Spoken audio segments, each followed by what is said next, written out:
He touches a massive magic seal and starts chanting in some weird language, but what was the spell actually doing?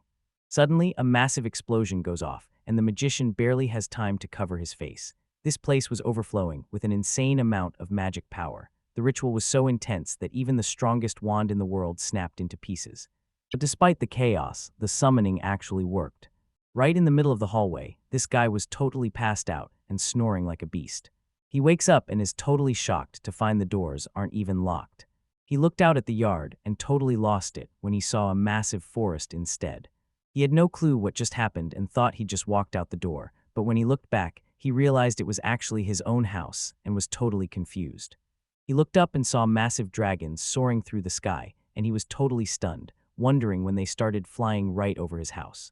Our hero realized he woke up in a whole new world, but he was still convinced the whole thing was just a big prank.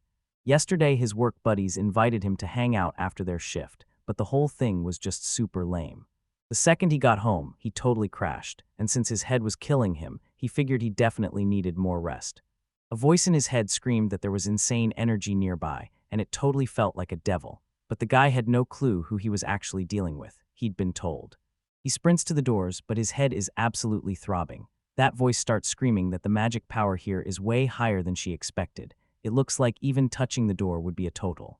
He steps outside and runs right into a group of girls, and one of them starts screaming that she knows his secret, while her magic detecting wand goes totally haywire pointing at him. The girl screamed that she'd do it, and the others jumped from their seats to stop the princess. Our hero was dead set on getting some sleep, so he decided he had to take care of these guys once and for all. He snapped at them to shut up and check the time, then a sudden burst of wind sent the girls flying backwards. They're fighting back with everything they've got, but their skirt gets yanked up, showing off their underwear. Every single girl got blasted back and slammed straight into the trees. The guy was totally stunned and couldn't believe what just happened. They literally went flying backward, which should have been impossible. The girl's hand was shaking like crazy. Crying her eyes out, the girl yelled that the hero blasted them away with just his screen, calling him a total monster as he stood there looking absolutely terrifying. As the hero marches toward the girls, one of them begs the princess to run, but she can barely even stand up, telling them they're in trouble as her legs shake like crazy from the impact. She scrambled to her feet, her whole body shaking as she quickly pulled her messy skirt back down. She was so terrified that she actually wet herself, and she started panting like crazy as her whole face turned bright red. Feeling totally embarrassed, the princess says sorry and tells him they didn't mean to get in his way, while our hero starts feeling super awkward as he realizes what's actually going on. He looks. The girls just gave him a weak little nod, so the hero grabbed one of their hats and asked where they were. Shaking and turning bright red, she stammered that his house. So that was the whole point. That's why he did all those insane things earlier, and now the girl is asking if he even realizes what he just did. The hero didn't realize what kind of nonsense they were talking about. The girl called out to the princess that was standing near the guy. Grabbing her short skirt and pulling it to the bottom, she said that she couldn't go on like this any longer. It was time to get out of here. The princess pointed her wand high and instantly triggered an emergency teleport. The 5 terrified girls standing right in front of him just vanished into thin air. Our hero was totally stunned that they were suddenly gone. He couldn't believe he'd actually blown them back with just. He just grinned and said it was totally insane, but then a girl suddenly popped up behind him in the hallway calling him Master, and he had absolutely no idea who she was. The tiny girl peeked around the hallway corner at her host, and the boy was totally hyped to be in a new world, calling it super cool. He had to get used to this new world fast, wondering how different it really was from home and what it would actually take to stay alive. Suddenly, he got a bad feeling and whipped right back around. He sprints into the house while she barely manages to duck around the corner, and he immediately rushes to the food shelves to check if she's still there. He switched on the camera and did a quick outfit check to make sure he was looking sharp. He's been waking up in this lonely bed for 10 whole years, and as he gets dressed, he's not even surprised that nothing has changed, letting out a yawn so massive it actually makes him cry. He was totally wiped out, so he crashed onto the bed with a massive sigh, breathing in the old-school scent of a 60-year-old house that still smelled exactly like his grandpa. Safe inside, he finally felt protected enough to close his eyes and drift off. Suddenly, a loud scream yanks him right out of his seat. It's the girls, and they sound absolutely terrified. They're shouting at everyone else to get out of there and run. It's honestly insane that these girls got warped straight into the middle of a dragon's nest. The dragons snarled right in their faces, so the girls used their final spark of magic to lure it away from the town while crying out for the princess. They knew the princess had to get out of there, so they decided to distract the dragon, with one girl even shouting that it was nothing but a massive, overgrown lizard. The girls were shaking from that insane power, and the princess panicked, asking her friend where to go since they were stuck between some guy's house and a massive dragon. Plus, she's a royal, so there's no way she's ditching her people when things get real. She's gotta lead the charge, not run away, even.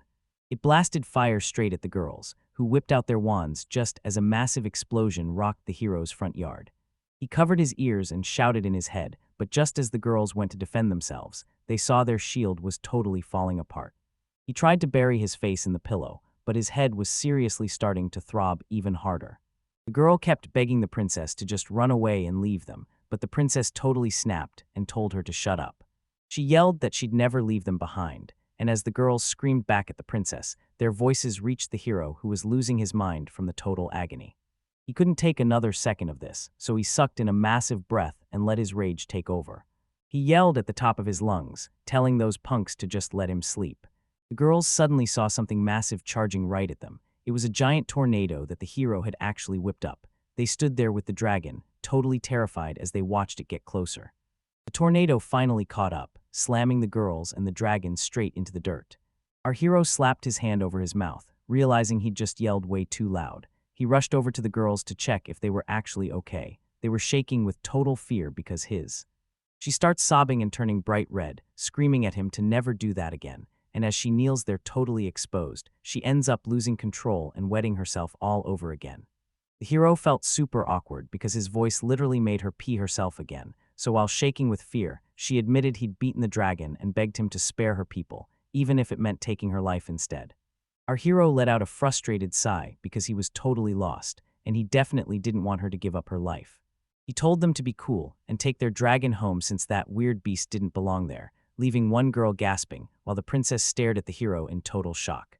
She was completely stunned and couldn't believe they actually took down that dragon. Usually, you need at least 10 high-level adventurers just to stand a chance against a beast like that. The princess was totally confused and asked why he was giving away something so valuable. But the guy said he didn't even want the car, telling them they could sell it or just toss it in the trash for all he cared. He pointed right at them and told them to beat it so he could finally get some sleep. He was totally fed up with their drama, and his head was absolutely killing him. The princess realized As she summons a dragon and totally ignores her bare butt, she tells him her name is Dania Prussia Medicine, the second princess of Prussia, and promises to pay him back if he just remembers her. He could tell those guys were chill, but he was so wiped out that after a massive yawn, he headed inside thinking he'd finally get some peace and quiet. While our hero is totally passed out, he somehow ends up with his head on someone's lap and hears a voice calling his name. He's touching these super soft feet and is totally losing it over how good it feels, right when a girl puts her hands on his head and tells him she actually made him lunch. The second he woke up, he saw a girl smiling right at him and asked who the heck she even was. The girl calls him Master and tells him the disaster is ready to go, so he instantly starts panicking about whether he actually locked the door, but she promises it's shut. He wasn't buying it for a second, because if she was telling the truth, then how did she even sneak in here? She introduces herself as Sakura, and it turns out she's actually a spirit who's totally stuck in this house. Now, decades later, she finally meets him. This is the relative who's been looking out for her all this time. Honestly, she was just way too shy to even talk to. Akira was super hyped when he remembered his grandpa told him the house was actually built with cherry wood beams. Gramps tells Dichai that cherry wood is almost never used for building, and when he touches the walls, he's totally blown away by how sick the house is. Dichai touched the wall and couldn't believe such a cute girl was living there, and she was so flattered by the compliment that she thanked him, figuring the Lord had to be starving after all that drama. She told him to just raid the fridge and used whatever she found to cook, making Daiichi super hyped for a real meal, but he got confused when he realized the food was actually warm. Sakura used her magic to get the power running, and since there's water right under the house, she even hooked up the plumbing. Dichai was totally blown away by the magic, and the girl agreed, telling him to hurry up and eat before his food got cold. Dichai thanked her and then absolutely demolished his meal, but once he was full, he had to ask Sakura why he was even summoned to this strange new world.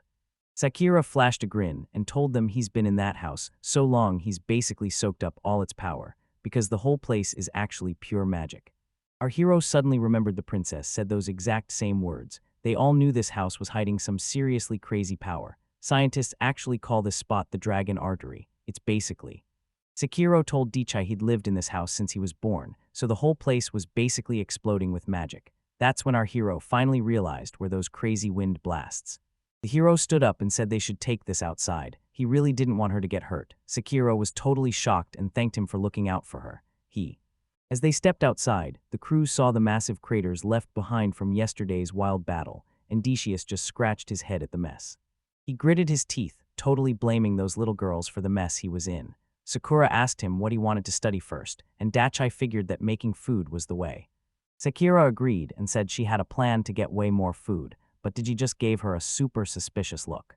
She just held out her hand, and an apple popped out of thin air, and she offered it to the stunned group with a big grin. They figured they'd plant apple seeds to bring the green grass back and solve two problems at once, and even though Dichai was worried about the weight, Sakura told him not to sweat. Our hero was pretty skeptical, but since it was his first time, the girl promised to be his guide. She was totally in sync with his power and told him to just use it however he. Dichai's face turned bright red as he repeated her words, nervously asking where he was even supposed to touch her. Sakura leaned in and told him she was totally at his service, so Dichai finally cracked a smile and said he was down. Dichai is super embarrassed and confused why Sakura's face is so red, looking like she just ran a whole marathon, so she begs the master to just imagine an apple tree growing so. He pictured the seed about to sprout, and the girl started shaking the second he felt its power. He'd already seen it growing as Sakura collapsed in front of him, gasping for air and realizing his magic power was just straight up unreal. He told her he was almost finished, so she used every bit of strength she had left until a tiny sprout finally popped out of the ground.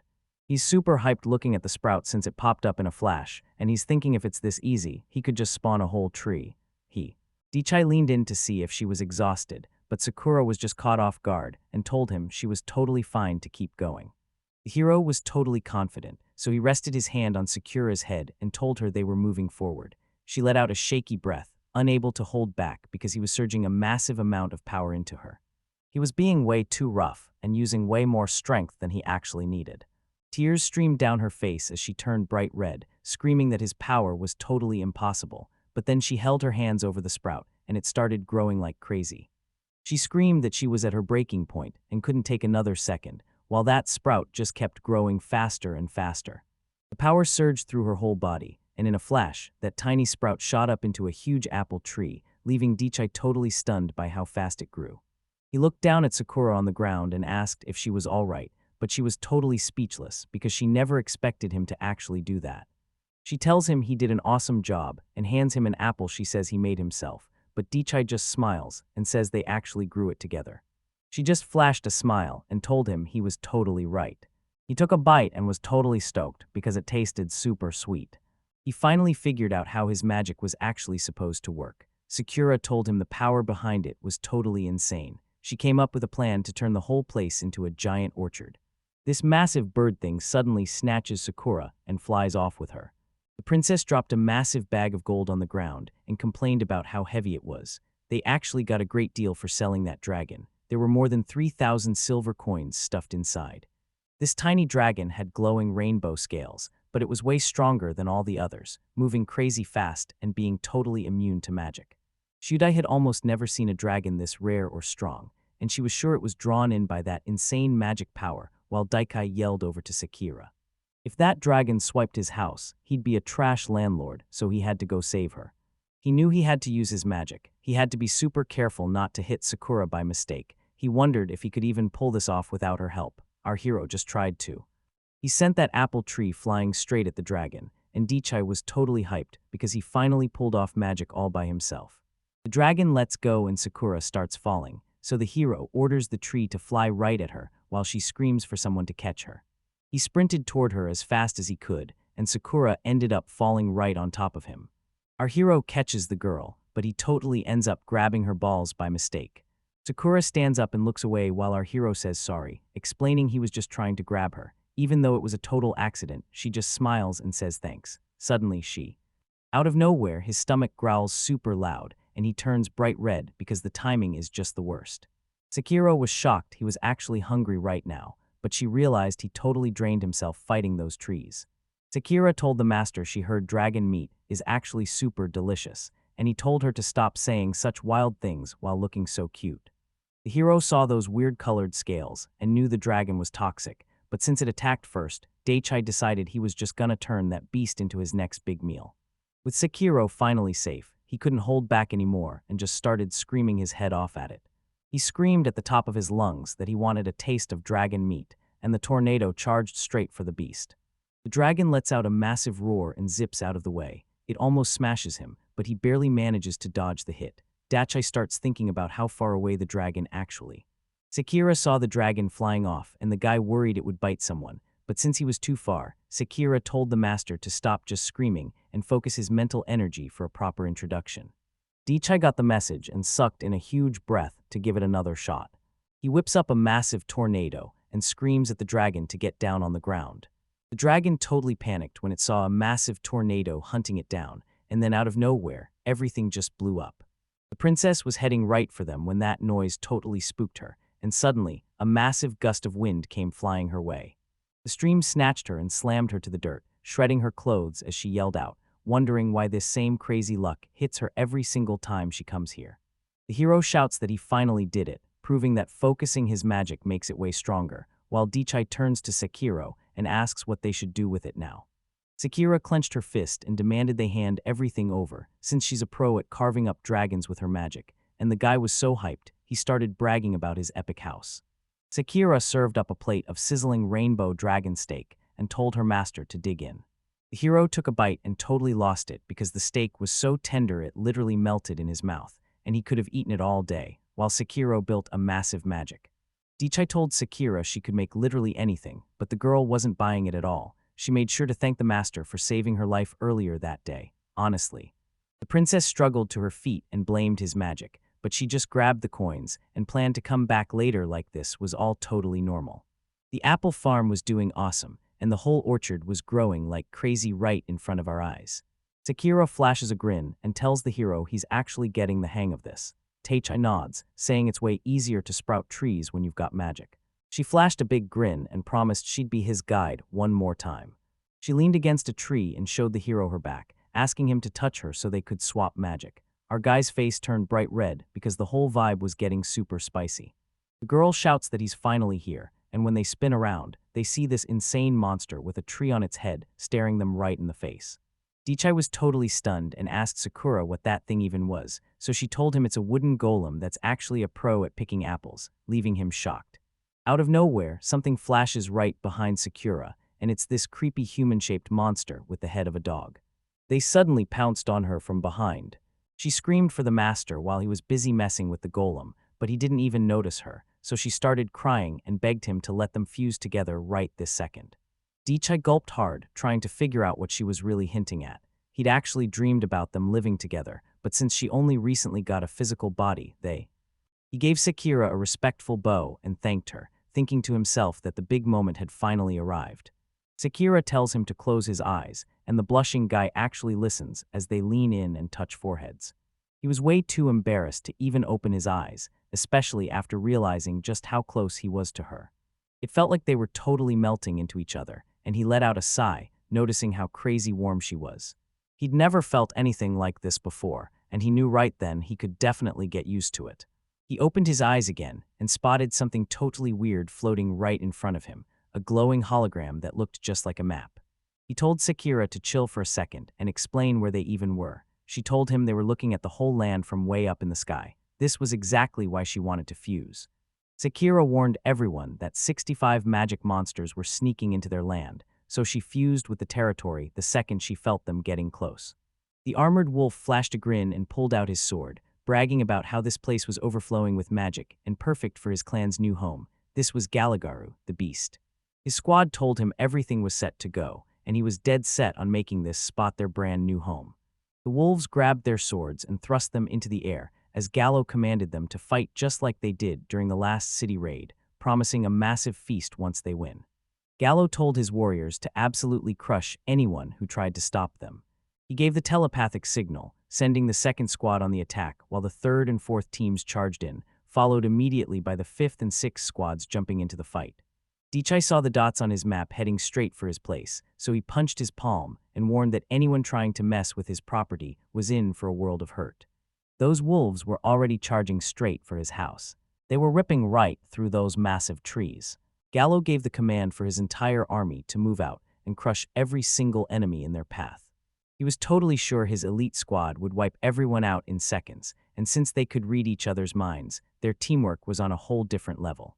Licking his lips like a total psycho, the wolf told his enemies to start praying because every single squad was absolutely crushing it. The hero realized they were closing in and surrounding his house, while Dichai grumbled about how every single jerk was trying to target their home. There were 65 of them in total, and our hero started to wonder if he could actually take them all on by himself. Sakura told the Hyojin to use her body, and since they were basically one being now, Dichai could pump his magic into her to create insane traps. The hero thought that sounded. He grabbed her by the shoulders and told her he was trusting her with everything again, letting out a heavy sigh as he asked for her help. Gallo screamed at his wolves to charge right into the action. One wolf stopped by an apple tree and noticed something weird right before the tree started moving and ripping its roots out of the ground, which totally freaked out the whole squad. The hero gave the command, and those massive golems finally started to stand up. A massive wooden golem burst out of the ground, totally freaking out a whole pack of wolves. Huge golems started popping up on every side of the house, right where the wolves were already closing in.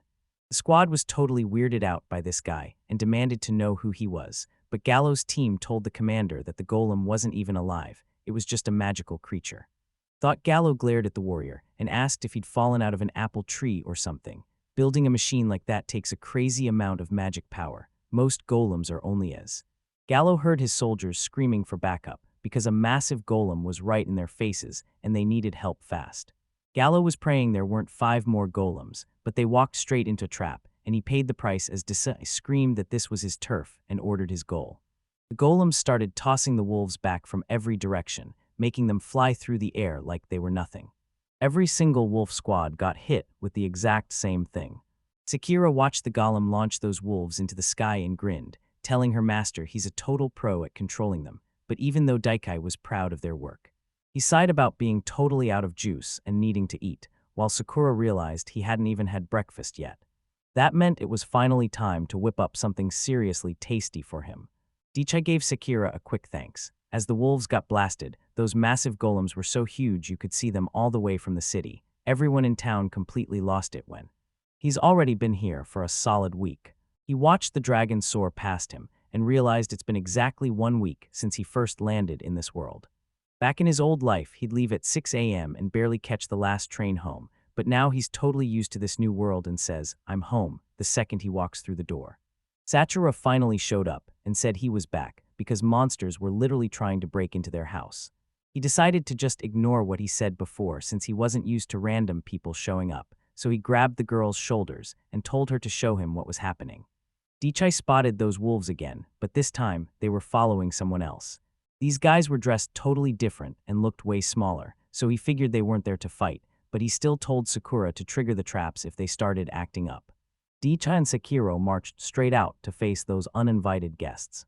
He asks what they're doing there, but the wolves are too busy freaking out over his insane magic, so they bow down and name him their king since their Loot Wolf clan runs this entire demon forest.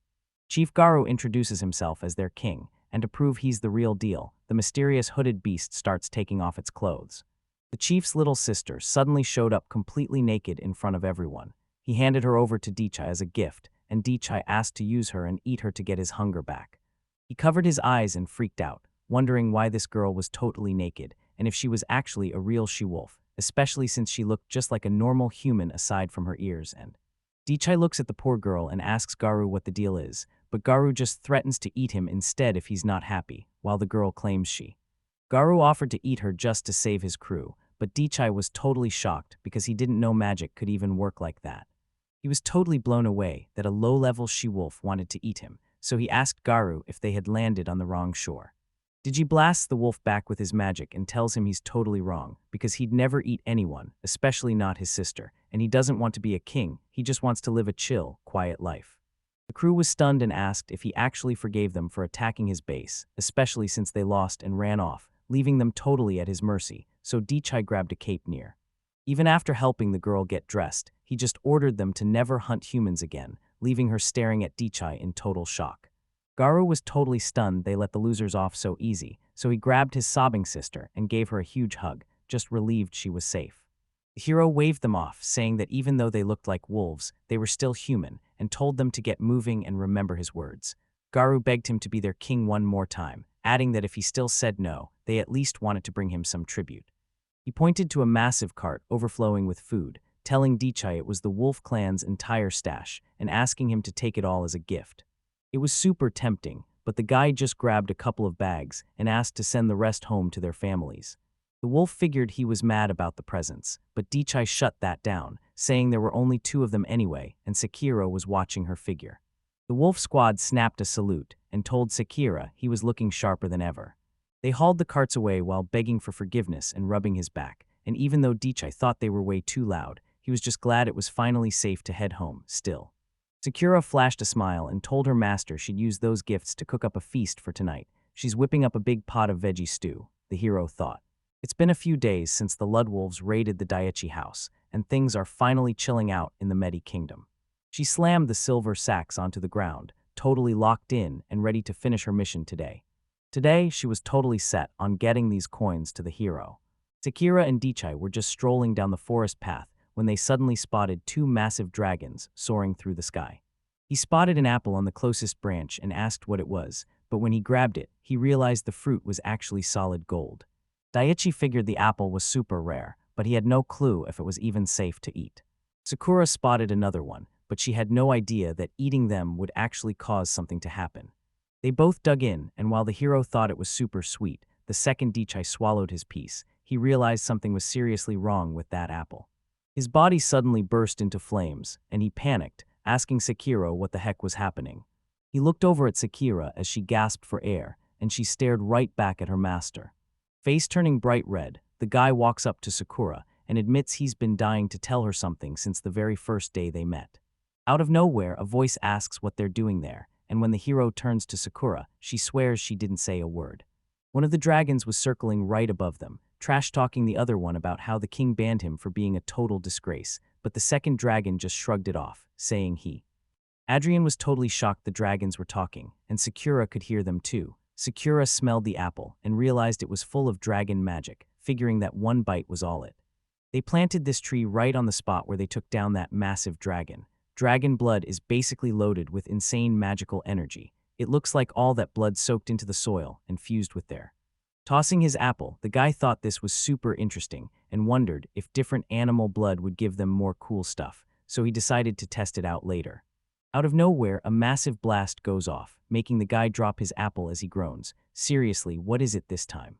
Out of nowhere, a golem pops up and snatches the princess, who turns bright red while shyly saying hi to the hero, but he notices she's already dripping wet again. He was just totally shook that it was actually happening all over again. The princess couldn't stop thinking about how the hero had already totally forgotten her. Dichai was totally fuming and asked how much longer she was gonna keep trashing his yard, so she dropped to her knees to apologize and told him she actually had a legit reason for showing. She told him straight up that she had to pay him back.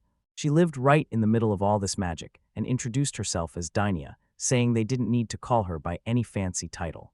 He realized she never called him by his name because he totally forgot to introduce himself, so he scratched his head and asked why she even came here, and she remembered she'd dropped them when that go. She dropped 2 massive bags in front of Sakura and Dichai, thanking him for totally saving her life from that dragon. She handed him his cut from the dragon sale, a massive 3,000 silver coins, which is basically worth 3 million gold pieces. Our hero peeks inside the bag and finally figures out what the money here looks like. This is seriously enough cash to last him a whole year. He's already dreaming about just chilling and doing nothing. The princess watched the golem and realized he was actually doing a killer job, and even after the hero saved her, she promised she'd definitely be back. Dichai grinned and said she was a real hard worker, but she just sighed and admitted that was her only good quality, besides her magic, which she's been totally failing at lately, right before. The first dragon asks if he's for real since this guy literally ate a dragon, and while the king wants to fight him one-on-one, the second dragon just wants to see the tiny human who's the size of a pebble. Besides, if he really killed their brother, he's already a dead man. The dragon called the hero a little puppy and said he looked like a tasty snack since he's packed with Dichai watched the dragons swarm the sky and wondered exactly how many it would take to actually stop him. She looked up in total horror at nearly 10 dragons and got so scared she actually wet her stockings again, realizing they were all totally doomed. Dichai was blown away by the massive swarm of dragons, and it was obvious the heroes had really screwed things up. Daiichi gave the princess a dark look, realizing she definitely knew what was up since the enemies attacked the second she arrived. She looked at him with tears in her eyes and begged him to stop blaming her for everything. He just sighed and told her he was only messing around. After spotting those birds, he told her one of the dragons stepped up and told the rest he was going in first. He told the squad to follow his lead and blasted off into the sky with the heroes. The princess was totally freaking out, screaming that the enemy was finally attacking. She whipped out her wand and unleashed a spell to roast her enemies, firing a massive fire spear straight at the dragon. The spear slammed right into the dragon, but he actually caught it with his paws. A massive explosion went off and sent the other dragons flying in every direction. She just stood there replaying what she'd done in her head while the smoke finally cleared away. Suddenly, we were staring right at this massive, super angry dragon. She was stunned that her strongest move totally failed, proving these weren't just regular dragons, and now she was facing down more than a dozen of them. One dragon called the others total wimps, another joked that the hero was too paralyzed with fear to move, and a third figured if he was really that scared, they had absolutely nothing to worry about. Every single dragon got ready to strike, yelling that they'd been dead for way too long. The hero screamed at the girls that everyone was attacking and things were looking bad, so he told Dainia to get behind him while he handled the whole mess. She told him to wait up because she could still win, refusing to just stand there and watch Daiichi fight all by himself. Her old teacher used to do that exact same thing whenever she struggled with her magic, and now the princess is just staring straight at her butt. She bows down right in front of the hero, making a stunned Dichai ask about her master's training, and after checking out the dragons, he finally agrees since He screamed that he was only spanking her to save the day, then turned bright red and called the princess gross while begging her not to call him a creep. The princess was blushing like crazy, but she kept her head high and said the plan was working and she could handle those guys. Right then she felt something crazy happening. She was literally bursting with insane amounts of magic power. The dragons were already geared up to strike and yelled for everyone to jump the heroes, but one. The princess felt that insane power surging inside her and just prayed it would actually work. She aimed her wand at the sky as a blinding beam of light burst out, and with a wild, intense shout, she sent the blast flying straight at the dragons. They didn't even. This massive, sizzling beam shot way up into the sky and started roasting those dragons. Out of nowhere, one of the dragons crashed into the dirt right in front of the heroes. The princess was shocked by her own power, and the dragons were totally stunned that their friend just got taken out in a single shot. Everything went down exactly like their king said, so they turned tail and flew off, swearing they'd never come back again. She ripped off her hat in total shock and grabbed her head, trying to process what just happened since she'd never used legendary magic like that before, while the hero just stood there completely clueless about why. She finally figured out that he'd shared his magic with her during the spanking, and that's exactly why her attack was so crazy powerful. Her legs buckle and she drops to her knees, totally out of magic, while she stares in shock at the guy who looks like he hasn't even broken a sweat. He was totally clueless and just thought he looked awesome, but he didn't even care as long as she got that dragon out of there. He flashed her a smile, totally clueless about how she pulled it off, but Dichai knew she earned that reward and he'd be super bummed if she just left it behind. The princess was totally shocked that she'd actually killed the dragon, especially since she'd just told him how expensive they were, and now he was handing her another one. She gave Dichai a worried look, really hoping he wasn't mad that she totally ignored his orders to stay away from this place. It finally clicked for him, so he pointed right at her, remembering he'd told her to stay away before glancing over at Sakura, who was just standing there watching everything go down. He just flashed a smirk and said he wasn't even mad, because he didn't care what went down as long as he got to stay in that house. This place was literally all he had left in the world, and Sakura just beamed at the master with a huge smile. The princess thanks the hero, but Dichai is totally clueless and asks what she's even thanking him for. She was totally relieved to find out he wasn't holding a grudge against her anymore. She was totally wiped out and said she'd be back for the dragon tonight, but as she left, she looked back at the guy, really hoping they'd meet again. He told her to leave the dragon pack at home next time, and as she waved her wand, she really hoped she could make that happen. Dichai thinks fast and tells Sekiro the golem needs to haul that dragon to the teleport spot before someone spots the body and ruins everything. He stretches out and tells her he's starving, joking that she'd be a tasty little snack, but she just says they're having pudding tonight. As night fell, the princess cast a teleport spell and suddenly found herself face to face with a massive dragon. She was totally confused why the body was just lying there, figuring the hero must have just chucked it out of his territory. Since it was already pitch black, the princess just grabbed the dragon and used a teleporter to head straight back home. They warped right into the middle of the Prussian castle. In a total flash, the girl and the dragon warped right next to the fountain. She wiped the sweat off her face when a voice behind her asked what was going down. It was the magical Captain Knight himself. She bragged that she took down this dragon with just one single blast. She wanted to sell the loot and dump all that cash straight into the kingdom's vault. The knight was stunned when the princess never actually said she did it alone, just that it died in one shot because some guy was there giving her a huge magic boost. The knight was totally shocked and called it augmentation, a power that usually needs a whole ritual to work, but he somehow pulled it off just by touching the princess. He's probably gonna score a legendary or super high-level mage class. Even the darkness was stunned that someone this insanely powerful was hiding in the woods. They also noticed the Dragon King had totally stopped showing up in the forest, so they were definitely up to something shady. This meant a man-eating dragon might be living right there, and as the girl hiked through the woods with her cane, she spotted a strange light glowing near Daichai's house. That weird girl was just standing there, totally staring at Daichai's apple tree. Daichi was just hanging out in the garden with Sakura when he suddenly spotted a girl standing right by the apple tree. He admitted he'd never seen such a cute intruder before and realized the poor girl was totally lost. He stared the guy down and asked if those were legit apples. Then he realized that even though they're solid gold, they're still just apples. She said she totally got it and learned a ton on her trip, but the hero just watched her, wondering if it was even normal for a kid to be out on their own so young. The little girl sticks her hand out and introduces herself as Hestia, saying she's super stoked to meet them. He reached out to shake her hand, but then her stomach growled so loud he figured she was starving. Hestia had no clue what was going on and just said her belly was. Daichi asked Sakura if it was cool for Hestia to eat the apple, and Sakura decided to put it to the test. This girl had a massive dragon energy swirling all around her. Sakura was shocked that such a tiny girl had this much massive magic power. She just smiled and said she'd be totally fine. This kid was a straight-up magical powerhouse, the hero.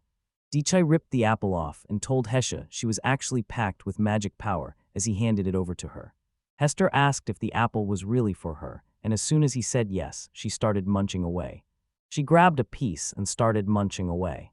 She took one bite and then absolutely demolished the apple, asking for seconds while the guy just stood there shocked because that fruit was packed with more energy than anything he'd ever eaten.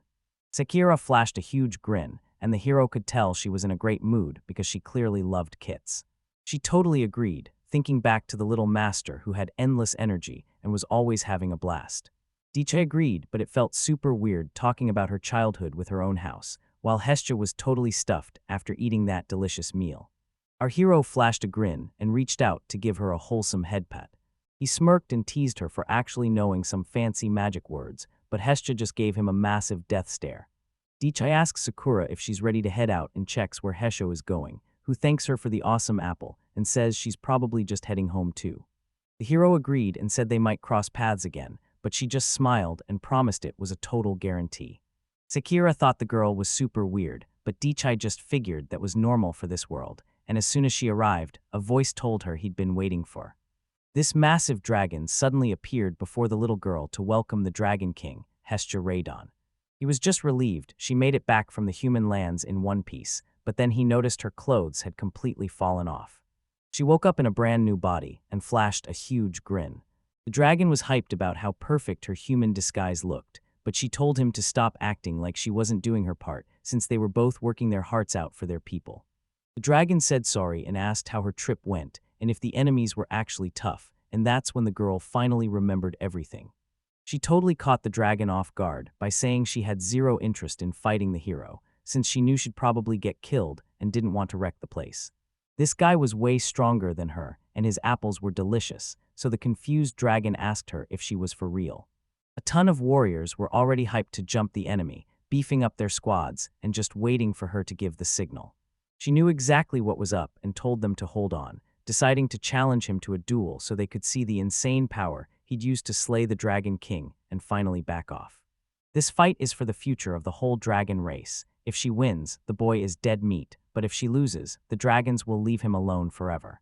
She's still their king, and even if she dies, she orders them to never forget this fight and asks the dragon if he really understands her. Strange moans were echoing from a room in the house, where a blushing girl lay in bed, calling out for her master. Over at the pit, Dichai yells for Sakura to come over, so she drags herself out of bed and tells him she's on her way. The girl snuck up from behind to see if her master needed her, while Dichai just glared at the pile of rocks and complained that those goons totally trashed the garden. He couldn't even wrap his arms around a massive rock, so the girl suggested using a golem, and he asked Sakura if he could sync up with it. Sakura hesitated for a second, but then she told them she could actually pull it off. He asks if she's alright because she's huffing and puffing with a bright red face. She tells him not to worry since she just sprinted there at full speed. Two massive golems suddenly popped up right in front of them, and the guy told everyone it was finally time to get to work. He knew right then that everything worked out perfectly. Dichai looked at the golem and realized it was way too small for that rock, so he decided to just smash two of them together into one giant beast. He figured that if he pumped magic into his hands, he'd have total control, so he decided to give it a shot. He touched the golem and decided it was finally go time. He was hyped that he was right because the wooden golem felt as soft as glue, and since he could actually touch it like that, he decided to try and take control of it. He was shocked by how squishy it felt, but then the golem swallowed his hand whole, and Dichai told Sakura he was totally stuck. The guy stood there completely shook, watching as the golem slowly raised its own massive hand. He swore he never told the thing to move. Sakura figured it was just mimicking him, and Dichai decided he had to go see what was really happening. He tried moving his hand inside the golem and realized the giant was actually copying his every move. Sakura explained they were totally synced up, and by flowing magic through his body, he was making it mirror his every move. The guy kept hyping up how crazy magic is, and right then, he came up with a total game-changer of an idea. He started squeezing and pressing it down in every single spot he could find. Sakura just smiled and told Daiichi he looked exactly like he did when he was a little kid. To her, he was still just that little kid begging her to see what he'd done. The hero literally jumped inside the golem and fused with it, leaving nothing but his face sticking out of the giant beast. Who would have guessed he'd actually score those two golems and that insane wooden armor? Sakura was totally hyped that the master could build something so cool from two golems, but the hero told him to stop the praise since he basically looked like a chubby oak tree. He pretended he was just filming a new mecha movie, stood right at the controls, and decided to see if he could actually lift that massive rock. He tossed that massive boulder aside like it was nothing, realizing that with this wooden armor, he was basically unstoppable. He told Sakura to clean the place up, and she just kept smiling right at her master. This was the debut of some seriously cool new tech. The hero looked up and thought these flying missiles were absolutely awesome. Using his magic, he bent the tree trunks down and shoved them into the dirt. Our hero just claimed a bunch of new land and rigged the whole place with fresh traps. He looked at Sakura and told her these traps would definitely work, and even though she was super tired, she said it was awesome. She cried out for her master and then just collapsed right there on the spot. But the hero reacted just in time to catch her and asked if she was okay. The girl apologized and begged him to forgive her. It looks like she totally overdid it and burned through way too much magic. She was having such a blast with him that she totally forgot she was running out of energy. Dichai was totally confused because he gets his energy straight from the dragon's vein, so he thought she'd be back to normal after just a quick nap. Out of nowhere, he hears a creepy crunching sound coming from right outside the house. Sakura apologizes and explains she's actually the house spirit, but because she's low on energy, the whole place looks like a total wreck. Dichai asked Sakura if there was a faster way to fix everything, and she offered to give him her energy to get it done. The guy finally let out a huge breath thinking he found a way out, and while he was totally down to do it, the girl was definitely acting a bit nervous. She turns bright red and admits the best way to refill her magic is to satisfy her every desire. He asks her what she wants, and she gets super flustered and turns bright red. Sakura said she had to give in to her deepest desires just to get her magic power back. He agreed, but his brain felt totally fried from everything that just happened, so he asked her to explain what she wanted one more time. Sakura turned bright red and told him to satisfy her needs, then immediately hid her face because she was so embarrassed. Dichai figured a quick nap or a snack would do the trick, but the girl said she doesn't need sleep, and she's so drained that no amount of food could ever fill her back up.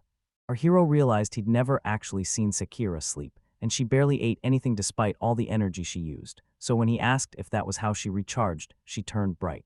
HI realized that if that was the case, she was doing this all the time. The guy gulped and admitted he was totally cringing that they were even talking to her about stuff like that. He figured she just needed to crash and get some rest. Plus, his energy would totally recharge her way faster. Sakura agreed that was spot on and said it would help way more than just taking a nap. He scooped her up, finally understood everything, and promised to make Sakura's wish come true as he felt a massive surge of courage. Dichai rushed the girl inside and laid her on the bed, but just as the rain started pouring, the roof began to leak everywhere. The shy dude looked at Sakura's bright red face and asked if she was finally ready. Blushing like crazy, the girl in front of him asked the owner if everything was okay. Dichai saw the walls were totally cracking apart. Since Sakura is the house spirit, it makes sense the place looks this bad. He asked if everything would go back to normal if she got her. He was totally lost and told her she wasn't a bother at all, admitting she was super cute and he really liked her personality, so he hated seeing her so upset and didn't want to. Our main man told her he wanted to stay by her side forever, but Sakura just gave him a totally heartbroken look and climbed out of bed. She wiped her eyes and told him she was super happy because she straight up couldn't believe what he just said. Our hero was totally shocked to see Sakura crying, especially when she confessed she's been thinking about him since the day he was born. She flashed a big smirk and told them she was super stoked they finally showed up. He gulped hard as her words sank in, feeling totally embarrassed that he used to just see her as a house, because now he was looking at a super cute girl named Sakura. He reached out to touch her face and told her that they were finally going to be together. Our hero didn't even hesitate and just went straight in for the kiss. While it poured outside, Sekiro looked at Daikai feeling totally awkward, but Daikai claimed he finally got it and was gonna start small. She looked at her master and burst into tears, telling him they were just happy tears because she was so glad. He crashed right in Sakura's lap while she petted his hair, because he's the only guy she'd ever let be her master. And he's the only one who's actually living inside her. Daytree wakes up totally freaked out and asks what's going on, because he can't believe some jerk actually added a whole second floor to his house. Sakura just grinned and told her master that since his magic was inside her, she was apparently pregnant. He totally got what she was saying, but he knew biology couldn't explain where the second floor of that stone building came from. She just grinned and reminded him that she's the spirit of the home, so obviously her kids are the new houses. She explains that he gave her so much magic it actually overflowed and built a brand new part of the house. The hero thinks about it for a second until everything finally clicks. It turns out that Sakura laid out the whole truth, and it's actually super simple how his son ended up down on the first floor of his own house. Once Sakura and Daichai fused together, he basically took over the whole second floor of the house.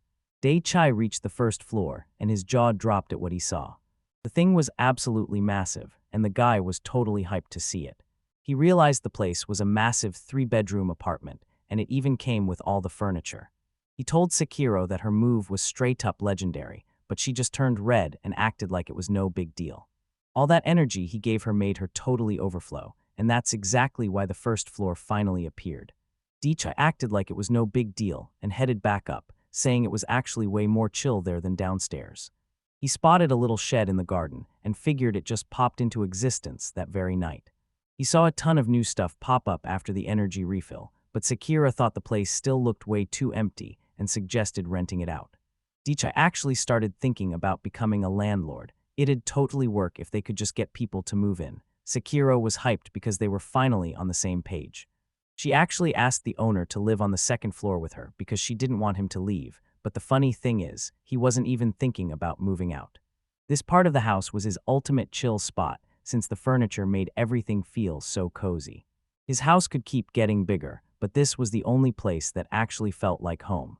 He wasn't gonna change his mind, and Sakura told him it was absolutely legendary. Our hero asks if she's actually stressing, but she's just scared that seeing the new place will make him want to move in immediately, so Daichai smirks and he's gonna go all out to expand this place as much as possible, and Sakura is totally hyped to do whatever her master asks.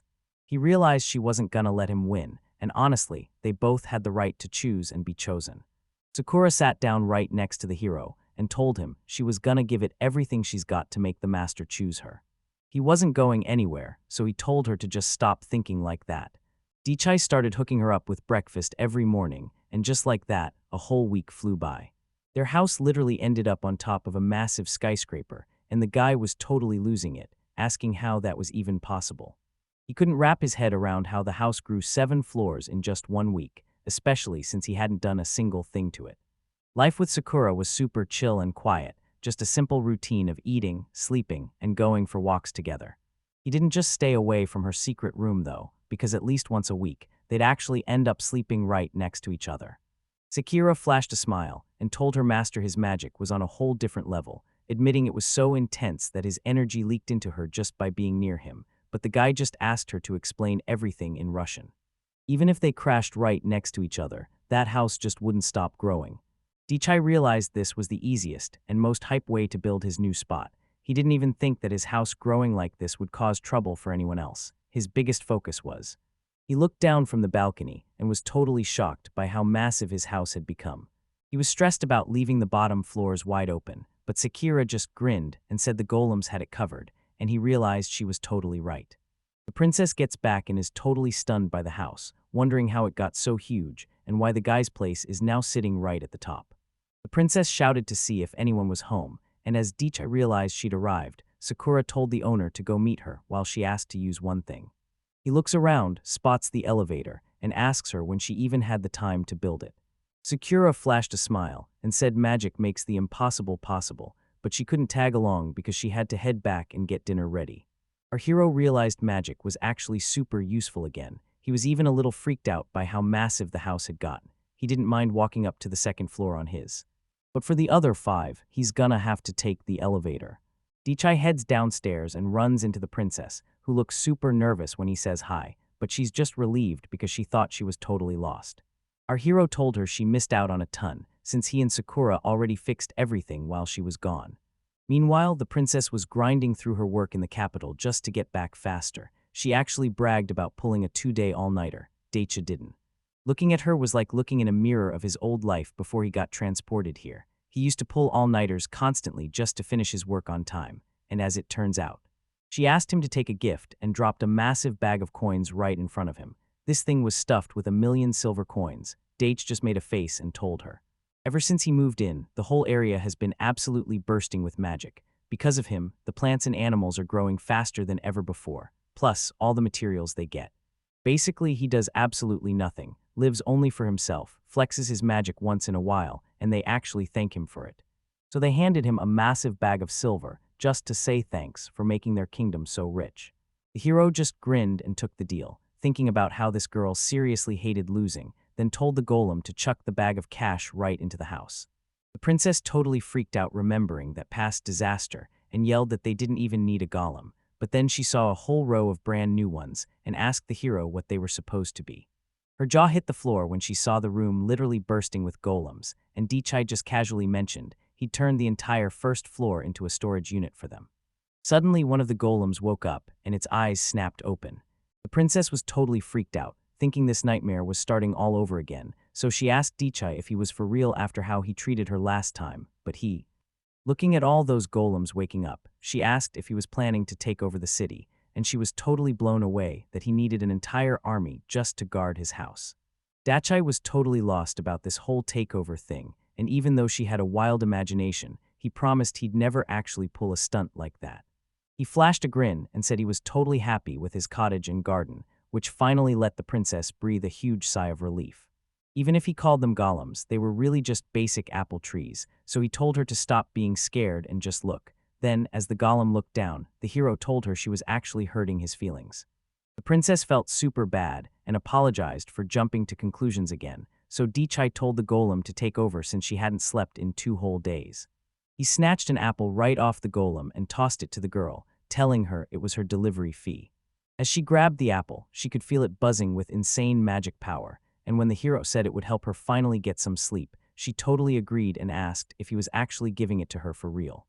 Dichai smirked as he remembered she was feeling sick, knowing a fresh apple would be the perfect thing to make her feel better.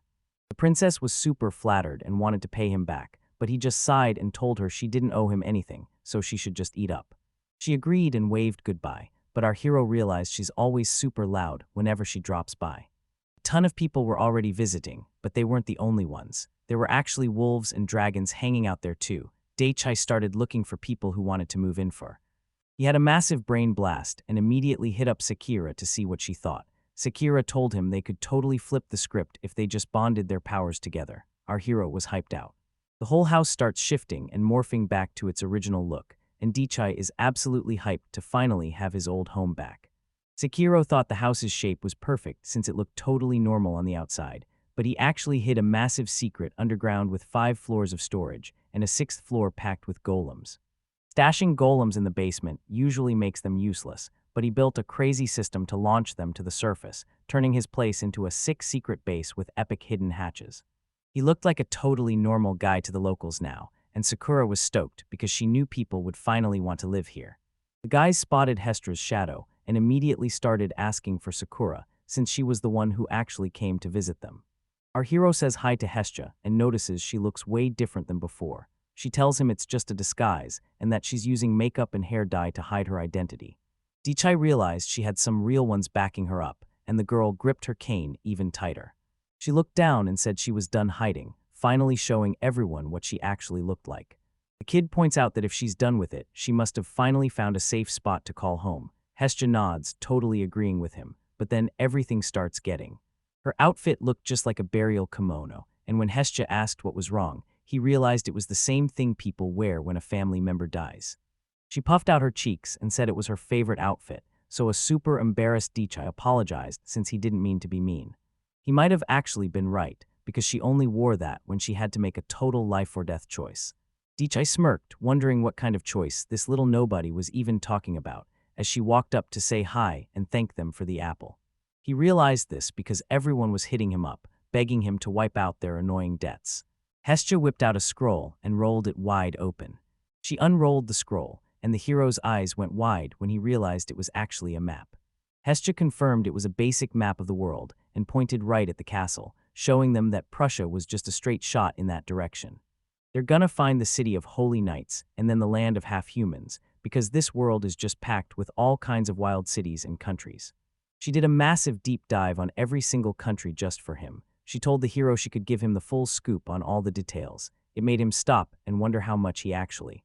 The truth is, he was totally clueless about how anything in this world actually worked. He'd never actually left his own block, so everything in the world was brand new to him, and he was totally ready to take any info she was willing to give. He bowed down to Hestra and asked her to show him the ropes.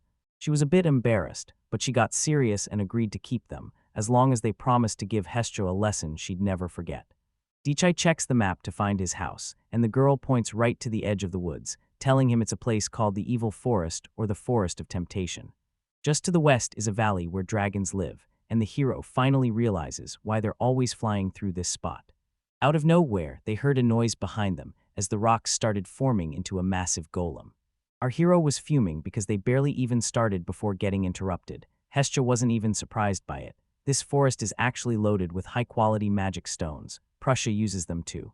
Plus, all that mixed-up magic gave them insane healing powers that made them basically unkillable, so Daichai wondered if they were really that tough and asked how to actually beat them. They just needed the right materials to smash it, so she grabbed a massive, glowing scale from the dragon he'd just taken down and told him that chucking this at the golem would totally wreck it. The hero claims they'll win if they get the right gear and immediately tests it out by taking a massive swing at the golem. He chucked the scales at the golem, and it totally fell to pieces, leaving our hero shocked that the rumors were actually legit. He had no clue why those scales just blew up, but he must have pumped way too much magic into that throw, turning them into a total weapon of mass destruction. Hestra says the golem is way too beat up to heal itself, making the hero realize he needs to be way more careful when he starts tossing scales around. Hestra's stomach let out a huge growl, so he asked her if she was starving. Daichai grabs an apple right off a tree and hands it to Hestra for a quick snack, and she thanks him for the treat. As she started munching on that apple, the hero thought she looked just like a tiny little animal. Hestius tells her it's getting late and she needs to head home, but she immediately asks if she can come back to see him tomorrow. The hero flashed a big smile and waved, telling her she could drop by whenever she wanted, and even though her eyes were full of sadness, she still thanked him. Dragons were swarming that spiky volcano like crazy, and one roared at the queen, asking why she was just hanging out with this guy instead of attacking him and wasting everyone's time. The dragon next to Hestia warned her that the weaker ones were flying straight to their deaths, and since she was their king, she had to make a choice fast. Hestia knew exactly what was going on and told them she just needed one more day. She asked for one more day and then popped back up in the hero's garden, where Daiteki spotted her immediately. He told her to hang on while he grabbed some apples, ordered his golems to wrap things up, and then rushed over to apologize for making her wait. Hestia handed him the staff of the Dragon King and a super cool cloak to go with it. Daichi couldn't figure out why she was just handing everything over, and he seriously wondered if she was for real since that stuff looked way too expensive. She gave a little smile and said it was totally fine, since Esther knew he could really use it, and the guy thanked her. Daichi grabbed his staff and threw on his cloak with a grin, saying it felt super comfy and fit right in with the local style, while that staff was basically a massive power booster. He always used his imagination and didn't think he really needed the staff, but Hestia told him he could just use it to smack enemies like a giant club. She just flashed a grin and played it off like a total joke. Our MC was shocked to see her actually joking around, realizing she's got a fun side after all, but he admitted that while imagination magic is super handy, it's not very strong. Everyone told him to use a magic key, but our hero was totally clueless. Hesh explained how he can lock a magic word onto his staff to handle the spells for him, which totally saves his brain from the stress, and then he asked him to check it out. She stared at her cane and commanded the other stick to ignite, and it instantly burst into flames. Daichi was totally hyped and thought it was awesome, telling him he could do it too, and that she could even make it blow up whenever she wanted. Suddenly, the stick just straight up exploded, so she told him to just pick a random word to trigger his magic, which was super easy and used way less mana, making Daichi. He adjusted his sleeve, decided to give it a shot, and after a quick second of planning, he finally jumped into action. Daichi whacked the apple tree with his staff and yelled at the wooden golem, and in a total flash, the tree itself turned into a golem. She just smiled and gave him a pat, calling him a total beast for nailing it on his very first try. One golem wasn't enough to see how much mana he'd burned through, so he decided to give it another shot. He actually went ahead and made 5 more of these golems. The hero was stoked that everything worked out, telling Hestia he wasn't even tired or hungry because that magic key was seriously awesome. The girl looked super sad as she held her head, and the guy immediately felt like he'd totally blown it. She was totally shocked because she'd never seen anyone use a weapon like that so effortlessly. Since even just talking drained the staff's energy, she warned him to be more careful. The hero just. The girl flashed a smile and told him he was worthy of the staff, right before Sakura walked up and called them both over. She showed up with a tray of tea and cakes to give them a sweet snack. She thanked him and took the tea, but as soon as she touched the mug, she realized it was freezing, and Sakura just grinned, saying it was iced tea. She took a taste and said it was bitter, but she actually thought it was super delicious. Sakura slides a tray over and tells her it's packed with sweets. Our hero was totally shocked by how Hestia was scarfing down her food, and after she thanked Sakura for the amazing meal, the happy girl told her to take it easy before finally heading out. Daichi told Hestia she could head out while he kept training solo, but she insisted on sticking around to keep him company. After training for a bit, he was totally gassed and decided to go all out for one last sprint. He summoned these massive, jacked golems that were basically the next level of pure muscle. Our hero saw that fusing the trees together was working like a charm. He wanted to mess with the shape even more, but decided to call it a day. Hestia told him he didn't. As the sun started to set, the guy asked Hestia if she'd be safe walking home alone, but she told him she lived right around the corner and said her goodbyes to Daichi. He just smiled, thinking about all the fun they had, but their time was finally up as she said her last goodbye to the hero. Daichi was totally confused and wanted to ask what she meant by that goodbye, but Hestia was already long gone, so he just figured he wouldn't see her for a while. When night fell, every single dragon swarmed together, right above the rocks in the valley. The queen's dragon roared at the others, demanding that everyone finally listen up. He yelled out that Hestia, the king of the white flame, is heading into battle first thing tomorrow morning. The dragons were on high alert and just got the order to get ready for war. Hestia just stared at the dragons, completely speechless. The dragons were super hyped because they'd been waiting forever for this exact moment. They were sure this kid wouldn't even know what hit him, and they seriously wondered why they needed a whole army just to take down one tiny guy. The dragon yelled that everyone is moving out tomorrow to see the king finally fight the Brett. Hestia stared at the dragons, feeling totally bummed out. She had no clue how she ended up being the boss of such massive jerks. It honestly caught her off guard how much this bothered. She looked back at the dragon, knowing he's been around for over a century, and if he wasn't such a genius, he'd be dead by now, which is exactly why. Hestia knew she was responsible for her crew, so she decided she had to step up and help them out. The dragon behind her said sorry and told her to gear up for the fight, so she started stripping down right then and there. It's been forever since she last tapped into her true magical form. Suddenly, the girl was gone and a massive armored dragon took over the sky. She thought back to the hero and that totally genuine smile he gave her. Hestia had already taught him everything he needed to. She's never had to go all out before, and she's totally hyped for this showdown, even if it means she can never come back here again. Up on the roof, Sakura and Dechai stared at the insane view, and Dechai realized this was the exact Dragon Valley Hestia mentioned, even if it just looked like. The house basically turned into a giant tower with a view of the whole neighborhood, and Sakura was totally hyped to be chilling with her master on such a perfect morning. Those magic keys were a total game changer since he wasn't losing energy anymore and could finally wake up early. He was still super worried about Hestia and if she actually made.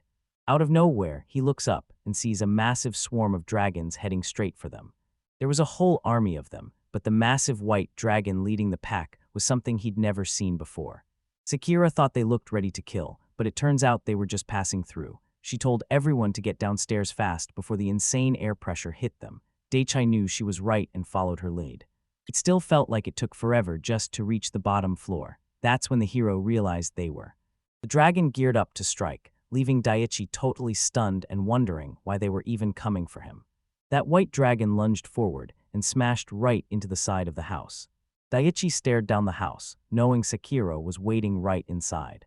He whipped around to check on Sekiro, and she told him the house was still standing strong, with only a single wall getting a bit toasted. The dragon actually started talking to the people inside the house. This dragon introduces himself as the king of the valley and straight up challenges him to a fight. He threatened to torch the whole place with his white fire if they said no, and just like that, the trees near the house were totally covered in the dragon's flames. Our hero steps up to the dragon and calls him out for torching his house, saying he's ready to fight for his home before Dechai turns and reaches his hand out to Sakura. He gives the signal to start the full sync while he uses the magic key. He swings his staff and uses the magic key to unleash the tree armor's absolute max power. The trees started twisting together to form a massive golem right in the dragon's face. The second the transformation finished, its eyes snapped open and started glowing. Sakura and Dechai dove straight into the golem's wooden armor just as he switched into his epic king mode. One line out, if the user provided a paragraph, I should probably treat it as one unit. Let's try to keep the 3-sentence structure but make it sound like a. But man, this dragon was still a total beast. That armor was only 10 meters tall, but the dragon was a massive 30 meters long. They had way more fighters on their side, and they could even fly. Sakura promised to shield the house with her magic and told her master to finally go all out. He flashes her a grin, knowing he and Sakura are totally united now, so his main mission is still guarding their home. He screamed that this was his home and the only place he could be happy, and he wasn't letting some jerk from Dragon Valley take it away. The giant golem took control of the armor and slammed right into the royal attack. The white flame dragon braced itself, getting ready to block the next attack. The dragon stared right at the hero inside the golem and dared him to make the first move. Suddenly, the whole kingdom of Prussia is on edge because the castle doors just flew open, and a guy is screaming that he's got a message from the scouts. The Dragon King was just spotted over in the west side of the dark forest. Scouts are even saying they saw his crazy white flames, and he's not alone because he's got. If they actually attack, this whole city is going to be wiped off the map. The scouts found out that the Ludewolf tribe had already bylaid too. The guy screams for everyone to hit the alarm and get out, but nobody knows where to run since there's no escaping the Dragon King, so they all just figure the city is toast. Suddenly, a voice shouted for everyone to chill, and the princess herself stepped out into the court. She told everyone to stop freaking out and demanded the messenger tell her exactly how many dragons were coming. He tells the princess there are at least 50 dragons swarming the dark forest, and honestly, half the trees are already burnt to a crisp. The princess paused for a second before it finally clicked. She knew exactly what the Dragon King really was. This dragon was a total legend that supposedly torched an entire country, and even though she heard he was fast asleep, he was now standing right in front of their eyes. The princess looked the captain right in the eye and told him to start the evacuation, ordering him to save every single person he could. The knight promised to call his squad, but since they were a whole day away, the princess just grabbed a staff from the weapon rack to handle things herself. If that's how it was going down, she was ready to take on the dragon all by herself. The whole night was shaken up, but she was ready to step up and save her city. The knight wanted her to argue, but she totally got him, and the princess straight up admitted she knew she couldn't win and was just sacrificing her life. She just flashed a grin and told him that if she gave it everything she had, she could totally hold him back. Right then, she realized she was actually glad to be a princess, and instead of running away, she was going to stay and protect her people. She turned bright red and quickly tugged her short skirt down. She pulled herself together and gripped her staff tight, saying she was ready to give her life to save her people. The knight and everyone else were totally stunned as the princess turned around, told them she was heading out, and told them to just watch her fight. Everyone in the castle tried to stop her, but the princess had already teleported away. She headed straight for the Lem after that perfect teleport and immediately started hunting for the Dragon King. Way up in the sky, she spotted a dragon breathing white fire, and she couldn't believe her eyes. This massive golem was standing right in front of her, totally looming over her. The princess stared at the Golem King, her jaw dropping in total shock. She was totally stunned because she had no clue what kind of monster could actually block a dragon's fire. Dichai stared at the princess in total shock, wondering what she was even doing there, while she froze the second she heard his voice and realized it was the hero. Gollum glared at the dragon and screamed that he'd totally torched his garden. He even torched the arms of his awesome wooden armor, making the hero so livid that he kicked the dragon out and told it there was no way he'd let it keep wrecking his. They're trying to summon every last golem they still have stashed in the vault. Suddenly, every single golem across all 5 floors starts waking up and moving. Dichai smirked, feeling like a total genius for stuffing his house with golems, and even though he hadn't actually tested them yet, he ordered them into full defense mode. Just like that, every single golem swarmed the hero's armor from every direction. They swarmed the golem and completely covered every single inch of his armor. The hero calls this insane move the royal defense. Dichai screamed for the reptile to charge, promising to pay for his garden as they finally launched their counterattack. The showdown with the Dragon King is finally heating up, and he yells that they're about to give it everything they've got. His first plan was to find a way to drag that dragon straight down to the dirt. The hero checked to see if Sakura was all right, and since she said the fire didn't wreck the house, he decided it was finally time to make their move. Traps popped up all around the dragon, and Sakura shouted that the target was finally caught. A trap snapped shut on those flying weirdos, and suddenly arrows were raining down on the dragons from every single side. The dragon thought about just dodging the shots instead of burning them, but as he moved, he realized they were finally showing their true form. Even stuck in that spot, the dragon still managed to dodge, and the hero totally caught on. So he switched things up and literally ripped a whole tree right out of the ground. He aimed and hurled the trunk like a giant spear, and the tree actually split wide open midair. The dragon saw another thing in his way and figured he'd just roast it. He let loose with the dragon's breath. Dichai realized the dragon had it way too easy, just torching everything in its way while hovering right in their faces. He thought it was totally lame for a dragon to just land and fight like a human, while Gollum held his ground with nothing but a wooden shield. But the second the dragon's fire hit that shield, it just completely shattered. This dude claimed the shield was made of magic apple wood, but it literally shattered after just one hit. The other dragons swarmed the king, shouting that the Lord was totally winning and laughing because the fight was so epic they didn't even want it to end. The dragon stares the hero down, declaring he's the Dragon King at his absolute max power as he starts charging up his next massive attack. He realized another fire blast was coming, and since it would torch the whole neighborhood, Dichai snapped and told the dragon to stop giving up so easily. He looked straight at Sakura and told her they were going all out with everything they had. Sekiro agreed, and the dragon knew right then that it was game over. The dragon locked in and unleashed the Dragon King's legendary white flames. The Golem King slammed his hands onto the ground and called out to every tree they had left. He commanded them to grow and merge, creating a massive tree right above him that tanked the dragon's hit. The whole neighborhood started shaking, and everything just fell apart from the insane power of that hit. This was the ultimate showdown against the Dragon King. Our hero noticed the top of the tree was starting to sizzle, and shouted that they needed way more magic power. Dichai gave it everything he had, and the tree finally started to grow. Soon enough, the little tree finally grew its top back. The dragon was totally shocked when that tree suddenly started growing. He couldn't believe it was actually growing through his flames, so he screamed at it to just bite it out. He smashed right through the dragon's fire, but then these branches wrapped around him and started squeezing his whole body. Dichai gave the green light, and they finally caught the dragon. But then he noticed Hesja's staff was actually cracking because he'd pumped way too much energy into it. The dragon let out a massive roar, screaming that he wasn't about to lose to this guy. Right after saying that, the dragon blasted his fire straight at the tree that was holding him down. Hesja was getting nowhere and felt totally wiped out, while Guy realized this beast was actually the king of dragons. He was way stronger than any other dragon they'd seen, but now. He lifts the massive golem's leg and shouts about how insane the strength is, saying it's like having the raw power of hundreds of apple trees all at once. But it gets even crazier, because the magic that flooded his house was now surging through every single inch of this armor.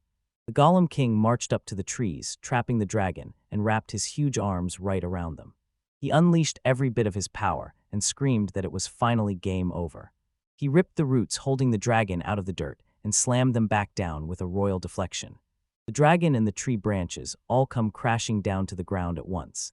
The princess was completely stunned to see the dragon go down, while the rest of the pack just watched in total silence. Like I said, everything he mentioned is exactly why they won. It all came down to their insane strength. Our hero stared down at the dragon as it crashed into the dirt, tangled in a mess of broken branches. He realized they actually pulled it off, and that massive dragon was finally down for the count. Sakura started sobbing, shouting that her master was the absolute best and totally legendary. The princess stood there in total shock, watching as the golem marched right toward the dragon. She was totally stunned, having no clue why she was suddenly bursting into tears. The girl was totally stunned and couldn't even process what just went down. That legendary white flame dragon was actually taken out. Before this, no one was ever strong enough to even touch it. But now, it was actually going down right in front of her eyes. The princess was convinced she was a sorceress after all, and she'd been grinding her magic her whole life just to be the absolute best. She summoned him to turn Prussia into a total powerhouse, and suddenly, a house popped up in the woods with its master right there. She gripped her staff tight as the whole kingdom accepted his help, feeling totally grateful while thinking back to the very first time they met. She was totally bummed because she couldn't call herself the strongest as long as he was standing right there. Crying her eyes out, she finally felt a spark the moment she saw just how powerful he really was. The princess turned bright red and started gushing about how awesome he was. The heroes hopped off the golem to check out the dragon, but the guy looked around and realized the whole place was totally trashed again. Dichai stared at the house and apologized for failing to protect it, while dragons kept circling above, and Sakura asked if he was ever going to plant more apple trees. Our hero was totally down with the plan since they definitely needed the backup, but he still couldn't figure out why the other dragons weren't making a move yet. The dragons locked eyes with Dichai and realized he was staring straight back at them. They were still losing their minds over what that little punk just pulled off. Instead of attacking, they just took off into the sky while the heroes watched them go. The guy smirked and said that's one less problem to deal with, and since he was running low on magic, he walked straight over to the dragon lying on the ground. He looked down at the frozen Dragon King and wondered what he was supposed to do with him now. Suddenly, the monster's eyes snapped open, and he begged them to finish him off. He was totally cornered since the rest of the dragons had already bilaid on him. It had used up every last drop of its magic and just begged for a quiet end while the hero stared down his rival. Dichai had no clue why this guy wanted him dead, and even the dragon was totally confused. He told him to just imagine the mess, because if he actually killed him, he'd be stuck with another giant dragon corpse in his yard, and that's a headache he definitely doesn't need. The Dragon King says he can totally fix this by shrinking, and suddenly, he starts glowing super bright. The light was so crazy bright that our hero had to cover his eyes just to deal with it. Right after turning into a dragon, he spotted Hesja standing there and was totally shocked. Dichai was totally stunned, staring at the girl who didn't have any clothes on. Hesja looked down and finally admitted she was Hestia Redona, the legendary White Flame and Queen of the Dragons, well, the ex-queen anyway. The hero grabbed her face, thinking she'd talk way more than that winged brat, but he still worried the Dragon King could take him down as she suddenly collapsed onto her back. Hestia collapsed and told him to use his last bit of energy to finish her off right then and there, but Daichai still couldn't wrap his head around why he actually had to kill her. He tosses his cloak aside and asks why they even started this fight. He shielded the shocked girl and told her to give him an answer, shouting that if they ended this right now, nobody else would have to die. After a quiet moment, Hestia finally admitted she was only fighting to protect the other dragons. Hestia admits he's the toughest opponent she's ever faced and says she has to prove it to the other dragons, leaving the hero totally confused about what she's planning.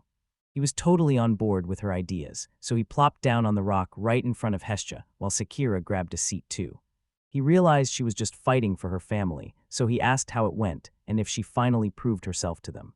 Hestia agreed and said the dragons knew they'd be toast if they fought, but they still had to do something to make them believe it for real. The girl leans over and tells the hero to take her head so he can show it to anyone who tries to mess with him. Hester walks up and bows, but she gets a massive punch to the head right away. She grabbed the huge bump already forming on her head and freaked out, demanding to know what the heck was going on.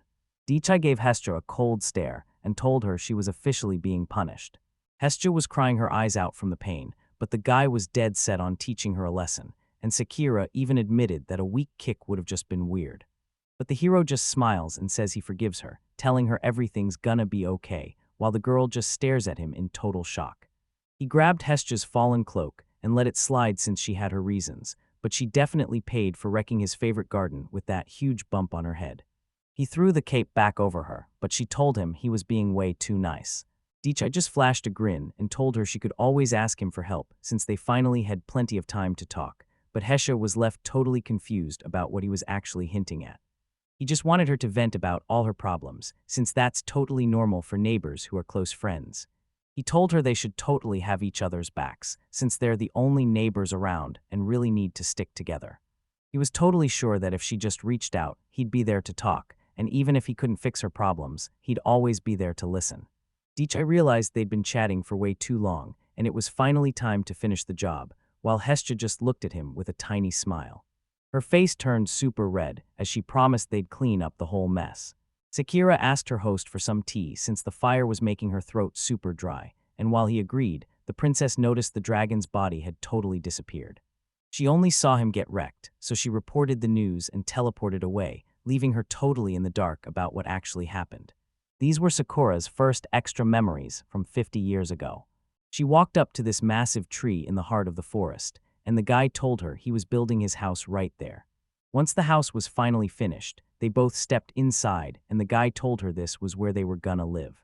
They swing the doors open and hear a voice calling them over to see something. Since it's her father-in-law, the girl leads the way inside. Once they enter, the man tells. Sakura's memories were a total blur, and everything felt super fuzzy. But then everything changed the moment Daichi was born. From the second that kid was born, she remembered every single thing that happened next. The second he was born, she finally woke up for the first time. And that's exactly why they were all the same age as him. As the kid grew up, Sakura was right there getting older alongside him. She was right there on the sidelines, keeping her eyes glued to him the whole time. She caught him staring her down and wondered if he finally noticed her, but then Daichai told her parents they had to leave right away.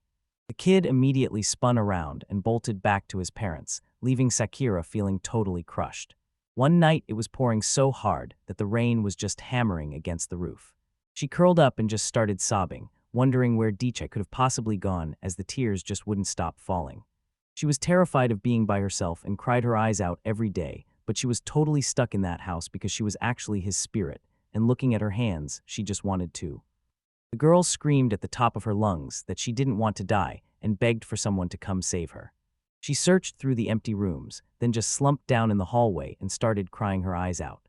Suddenly, the front door swings open, and a kid yells out that they're finally home. The moment Sakura saw him, she knew she was finally safe. The grandpa with him was totally over the storm, wishing planes could just transform to fly right past it. He'd really missed. After that, she stayed right by the hero's side through every single stage of him growing up. As Sakura trailed behind Daichai, she realized she'd follow him anywhere, so when he turned back to ask if she was tired and wanted to go for a stroll, she just smiled and... That evening, the heroes were working like crazy to fix the mess, and Daichai wiped his forehead, saying that getting things back to normal was gonna be a total struggle. Hestia gave the hero a super grumpy look, so he asked if she was doing okay, but then she noticed his staff was snapped in half, and he admitted he totally trashed it during the fight. She bragged about how hard she worked on it, showing that it wouldn't even crack when she smashed it with a hammer, which totally stunned Desai. Hestia explained she actually has a license. This was the perfect way to make some bank while traveling, and since she was already a legendary weaponsmith, the hero was totally blown away by how much she'd actually seen. The girl asks if he needs a staff, and the hero admits he can't even use his magic keys without one, but if he hadn't wasted so much energy summoning golems, the whole fight would have ended way differently. She snatched the staff and promised she could totally fix it, and after checking out the crack, she figured it'd only take a day since she could just use some materials from her tail. Dichai was totally shocked and asked if she was for real about her bones, but she told him scales or claws were fine since they'd just grow back anyway. He also told her to look out for the neighbors, so she decided to back him up. Dichai thanked Hestia and said he couldn't have fixed it alone, but she told him he could have handled the whole thing himself if he just had the right parts. The girl reveals that there are actually 6 more Dragon Kings still out there in the world. He almost said something to Hestia, but decided to let it go, thanking her for the help and telling her to just hit him up if she ever needed anything. Hestia looked down and nervously told Dichai the truth. She was officially homeless and had nowhere to go. The hero asks about the Valley of Dragons, but she tells him that after that massive loss, the path there is totally off limits to her. Dragons only follow the strongest, so the kid realized they have a total power ranking. Hestius warns her that she'll be ripped to shreds if she goes back, and the hero thinks that's way too intense. She told him that if he wouldn't help, she'd just camp in the woods, but since the area was so sketchy, she wouldn't get a wink of sleep, and our hero totally forgot there were guys around who could actually take her out. He was totally right, but she was terrified that one fight would wreck the whole place, making Dichai wonder why she was so dangerous. Hestia asks where she's gonna stay and how she'll get paid, so the guy looks to Sakura for help, basically hinting that there isn't even a town nearby.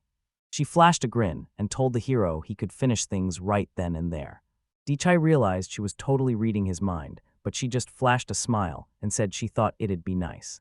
Sakura says Dichai is her master, so she's gotta follow his lead no matter what he decides.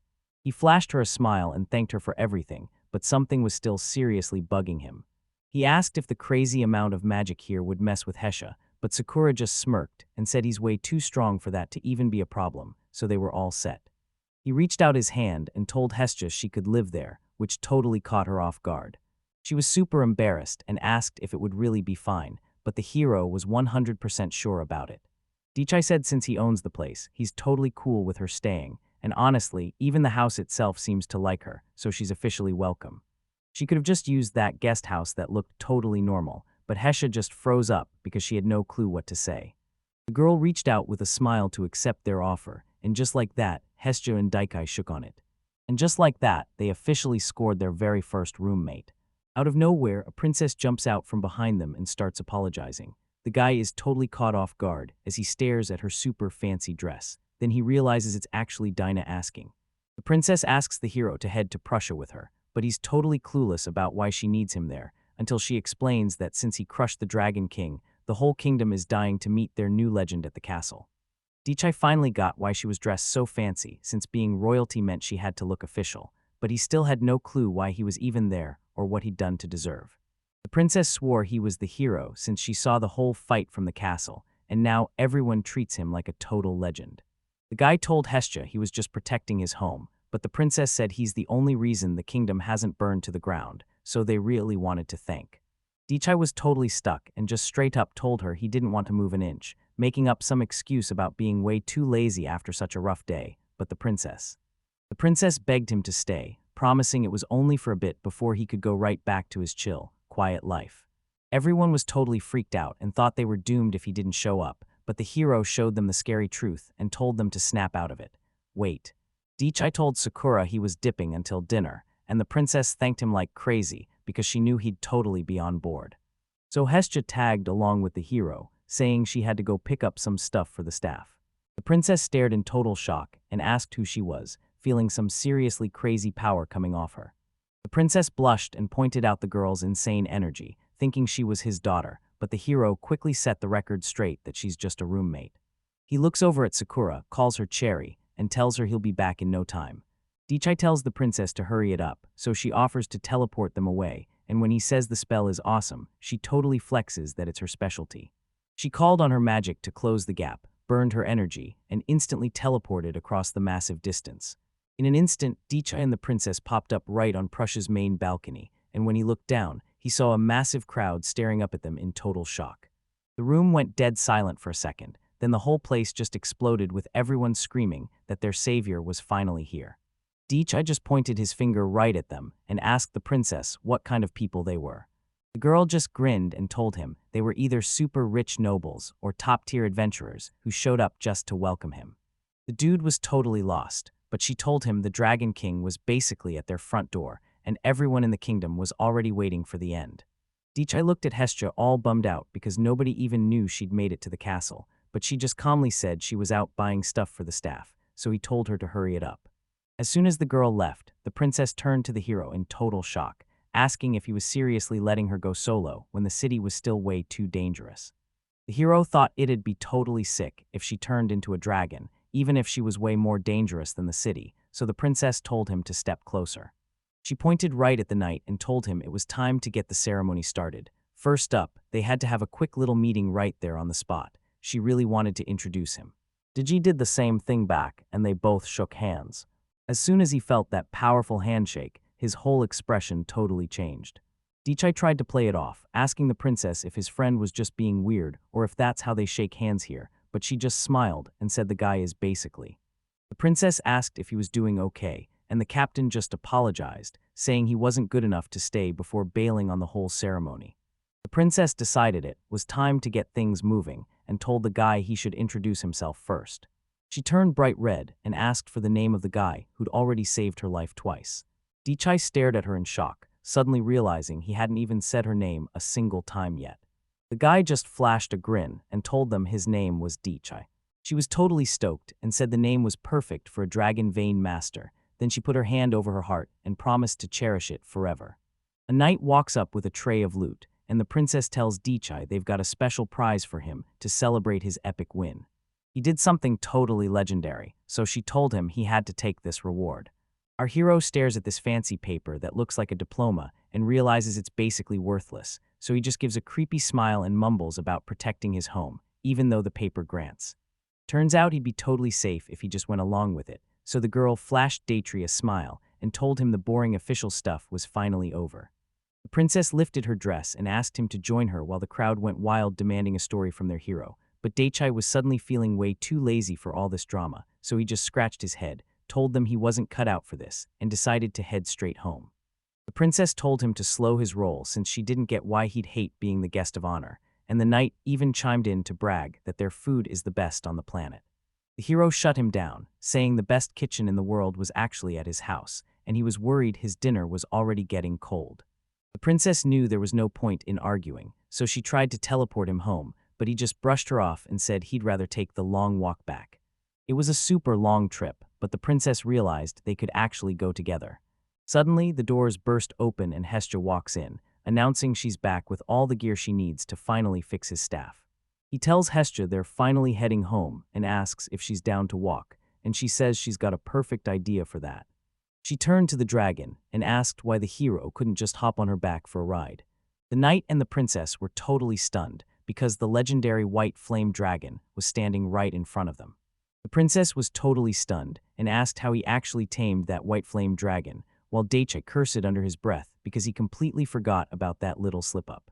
The princess was totally losing it, thinking the hero was about to level the city, but Desai told her to chill and let go, promising he wasn't there to break a single thing before. The dragon actually swore he didn't mean to wreck anything at all. The princess was stoked to hear that, but the hero just waved her off and told her they were already running late. She reached out to stop him and told him to hold up because she was speaking for the whole kingdom.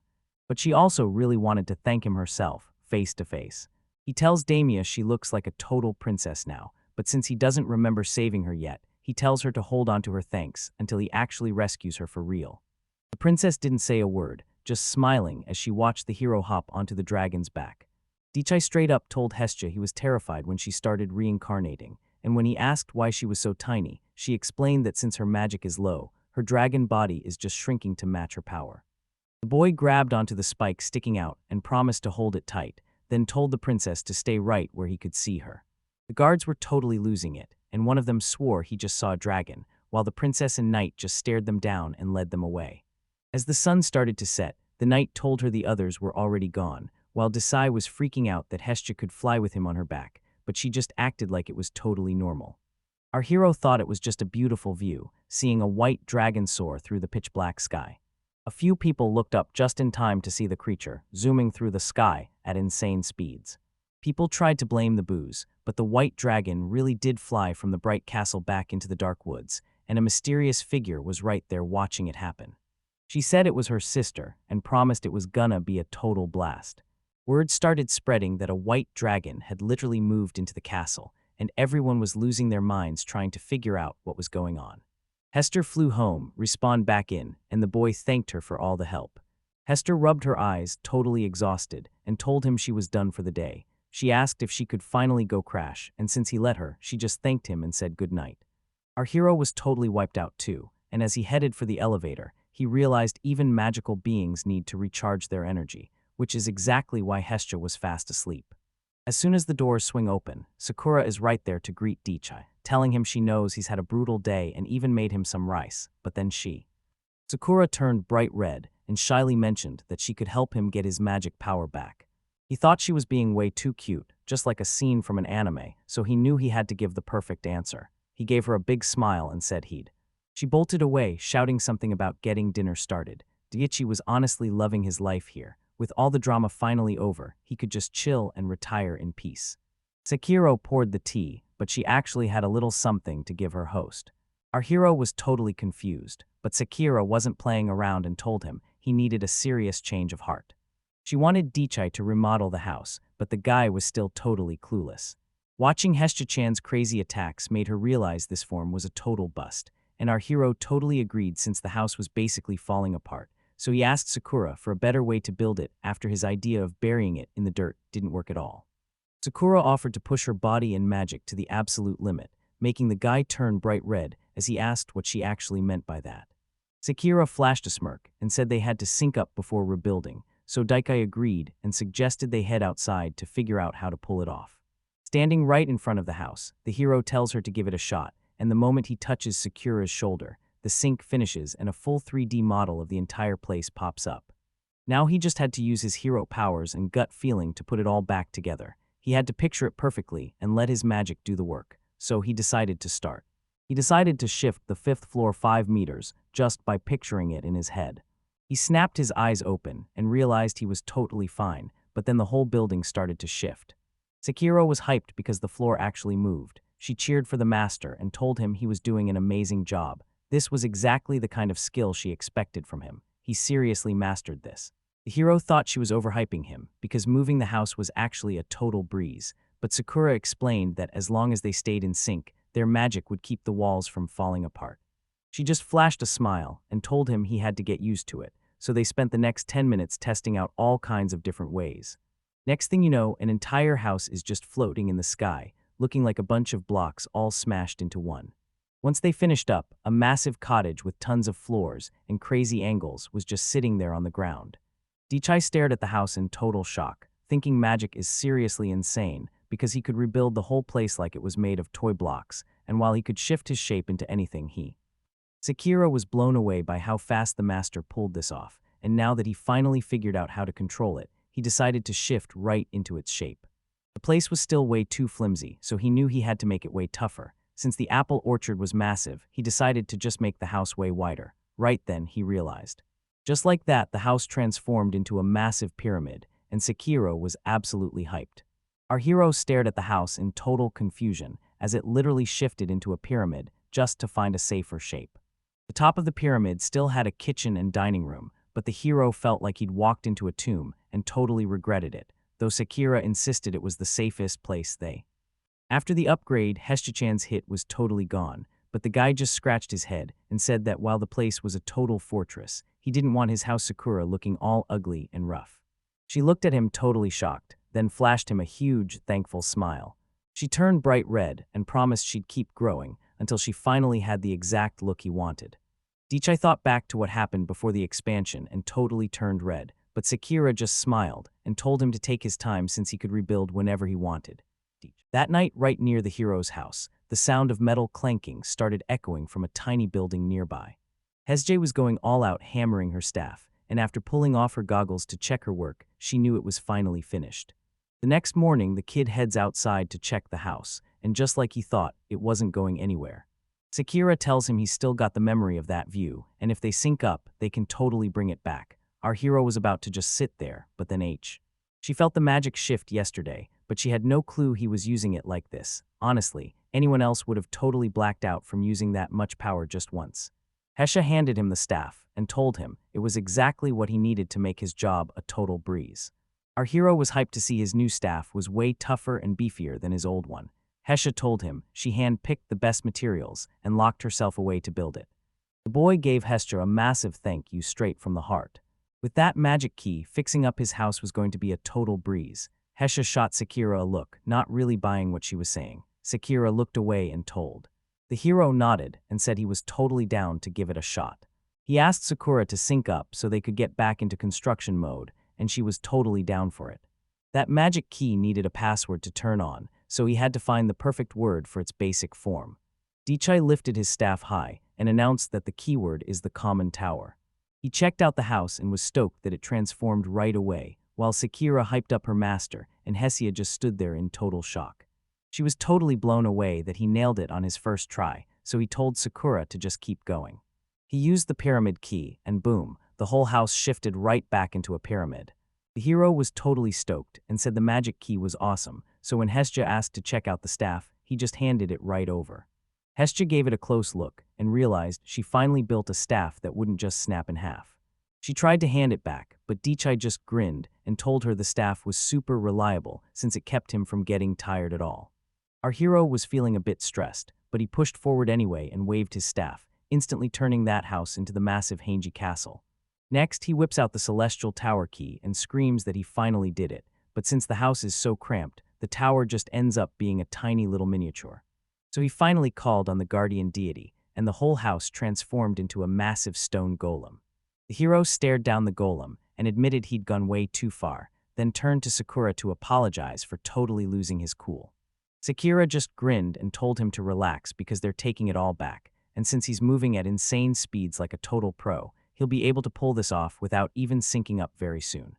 The hero flashed a big smile and gave all the credit to his new staff, thanking Hesja and making her feel amazing for finally helping him out. She told him to let her know if the staff ever snapped again so she could fix it, and after he agreed, he actually ended up learning the secret to rebuilding a house super fast. Dichai used a muscle golem skill, but this version was a crazy 20 times stronger. These golems suddenly got super jacked, but their faces looked totally weird and didn't match those massive bodies at all. Our hero realized something was totally off because making so many things at once caused them to glitch out, and right then, the princess screamed from behind him, asking what that creepy thing even was. She greets Daichi and says it's been way too long, and while the hero notices she always shows up right when he's super busy, he's just happy she did. The princess kept bragging about how grown-up she is, but the guy totally didn't get the flex and just asked what she wanted this time. She grinned and told him she finally finished the paperwork to give him the land in town, saying he could do whatever he wanted with it while he thanked her for the massive gift. The girl stared at the golems and asked why they looked so creepy, feeling totally crushed by their intense gaze, and even the hero had to admit they were pretty terrifying. He didn't want any accidents, so he sent the golems packing, but he was totally shocked when the princess recognized his secret magic key technique. She definitely knew about it since this was some seriously high-level magic. Even a pro like her could only manage to say a couple of phrases. The guy realized his armored golem was actually built using a magic key.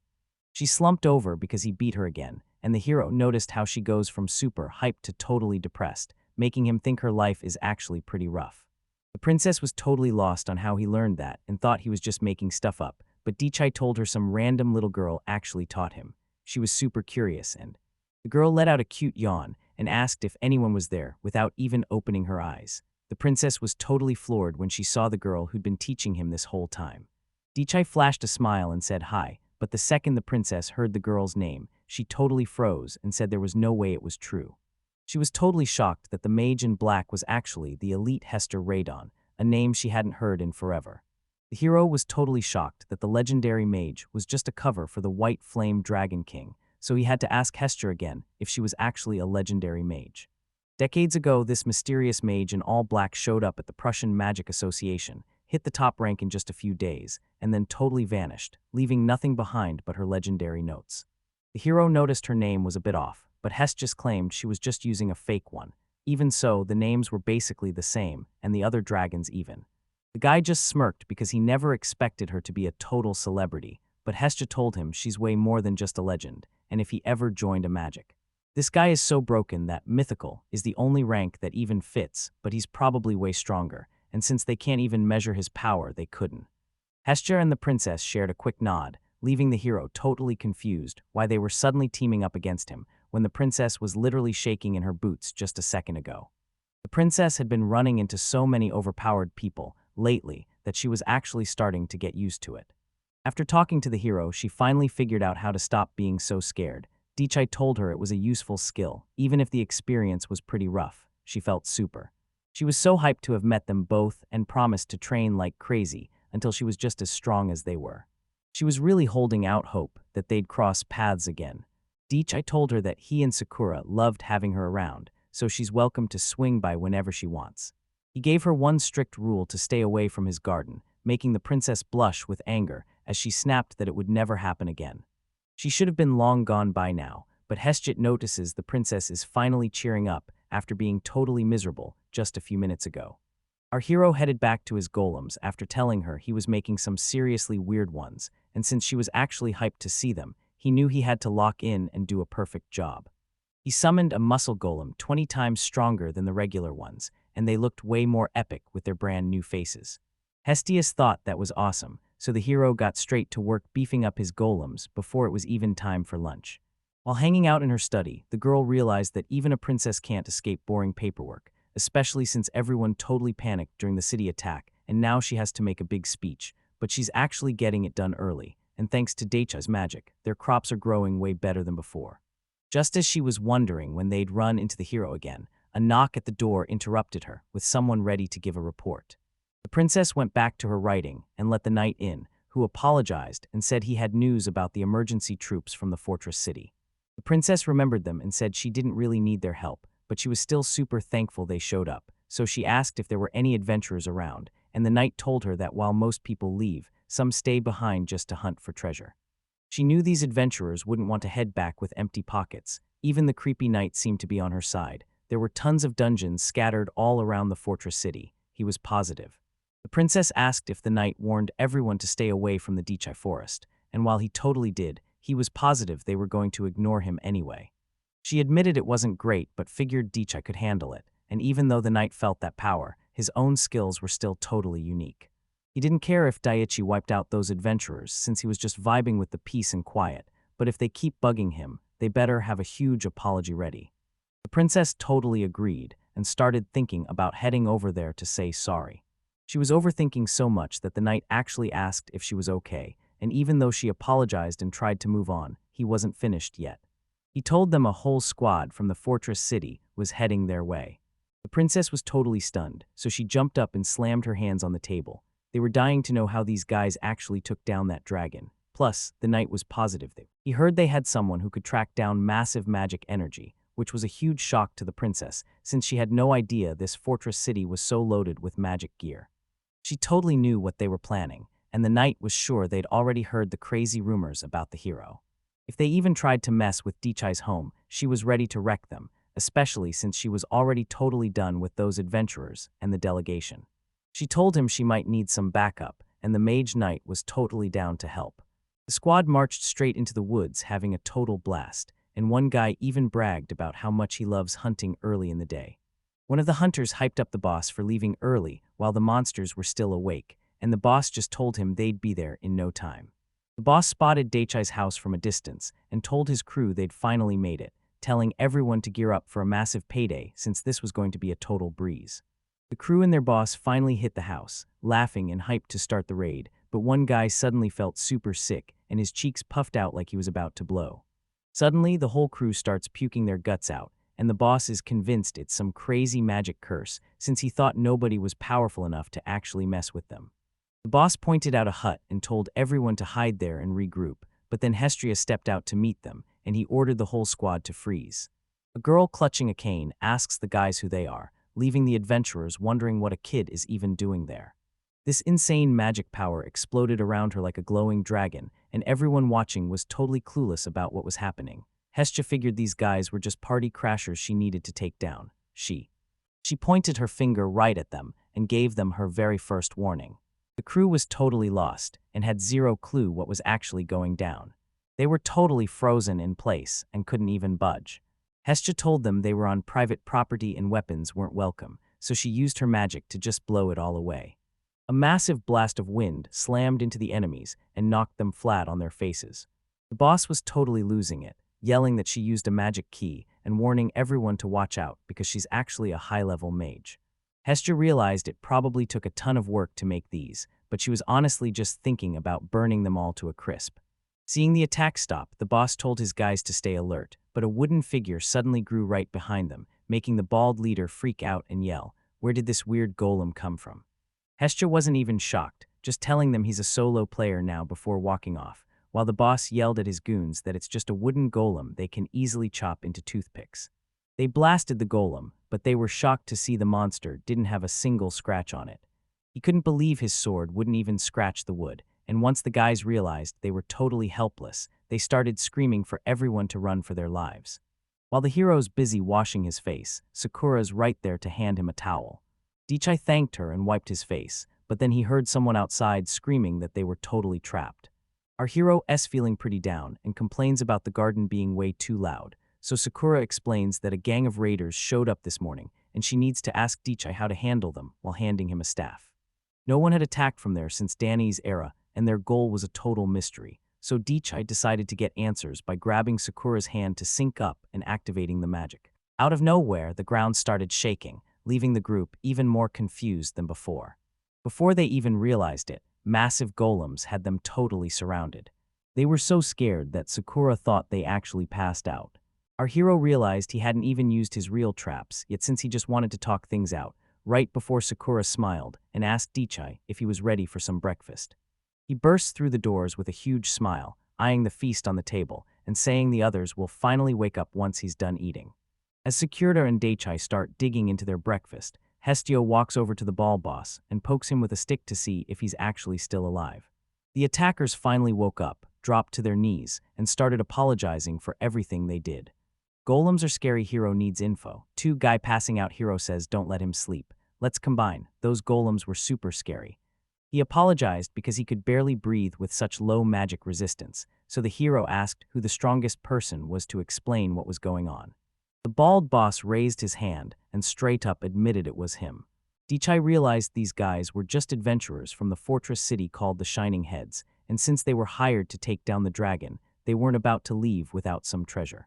The boss dropped to his knees and agreed, so the hero asked how they even found this place, and the guy admitted it was just a mission from headquarters. This black-haired lady with huge eyes is the one who lured them here by promising they'd find a massive pile of treasure.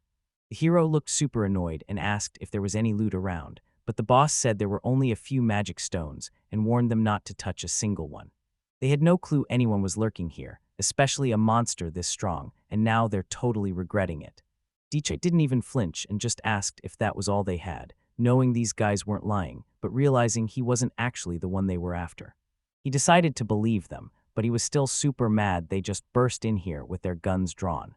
The boss felt super bad and said he'd do anything to make up for what he did. He even offered to shave his head as an apology, but our hero realized the guy was already bald. Since they didn't smash anything, he was totally fine with them just grabbing their gear and heading home, leaving the boss completely shocked that it was over so easily. He asked if the hero was gonna put their heads on spikes to scare people, but the hero just asked what kind of psycho they thought he was. Isekai'D told them to never touch his house again and to go tell everyone else that there's absolutely no treasure here. The boss was hyped and thanked the hero, then immediately turned to his crew and told them to pack their stuff and get the heck out of there. Our hero was totally stuck thinking about that black-haired girl they mentioned, and he had no clue why some random stranger would actually order a raid on his house. He had no clue what was coming next, but it was totally obvious these guys were just being played. The guys grabbed all their gear, gave a quick salute, and said they were finally finished. The guy gives them a quick shout-out and tells them they're finally free to head home. The adventurers thank him for being so chill and scramble away as fast as they can. He lets out. Dichai was feeling pretty sketched out by the fortress city since he knew zero about it, so he asked Hestia to give him the full scoop on what was going on. She says okay, but first she points to the clouds and tells him he's got company, so he looks up and spots a mysterious shadow in the sky. This massive dragon was floating right above the heroes, staring them down with a terrifying look. Dichai stared at the massive dragon in total shock, asking if Hestia was the reason it finally showed up. She recognized him, but she knew he was really there for the other guy, so the hero just asked what he wanted. The dragon said sorry for bothering him and asked if he could land so they could have a real talk. The dragon looked them in the eye and told them he was their king in the past and he's still their king today. The adventurers looked up at that massive dragon, realized today was not their day, and started running for their lives. Our hero had absolutely no clue why they just showed up out of nowhere. The dragon thanks him for the landing, and when the guy asks if he's there for Hestia, the dragon decides speaking his old language is way too rude and just straight up reincarnates right then and there. It was Harrison, Hestia's old right-hand man, and now that he'd shifted into a human form, he asked the hero if he could actually understand him.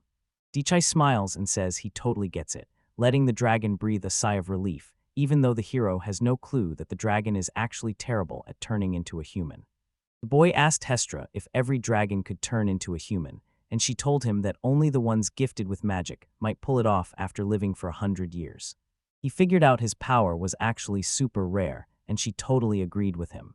She explained that living way too long can actually rot your brain until you're just a wild animal, and the boy was shocked that even legendary dragons could lose their minds like that. Hestia says not to sweat it, because the moment those things become a real threat, the other dragons will just take them out. A few dragons actually made it out alive, but most of them just bled out slowly or got finished off by other monsters. Our hero was shocked again by how savage the dragon society was, so he just asked what they actually wanted from him. The dragon explained they were all there to meet their new king, and since he could shapeshift and was small, they picked him to be their voice, so he bowed down and said it was a. Dichai thanked them for being so respectful, but right then, he saw that every other dragon was already there waiting for them. The kid looked up in total shock as a massive swarm of dragons took over the sky. One dragon told the other that this human could actually speak their language, which totally blew his mind since it usually takes people decades to learn it. They were totally blown away that a hero would help them out, but all Dichai could think about was how he learned it all from eating that apple. While the rest of the dragons were circling above, their leader wanted to show some respect and told the whole squad to land. The hero figured it wasn't worth the hassle since they couldn't all fit anyway, so Harrison just told the group to give him their greetings instead. From this day on, the dragons swear to follow his lead, and when Guy looks up, he sees the whole sky filled with them bowing down to him. Dichai got the message and told them to stay far away from the city since everyone was still freaking out from their last visit. Harrison nodded and ordered the rest of the dragons to head back home, thanking the hero for letting them tag, along before telling Dichai that if he ever needed their insane power, they'd be there for him. He never imagined he'd end up in that same spot one day, or if he'd ever even need their powers in a fight, but Harrison told him they were lucky to have a king. Harrison looked at Hestia and smiled, telling her he was a super nice guy since he didn't kill her. The girl was totally shocked when the dragon told her that one move was all it took for them to swear their loyalty to him. Our hero could see the dragons totally adored Hestia, and even though she thought they were over her, she definitely underestimated how much they still cared, so when the dragons started acting all formal, Harrison shuts that down fast, telling her she's the one who led them and they'll always look up to her, making her blush and look away. The kid realized that even dragons could be chill, and he was just glad they didn't have to fight, so he asked Harrison if that was really all they came for. Harrison told Hestia they needed to talk, and she stared at the dragon in total shock. He knew the Black Dragon King was finally making a move because he could feel that insane magic energy. Hestia didn't even flinch and said she totally got it, and even though the hero thought the dragon was a huge threat, she promised it was actually harmless, so he figured it was all good. Harrison told them to say what's up for him if they ever ran into that guy. Then he said his goodbyes as the three friends watched the dragon soar into the clouds. Hestia let out a massive yawn, and the hero told her it made total sense she was exhausted after such a wild day, which she completely agreed with. The boy flopped down under an apple tree since the sun was out and everything was finally chill, so Hestia decided to join him for a nap while smiling about the dinner he was gonna start making.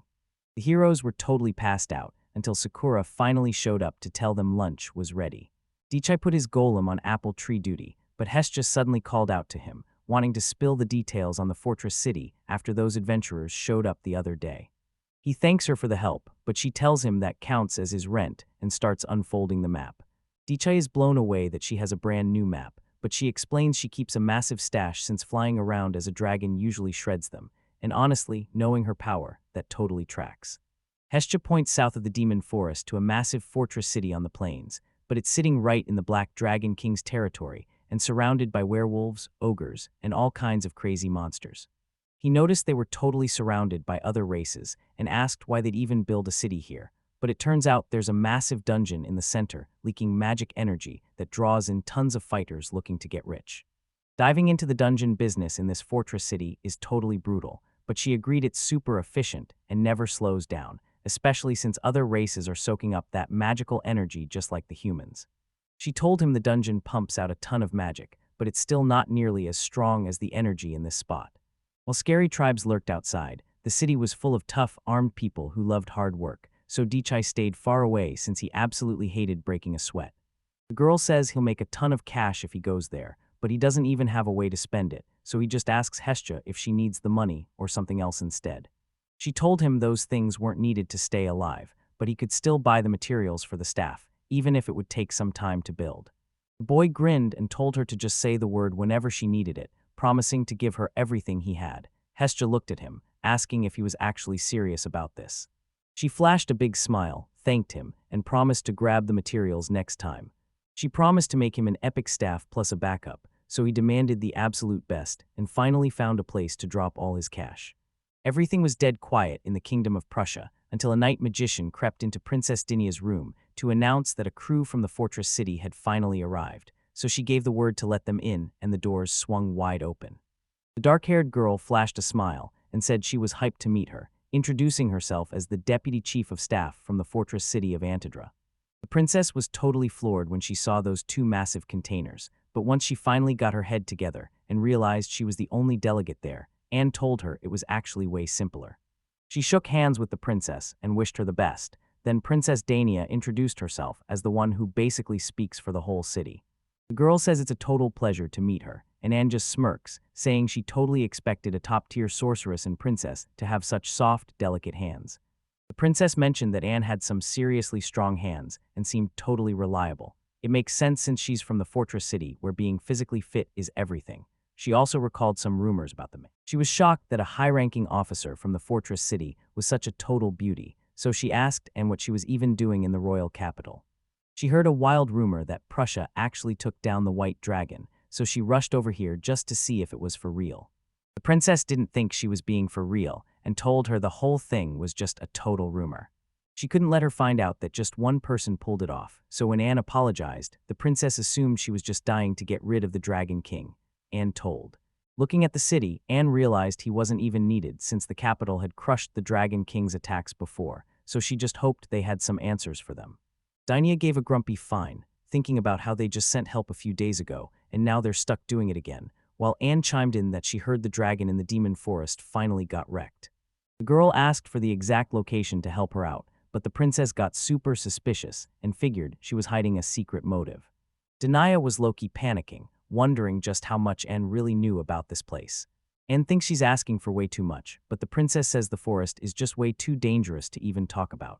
Anne tries to play it cool and says she's super strong, but even though Dania felt that power during their handshake, she's actually worried about something else entirely. She didn't want to forget Dichai, but she was so scared of getting in the hero's way that she realized there was only one thing left to do. Danny offered to lead Anne through the demon forest so they could brainstorm how to take down dragons on the way, and Anne was super hyped to have the princess helping her out. It was already way too late to leave, so they had to wait until morning, and after Anne said her thanks, the knight offered to show her to her room. Dania was totally sure everything would be fine, because tomorrow she was taking her to a spot with 0 traps, where even a little kid could wreck the monsters. The princess had her plan all set, and now she just had to make sure everything went down exactly right. Just before Anne and Dinah showed up, Hestia quietly snuck up to the hero. She held out the staff and told them it was just a little experiment she'd put together. The hero was totally stunned by how fast she worked, but Hasha just shrugged it off as a regular thing while she tested out the new materials from her travels. He asks if it's really okay to use that, but she tells him it's totally fine. Since Dichai hooked her up with some cash, she could just restock her supplies right there and get to work. Prussia is basically the capital of magic gear, which makes sense since he just said this staff was made from the horn of an immortal unicorn that lives way out in the middle of nowhere. Since it's so high level, he had to try something super complicated too. The second he used that magic key, the staff straight up exploded right in his hand. He was totally stunned because it got wrecked before he even got a chance to use it. The hero says sorry to Hestia, but she's totally cool with it because she actually wants him to be used until he breaks, and since this version was way too stiff and focused. The hero told her to stop pushing herself so hard and promised he'd drop as much cash as it took to get the job done. Hestia told him to trust her, and he saw her crafting spirit was totally fired up, meaning they were about to pump out way more staffs. As the sun went down, Prussia's tavern was getting super loud because the four adventurers were in there grabbing some drinks. The bald boss chugs the whole mug in one go, then some guy brings over even more drinks while the rest of the crew starts cracking up. The boss wiped his mouth after slamming his drink and shouted that he felt alive again, but the crew noticed he was chugging way too fast. One guy was still totally rattled from getting jumped by the boss smashed the table with a massive kick and told them that even with their weapons, they didn't stand a single chance against his insane strength.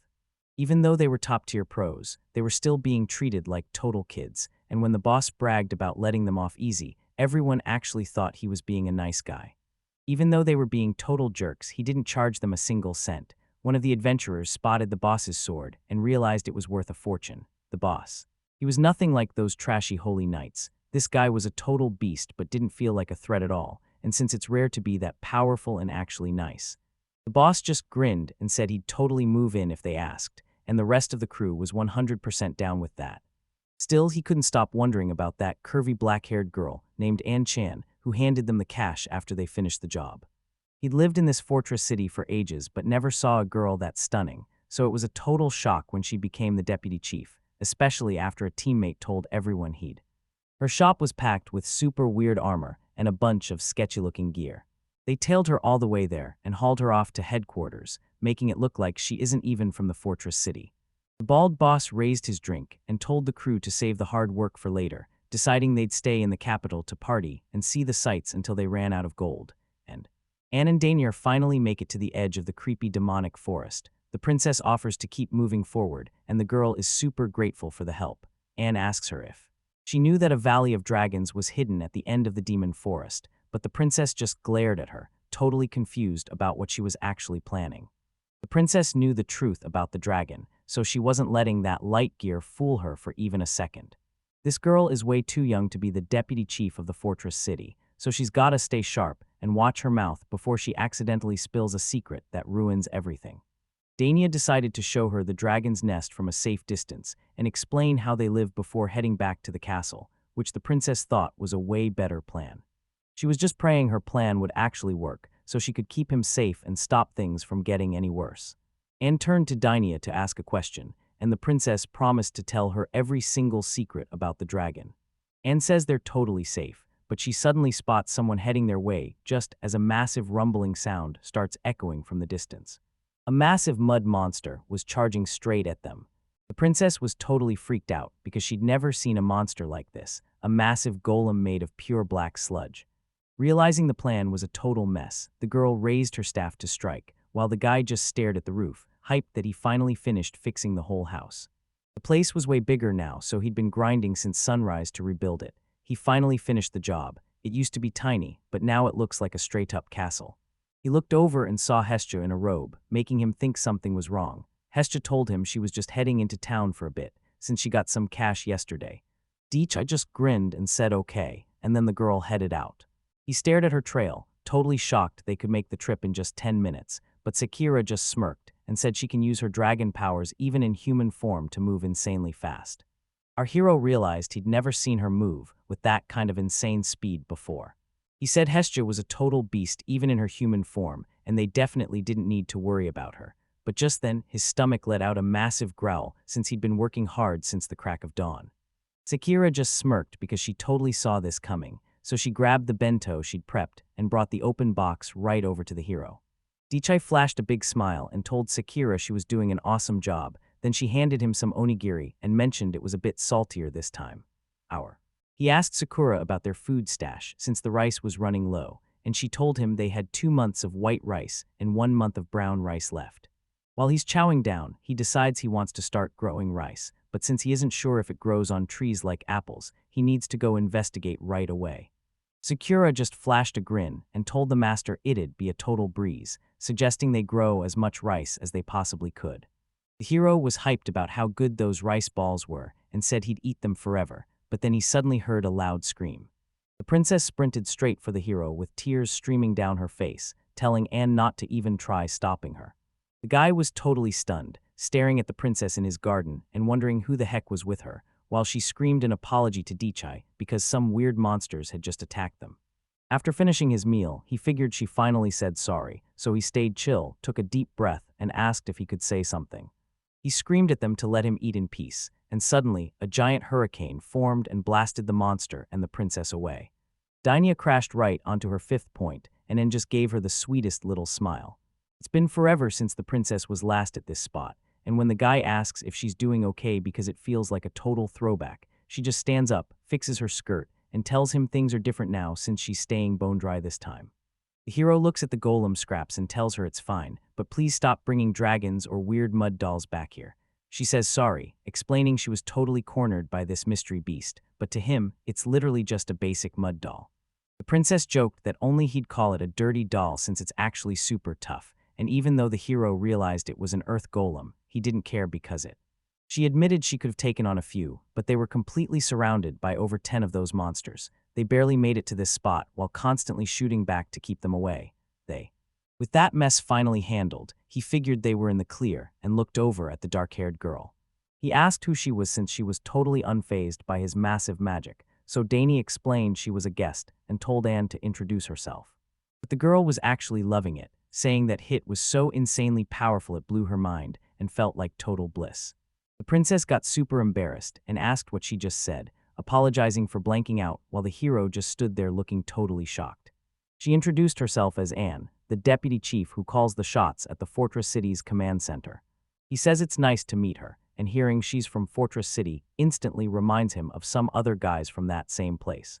Our hero figured she was the big boss, and she just gave him a wicked grin, and knew right away that this guy was the big boss of this magic world, and the hero totally agreed since she could already feel the insane energy in the air.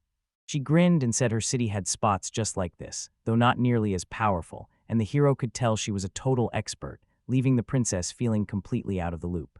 The hero saw her making a super weird face and asked what was up, but the princess was just shocked to see Anne and Dichai actually talking like normal people, and the guy totally agreed.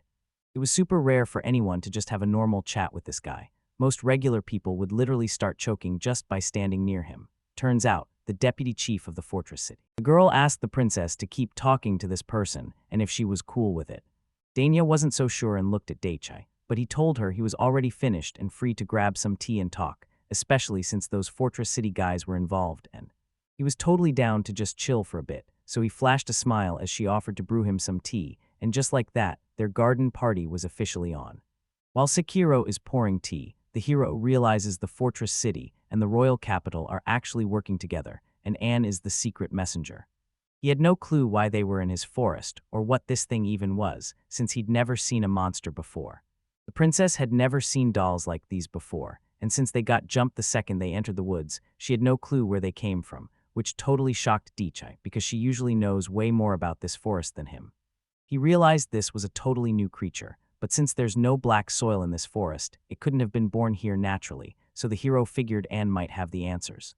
The girl admitted she'd never been to this forest, so she asked the princess to take the lead. The hero gave Dinia a worried look, but she told him she'd. Our hero knew exactly what was happening, but he was just a regular guy living in the woods who never expected these big shots to travel all this way just to find him. The princess actually thought about giving him some props, which was fair since she's the one who really owes him, and she realized this hero is way more than just some average guy. He didn't even catch how weird that sounded, and while Dania told him to just ignore it, Anne's jaw dropped when she realized the thing next to Dichai was actually a staff. He agreed with her, but she explained she just felt this insane power and wanted to know what he was made of and even go on a date, so he said okay. She took a closer look at the staff and realized something was totally off. She smiles and tells them it's made from the Dragon King's bones, finally seeing his legendary work again after a really long time. The princess jumped up in total shock and slammed the table, demanding to know if it was actually true. The hero saw she was freaking out and asked if she was okay, but she just ignored him and told him to answer her right now. She said this was a top-tier national treasure, kept under the tightest security, meant only for the strongest wizard to use if a huge disaster ever struck. Our hero couldn't believe how much this thing was actually worth, and after accidentally trashing it so many times, he felt totally embarrassed facing the person who built it. The princess's jaw dropped when she saw it and she asked where he got it, but he just played it cool and said it was a gift. Dania was still in shock, but she acted like she had no clue and just asked what they were even talking about. Dania was totally speechless, so the guy asked why she was staring like she wanted something, even though she just wanted to know his deal and who he lived with. The guy just flashed a smile and said he saw no problem with it, so he didn't care one bit. The princess was just about to spill the beans to Anne about Dichai's secret roommate, but right then, Hestia walked in and announced she was home. The second the hero says hi to Hestia, Anne jumps in to tell her that her big sister has finally arrived. She scrambled toward Hestia on all her legs, screaming that she could finally see her. She pulled her into a massive hug, and Hestia's head just sank right into her chest. Hestia finally realized this was the kid they sent, so she pulled away from the hug and told them to back off.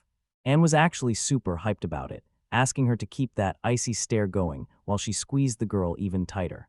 Our hero realized they were making a total scene and demanded to know what was going on, asking Denya who she had even brought to him. The girl just gave him a totally blank look, but Dichai wasn't even shocked when she said she had no clue what was going on, and as Anne hugged her sister, she gave her sister a cheeky grin and mentioned an ancient black dragon king named Dan, revealing she'd actually been looking out for her this whole time.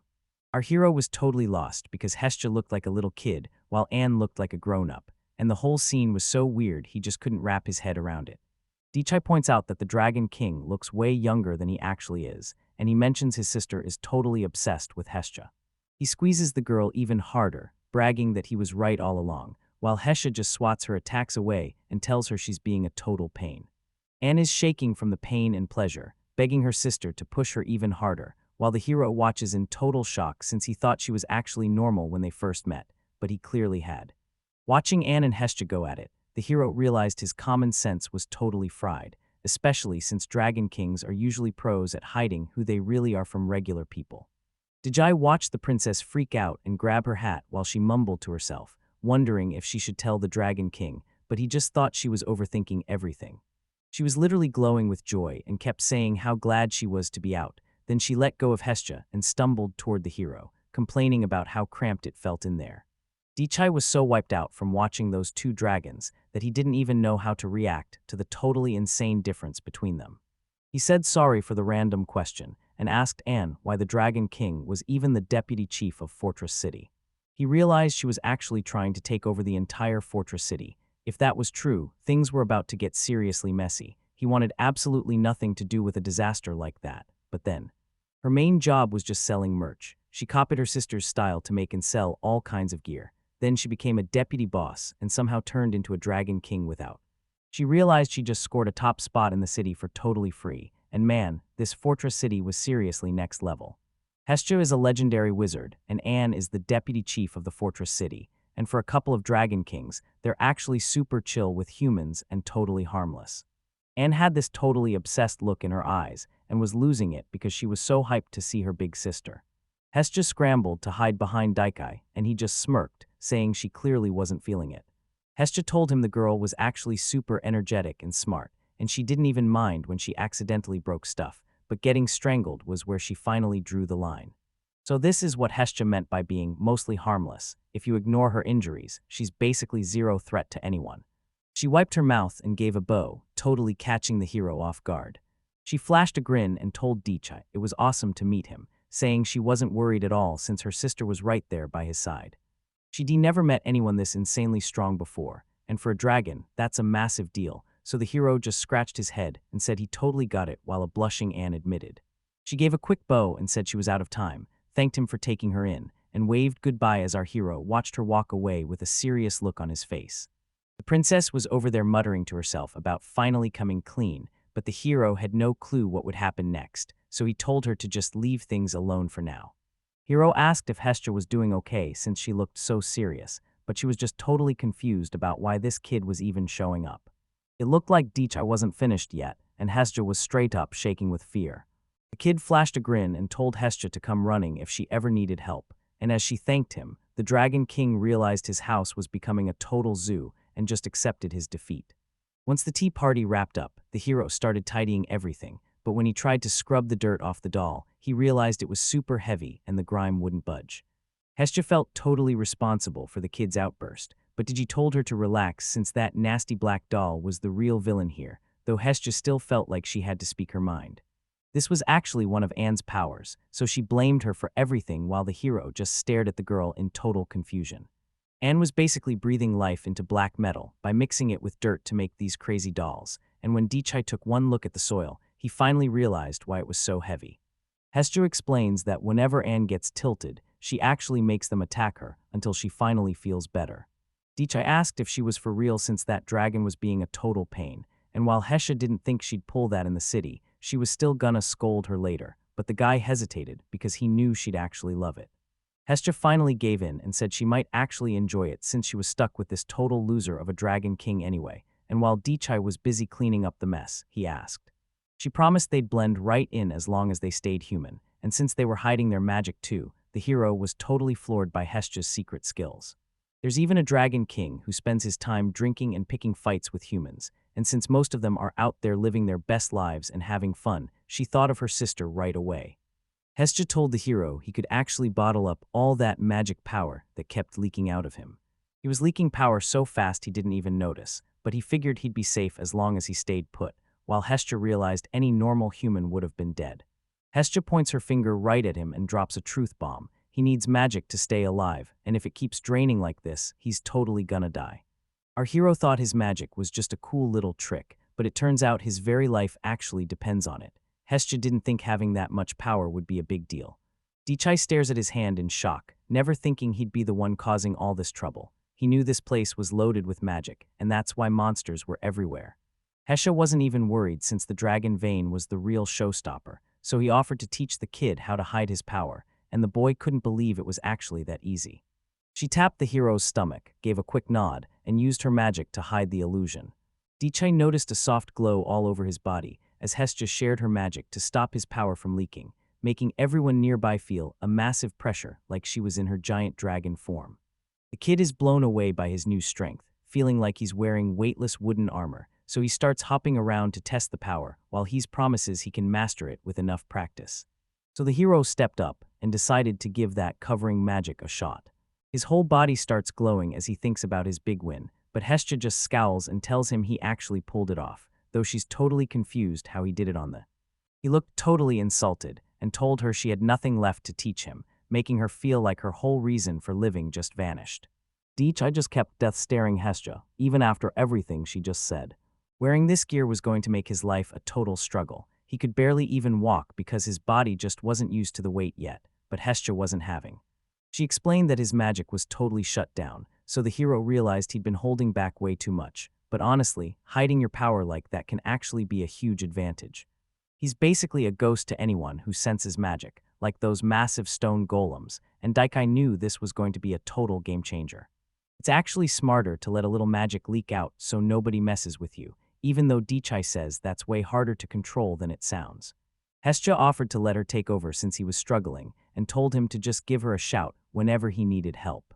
He agreed because Hestia was way better at controlling this stuff, so he'd lean on her until he got the hang of it, and Dichai gave her a quick head pat. Hester was pumped because now her whole life finally made sense. Princess Dania and Anne were just having dinner at Prussia Castle when the truth finally hit. Anne was actually the Dragon King, and Dania was so shocked she thought her heart was gonna jump right out of her chest. Anne said sorry to Dinah because she really tried to hold back, but she just totally lost her cool. The princess asks if the fortress chief knows her secret, but Anne says no way since she got the job by total luck, and the warden has zero clue she's actually the Dragon King. She's the deputy chief who runs the whole security show, making things a total breeze for every adventurer on the job. Princessa realized she actually cared about the people after all, so she was totally fine letting things slide as long as Dania kept the capital safe. She was super curious about what this mud doll actually was, since a new species would mean she'd have to step in, but then she dropped the bomb that she made them herself, which totally blew the. Anne said sorry for the secret and explained the doll was her scout, since she knew Dichai's Sama was way too powerful on that dragon vein and didn't want to risk getting killed. She went off to explore the forest too, but after they all sat down for tea, she realized Dichai was actually super sweet and incredibly powerful. Now she felt like she had just been wasting. The princess totally got that feeling because she was terrified when she first met Dichai, but she still had no clue why those creepy dolls were coming for her. Anne just grinned and said it was only a hobby, but the princess gave her a super weird look and said she totally got it. His scolding actually made her feel better, and while messing with dirt and metal was cool, that insane surge of magic from Dichai was way more intense and powerful. Ginny shut down the conversation to avoid judging anyone's vibes, but when the princess asked Anne about her forest scouting, Anne just straight up shuddered. But things are getting messy because the magic forest is making the fortress city's dungeon grow out of control. The princess was totally freaking out, and that's the whole reason the fortress city's deputy chief showed up. Prussia's land and magic are totally booming thanks to that dragon vein in the forest, but since dungeons are basically living monsters that crave magic, they're definitely heading this way. Ansdell scouted the whole area around the capital and found a bunch of tunnels leading straight to the fortress city's dungeon, but if they get wrecked, scary monsters could start popping up all.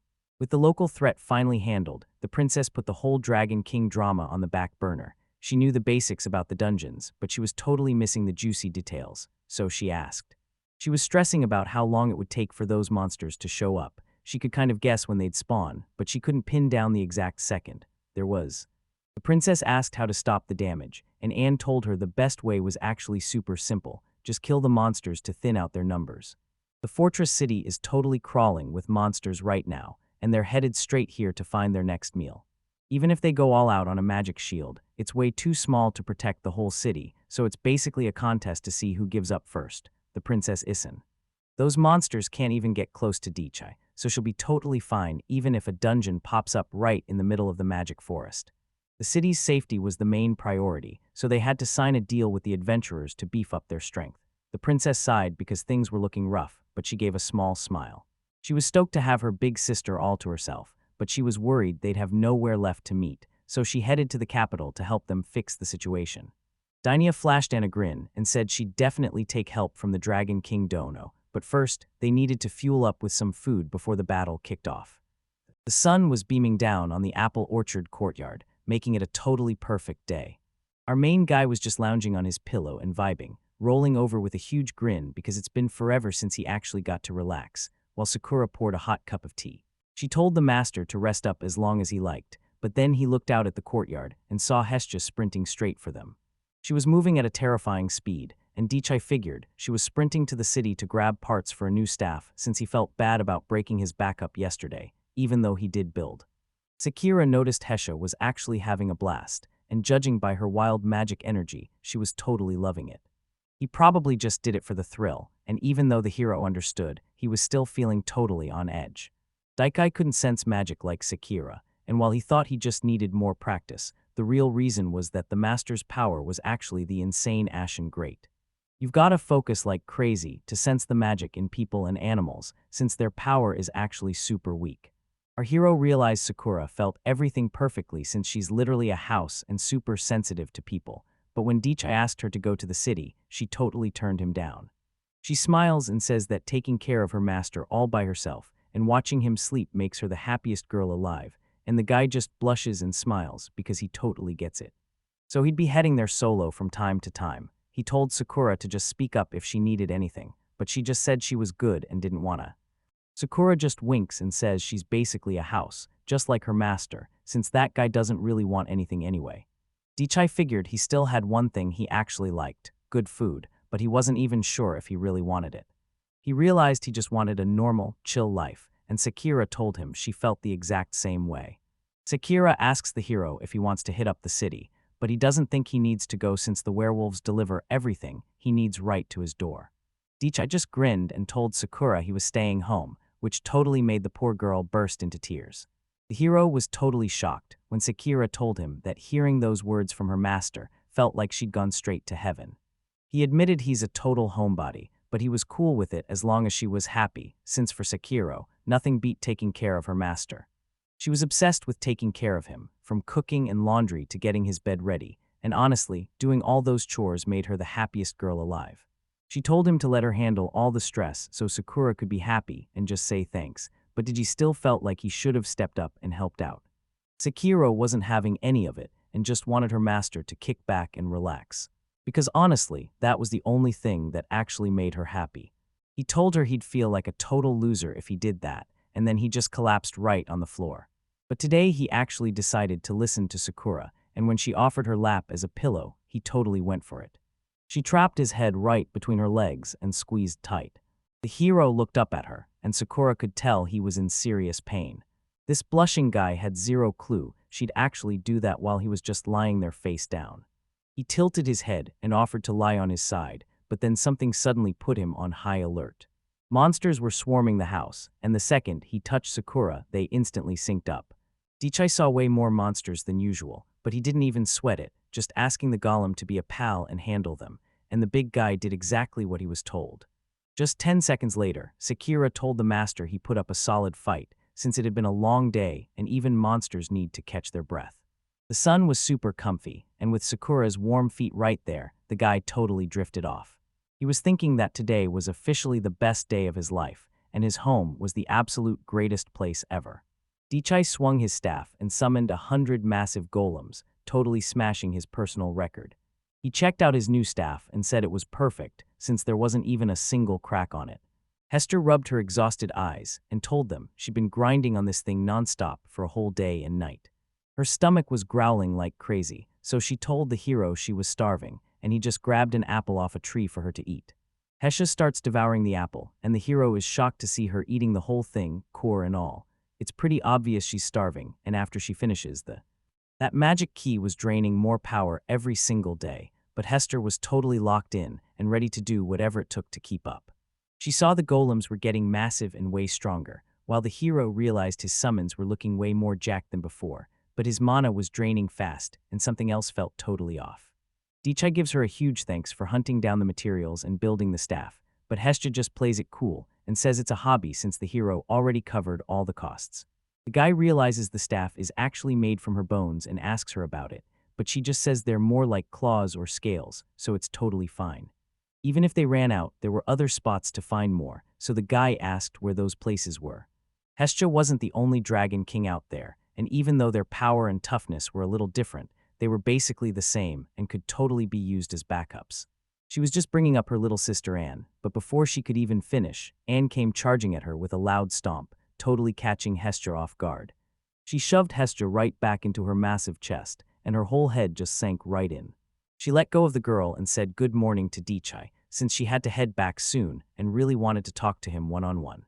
Our hero says hi to the girl, totally expecting her to show up anyway. She kept her sister in a tight hug while they bowed together, but the boy felt super uneasy seeing Hestia start to twitch. Hestia shoves Anne away with all her strength, screaming that she never asked for her help, but this just makes Anne so hyped that she literally starts drooling. The girl wiggled out of the hug and bolted toward Dichai, and while Anne thought it was super cute, she was bummed it ended so fast because her sisters. Our hero couldn't believe Hestia put up with her sister's attitude, and Anne was just happy he finally saw her side of things. For a second, Anne forgot all the drama and Hestia stared at the magic key, totally shocked that they could make so many things with such insane detail. Anne was absolutely blown away because she'd never seen someone control magic so perfectly, especially since he used way more power than her with just a magic key. The sisters were totally starstruck, but he felt super awkward since he wasn't some kind of rare monster for them to stare at. Anne says sorry and lets him know she builds golems too, so seeing this is actually super hype for her. Our hero still had no clue why Anne even showed up. She actually wanted to say sorry for all the mess she made before. Since they already knew, she admitted she was the one who built that creepy. She bowed her head and kept apologizing over and over for everything that went down. Dichai just smirked and teased her for trashing his garden with dirt, but since she said sorry, he's totally cool with it now. Anne was totally freaked out, thinking a simple sorry wouldn't cut it and she needed to be punished. She started blushing like crazy, just wondering what kind of punishment was waiting for her. He told her to finally wake up from the dream world since he already forgave her, but then he asked if she brought a gift to make up for it. Once she catches her breath, Anne tells them she brought some magic items, and the hero is dying to see what she's got. She pulled out a flask and told everyone it was a healing potion made from the actual blood of the Dragon King. This item was worth a massive amount of money. This medicine can heal anything from a tiny scratch to a broken bone. The moment he uses it, it starts working like magic. He realized this stuff. Magic items are basically gear packed with power that can do anything from helping with chores to wrecking enemies in a fight. Daichai was totally blown away by Hestia, and she just flashed a smile, offering to explain anything he didn't get, while he also realized Anne was actually a total pro at making magic. As the newest Dragon King, she's obsessed with making magic gear, but her big sister Hestia reminds her that while she only sticks to staffs, Anne can craft everything from medicine to tools. She admitted she had no clue how to craft a staff, and called her big sister a total genius for making something so detailed, making the boy realize their skills were on completely different levels. Hestia saw things differently, though, saying the most mind-blowing part was how he built those golems with such perfect detail. Daichai felt like a total outsider lately, so Anne stepped up and said she was sorry. This recovery potion is a total game changer for building wooden golems, since it instantly heals everything from broken bones to tiny splinters, and he's super hyped that this stuff works for literally anything.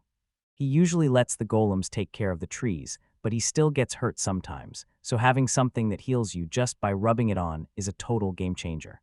The hero grabbed the potion and told her he was super thankful for the cure. Anne was totally shocked and said she was actually the one who should be thanking him, but then she hit them with a serious warning.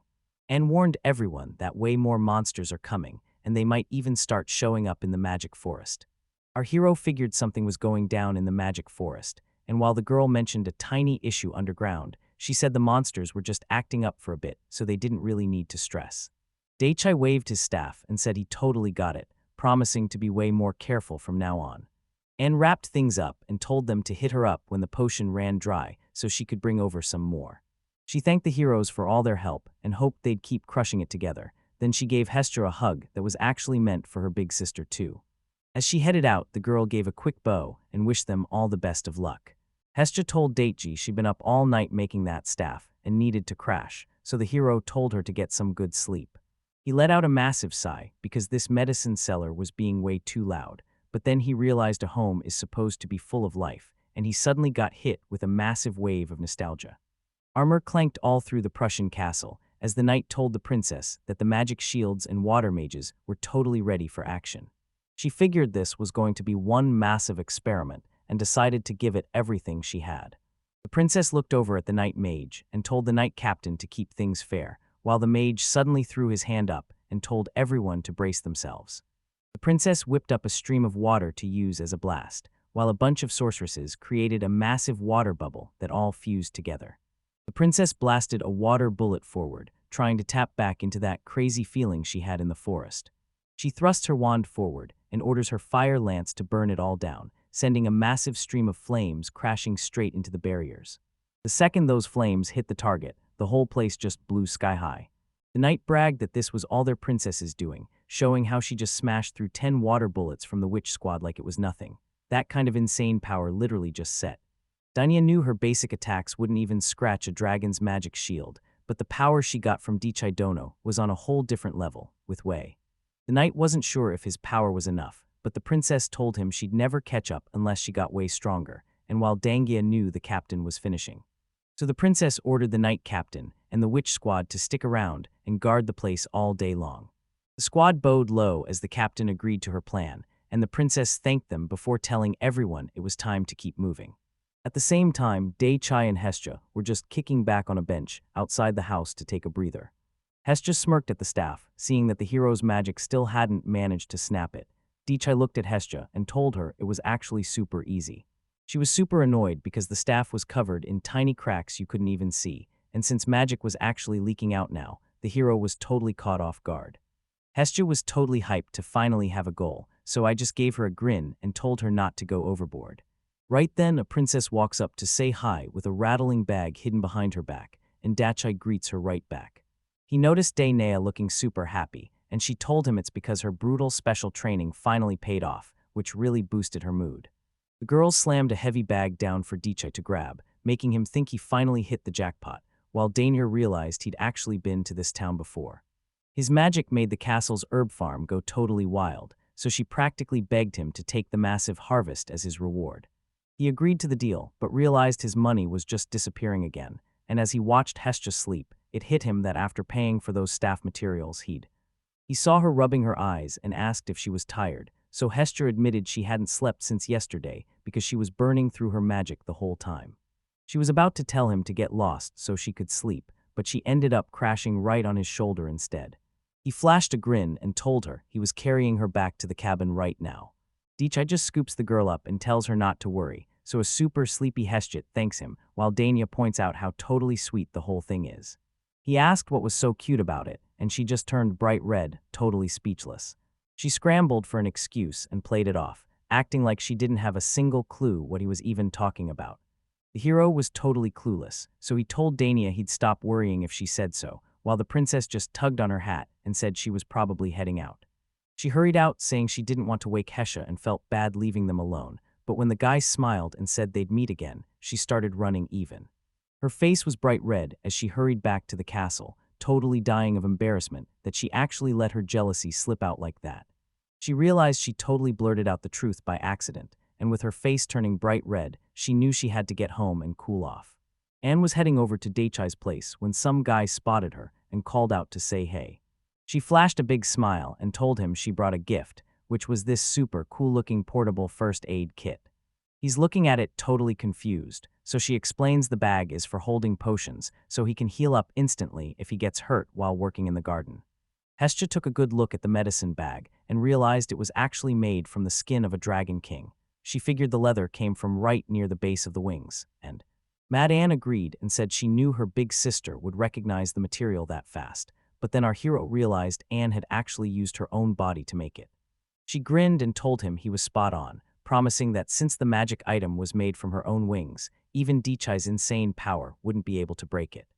Guy realized she was just like Hestia and asked if it was too crazy for a dragon king to use her body as material. Anne says it's just a tiny bit of skin and it'll heal in seconds anyway, so the hero decides to just take it, even though he feels pretty bad that he can't give her anything back.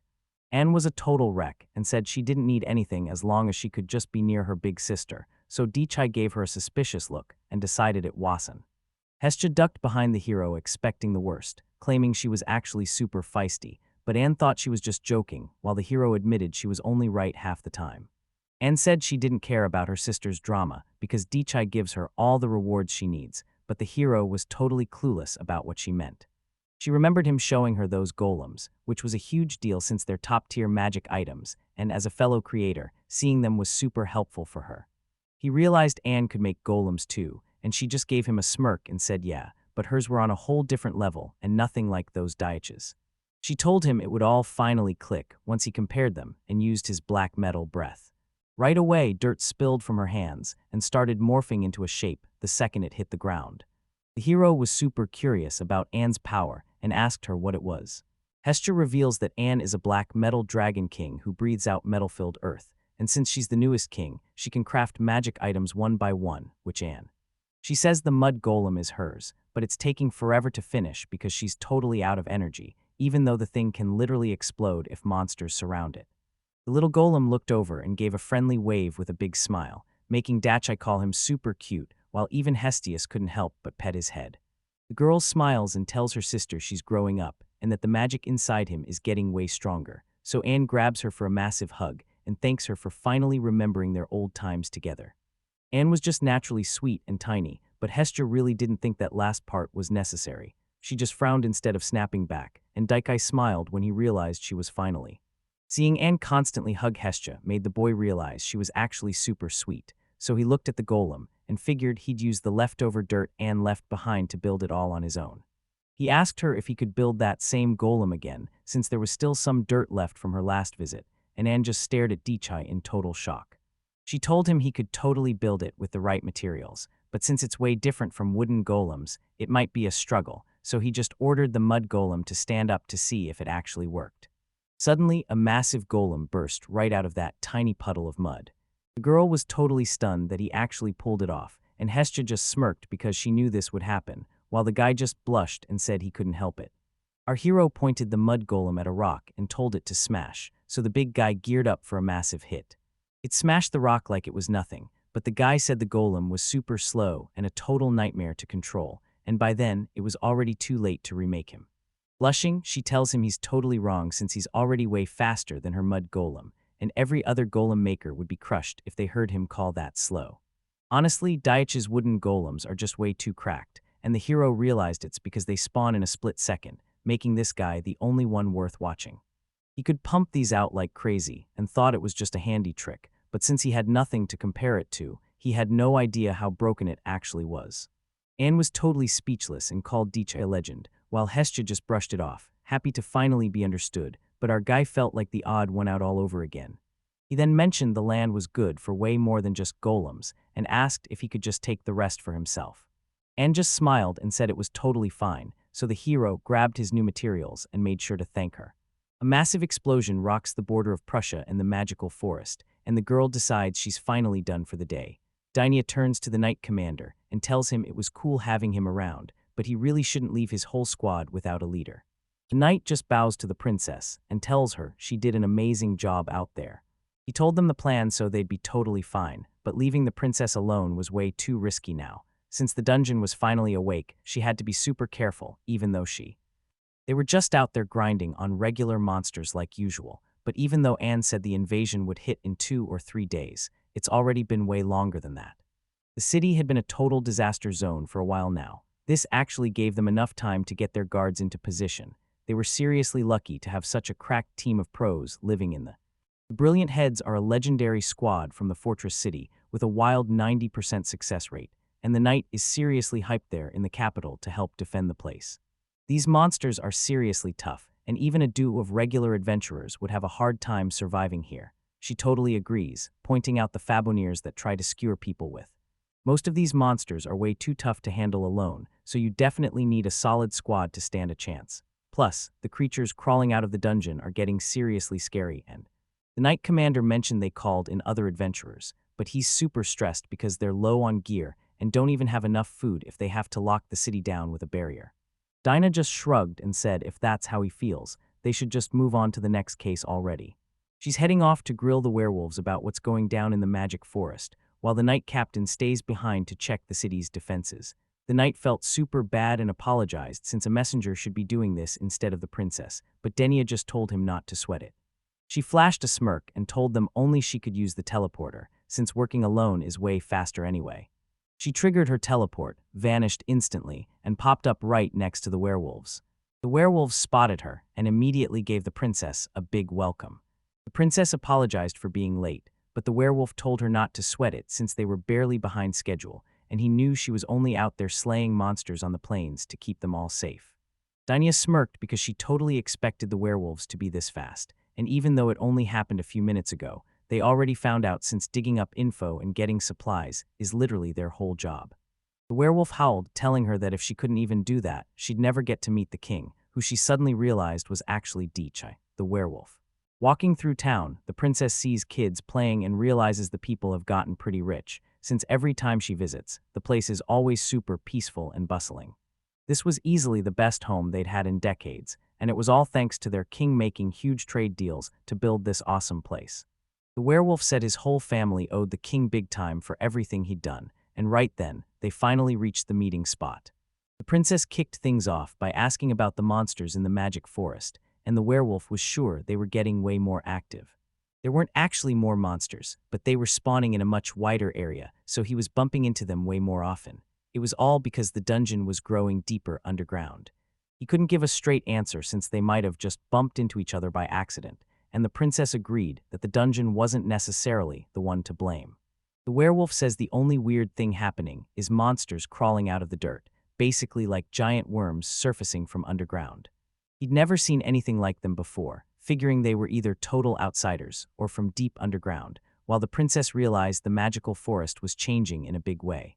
Plus, their king was right there, and just him being around was enough to start messing with the whole environment. The werewolf flashed a grin at his sister and told her that they were already hiding right among them. The werewolf pointed at the paper, showing off a list of every monster they'd run into and the ones that hadn't shown their faces in months. She realized the meanest monsters were totally gone because the king absolutely wrecked them, and now they're all too scared to even show their faces around here. Once the girl checked the names of those underground monsters, the werewolf told her they're actually easy to track down by their scent, by feeling them nearby, or by the signs they leave behind. He just gave a smug grin and said that's exactly why the forest was such a great place to live. Danya gave Dichai all the props for their success, but she's still really worried about those creepy underground monsters, so they're starting to prep their defenses today while the werewolf promised to help out whenever they need it. He actually owed the local shopkeepers a ton of money for all his food and gear. He thanked the princess and told her to keep him posted on everything. The werewolf just smirked and, while they hiked through the woods, the princess realized she still had to figure out the weird link between this magic forest and the dungeon, but for now, they were heading straight to Daichai's place.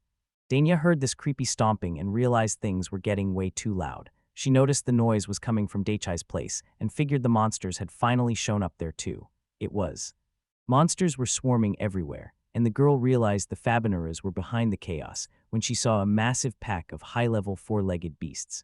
The golems were fighting back like crazy, and right in the middle of the chaos, the girl spotted a total hero. The girl watched those massive monsters get absolutely wrecked in an instant, leaving her totally speechless. She just smiled quietly with a huge blush on her face, telling him it was actually super cool.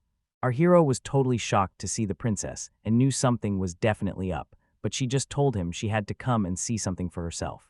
She asks what he's gonna do with that herd of Fabinaru, and he says they could sell them, eat them, share with the werewolves, or just let them go, mentioning the meat is tough but perfect for sukiyaki, even though Dania was totally lost on what that even meant. She looked down and asked if he'd sell the food to her whole town since they were starving and ready to pay, and the hero was totally down for it because he had way too much stuff anyway. The princess's eyes lit up as she thanked him, calling him the absolute savior of their entire town. He didn't really get what she was saying, but since she was happy, he just rolled with it and started hauling those boars to the city right away. An hour passes and the princess is already at the table gushing to Sakura and Dichai about how amazing their home is, while Sakura just smiles and thanks her for everything. The princess thanks Sakura and bawed, promising the hero she'd bring the cash next time, but when he asked why she even showed up, she grabbed some tea and remembered she was actually there to give Dichai a report. The monsters were probably gonna wake up right near the city, and even though the princess knew he could handle it, she still thought they should stay back just to be safe. The hero grinned because she was still the same kind girl who'd come all this way just to say that, but then a massive explosion suddenly rocked the whole place. The princess suddenly jumped up from the table and asked what that noise was coming from the city, thinking the monsters were finally making their move, but she was totally wrong. The girl said sorry to the hero, told him she was heading back to the city, and hopped into the teleporter while Sakura and Dichai just watched her leave in silence. The guy let out a huge sigh and complained about how busy she was, but Sakura insisted Danieson had her reasons, right before a strange rustling in the bushes caught the hero's eye. Right in front of them stood these demon-looking monsters, smirking at the heroes, while their hands burst into flames. Dichai stared at the monster in shock, thinking it looked just like a demon, and Sakura totally agreed. The monster suddenly lunges, so the hero snatches his staff and tells the golem to shield them. Just as the fire was about to hit the heroes, a massive golem jumped in to shield them and immediately charged at the monster, making it run for its life. He realized the demon was way too fast for the golem to keep up, so he and Sakura grabbed each other's hands to step things up. He wrapped her in some totally unbreakable wood armor, and then you could hear all the branches start rustling. Out of nowhere, a massive armored golem pops up with the heroes riding inside. From inside his armor, Dichai yelled that he'd handle it himself and fired off a shot. The monster whipped around to face Ash, and Sakura just flashed a grin, saying everything was going perfectly. He spots a weird stone falling off the beast with totally drained magic, and it looks like that stone was actually what held its whole body together. Dichai sighed, saying some seriously weird monsters lived there, which woke Hestia up and had her asking what was wrong with them. He shows the girl the stone, explaining that he just took down a weird monster and this thing dropped right off it. Hestius took a good look and realized it was a magic stone from a dungeon demon, which meant he'd definitely taken down a demon servant, but she still had no clue why he was even there. Our hero wasn't sure if things were getting weird, but then the girl told him there weren't even any dungeons nearby. But a dungeon monster actually left it behind, and it looks like some crazy change in the forest is exactly why these monsters are starting to show up. Our hero asks if his house is safe, but Hesjo shakes her head and explains that these guys are aggressive, smart, and attack people on instinct, making them a massive headache to deal with as. Those same monsters started crawling out of the woods, glaring at the heroes with pure rage, and while Daichai realized this was the invasion the princess warned them about, Sakura was just as clueless about where they even came from. The armored golem scooped up Daichi and Sakura while the hero promised to handle the rest, and then, boom, explosions started going off everywhere. A few seconds later, Sakura told her master that all the demons outside were gone, and he just gave a satisfied smile. Back at Castle Prussia, the whole place was buzzing with rumors as people shouted about the adventurers holding the north, but everyone was wondering what the heck was going down in the west. Dainia suddenly pops up behind the knight captain, and the night mage tells her they've been waiting for her. She asks how things are looking, and it turns out monsters are swarming from the. The princess checks the map, while the knight explains the red crosses show where their army is fighting, but then Dainia spots a mysterious black circle in the east and asks what it means. Turns out Emma East was actually Anne herself, and after telling them to mark the spot, she headed there solo, insisting she could handle the whole thing by herself. The princess smirked, thinking the Dragon King could have handled this solo, while the Southern Knights were busy absolutely wrecking everyone. The West is the only spot left. They're in such a rush that their defense is wide open, but a knight says some adventurers already headed that way, now Dainia's. This whole crew calls themselves the Shiny Heads. These guys were top-tier pros with a crazy 90% success rate. Looking at those stats, you could tell they were seriously strong, but even for them, heading in there alone. The princess decides to jump in and help, which totally blows everyone's minds, but Dainia isn't shocked at all since she's the only one who can actually teleport there. It felt like the darkness itself was trying to say no. He realized that even if he begged her to stay, the princess wouldn't listen to a single word, and Dainia just smirked, saying the captain knows her way too well. She's gonna keep fighting to save this city as long as she's standing, because that's just what a top-tier archmage does. She really looked up to Daichai, so she decided to follow in his footsteps. She decided to head out, putting the knight captain in charge, and after he told her to stay safe, she jumped right into the teleporter. Over in West Prussia, a squad of adventurers was closing in on their target. The leader just laughed, bragging that this place had the weakest defense ever. They were way out from the trade zone with. Suddenly, a massive worm bursts out of the ground and stares down the adventurers. Right from the spot where that worm crawled out, a bunch of tiny goblin-looking monsters started swarming the place. The commander just laughed and yelled that they finally showed up. He never actually expected. He looks up and sees a massive worm already charging straight for them. The guy yells that this pressure is nothing compared to Daichai, and his friend just laughs and backs him up.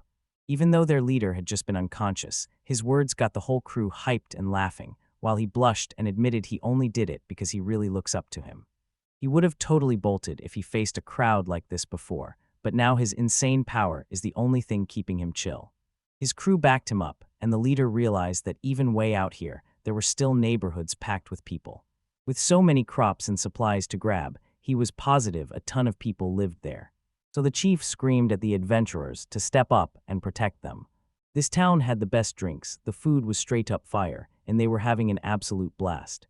If they don't protect them, their name is gonna be totally worthless. The crew decided they'd do whatever it takes to win just so they could all party together again, and with a massive shout, they charged straight at the enemy. Totally hyped for the fight, the squad leader smashed the goblin and sent it flying back.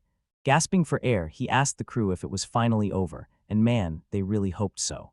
The guy realized his whole crew was totally cooked, just as a teammate screamed a warning that the leader was getting jumped from behind. The demon blasted fire right into the squad leader's back, making him scream in pain, while the monster just stood there with a wicked smirk. The guy yells that it's a servant demon, and the leader realizes the monster is being super sneaky by attacking from a distance, right before someone screams and launches a massive fire spear. The hit sent the goblin flying, and seeing his big opening, he didn't waste a second and rushed back into attack. The second that goblin bit the dust, the stone dropped right out of him, and some guy started sneaking up on the leader from behind. It was actually Dainia, who let out a huge sigh of relief that she made it just in time. The leader shouted that she totally saved them and revealed she's a real princess, but Dainia just introduced herself and said she was the one who should be thanking them instead. She looked at her totally wiped out squad and felt awful because she really tried to get there sooner, but it was obvious she'd missed the whole fight. The leader grinned and said they wanted to pay back the villagers for all their help, and the princess was totally hyped to hear it. Out of nowhere, one of the adventurers gets blasted right past them after taking a massive hit. Dinah and the head looked around, but they had absolutely no clue what was even happening. Suddenly, this massive goat monster pops up behind them holding a whole oak tree and a shield. He's got these giant hooves, looks just like a demon, and lets out a terrifying roar right in their faces. The goat's cloak starts melting off, and a bunch of demons come flying out of it. The leader screams to everyone that this guy is spawning servant demons. He's totally freaked. This beast actually spawns other monsters and usually hides way down in the deepest parts of the dungeon.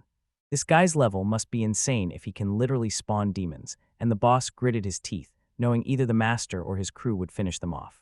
The leader of the group let out a frustrated shout, and the girl gripped her staff as hard as she could. She was totally locked in and told the group she could handle this guy all by herself. Another adventurer yells at the princess to run for her life, bragging that he's the strong one and warning her that even if she took down a dragon, the dungeon master is way out of her league. Dania just flashed a grin and told them she wasn't about to bail while her city was in trouble, so she was going to do whatever it took to protect it. She's about to unleash a brand new spell she learned from that guy, and by turning all her feelings and memories into power, she can take down even a massive dragon. She let out a roar and launched that volcanic spear straight at the dungeon master.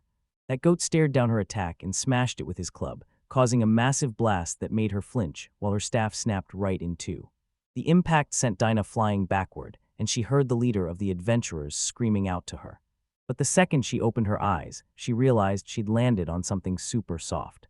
The beat-up princess was totally confused, so she looked up to see what was going on. A voice asked if she was okay, explaining it tried to make its hand as soft as. It was actually Dichai suited up in that battle armor right next to Sakura. The hero tells Sakura to grab the medicine Anne gave them, so she finds the pouch on the guy's belt and pulls it out. Dichai flashed a smile and told Dinia to hold on for a sec while he patched her up. The hero drops right into the giant golem's hand to give Dania the medicine, but even as she coughs up blood to thank him, Digi tells her to stay quiet since her. He flashed her a smile and told her she did awesome, which totally caught her off guard because she suddenly felt super safe just hearing the hero say she was doing great. The princess flashed a quick smile and then just totally passed out. Dichai freaked out thinking he'd pumped in way too much mana again, but Sakura told him to chill because she was just exhausted, so he figured everything was totally fine. Her injury was totally healed, and she could finally catch her breath again. He had no clue what was going on, but he could tell this monster was about to be a total nightmare. Isekai'D ducks the blast and realizes it's the exact same demon servant from before. This massive armored golem grabs the heroes in one hand while blasting the demons with the other. Diichi. The smoke clears and the dungeon master is standing there without a single scratch, which just makes the demon even more furious. The whole squad was totally floored since they had to team up just to survive, yet Dichai ended it in a single hit, leaving their leader smiling and calling him a total beast. The head sprints over to the golem to ask Master Daiichi why he's even there, and the hero explains that some annoying servant demons popped up at his house, but next thing he knew, he was waking up right in the middle of a massive battle outside the forest. The guys saw the adventurers jumping into the fight to help him out and gave them a quick shout-out. One of the adventurers yells out that the master is back to summoning servants again. The hero knew there was no time for talk, so he handed Dainia over to the head adventurer and told them to keep her safe. The leader looked at the squad and promised to keep the princess safe, then Dichai stepped up to take on the dungeon master. Once they finally got him alone, the guy snapped and shouted that he didn't care what he was doing. But this forest was his home turf, and he felt totally chill there. He told the demon to brace himself because he was about to catch a massive beatdown for what he did. He looked over at Sakura and told her it was go time, and she just shrugged and said she was born ready. He slapped on the wooden armor, and the golem started suiting up in some even crazier, more powerful gear. The golem sprouts 2 more sets of arms and switches into his insane wooden armor mode. Dichai scanned the enemy stats and saw he was up against 20 monsters. The monsters were ready to pounce, so he gave the order to strike first. Out of nowhere, a massive root bursts from the ground and smashes the golem right in the back. The golem shoved all 6 arms forward, getting ready to unleash a total beatdown. Suddenly, demons swarmed the place, and the golem was totally engulfed in flames. Dichai just shrugged and said the fire couldn't touch them anymore, showing off how much his wooden armor leveled up since his fight with Hestia. This armor is totally fireproof now, so even if the flames hit the wood, they'd barely scratch the surface. The golem pulled back its massive arm, getting ready to swing again.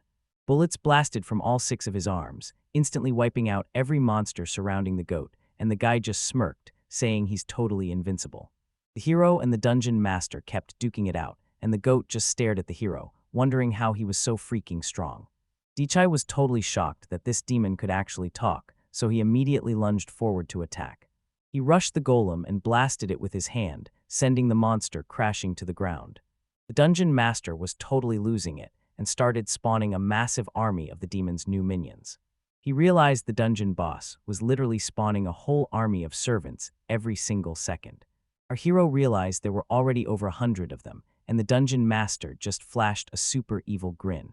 He gives the order to attack, and the demons immediately pounce on the golem.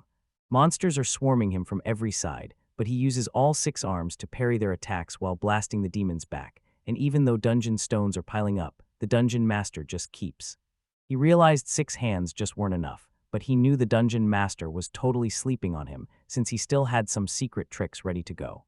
2 more roots shot out from the dirt and snatched the golems right back. Every single tree nearby started wrapping itself right around the golem's armored body. This unlocked a sick new form for the armor called the Thousand-Hand Fire Mode. The goats just stood there in total silence, watching their enemy transform right in front of them.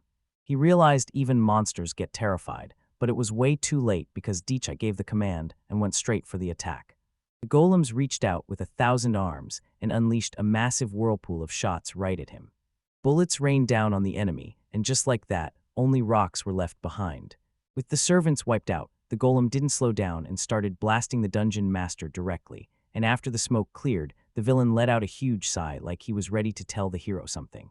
Screaming his head off, the goat lunged at the golem and demanded to know who he was. He saw the guy charging back in and actually liked his spirit, but he yelled at the dungeon master that he was about to crush him right then and there. A massive wave of bullets shredded the demon until he hit the dirt, screaming his head off. Once the demon got wrecked, nothing was left but a giant chunk of rock, and the guy just smirked, saying it took 1,000 punches and a massive blast to finish the job. The princess watched from the sidelines, totally blown away by Senju's insane power as she whispered that he's seriously strong.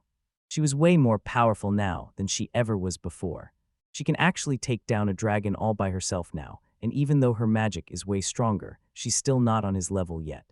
Her eyes were totally glowing as she smiled and said she wanted to become strong too. Dichai hopped out of the golem and let out a huge sigh, realizing he was right. The Senju had sucked a ton of mana straight from the trees.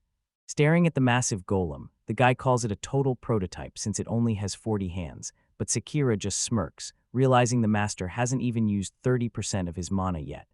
The hero was totally shocked and figured he was just exhausted since he wasn't used to this yet, thinking he should have practiced with easy chores like harvesting first, but his friend told him to keep.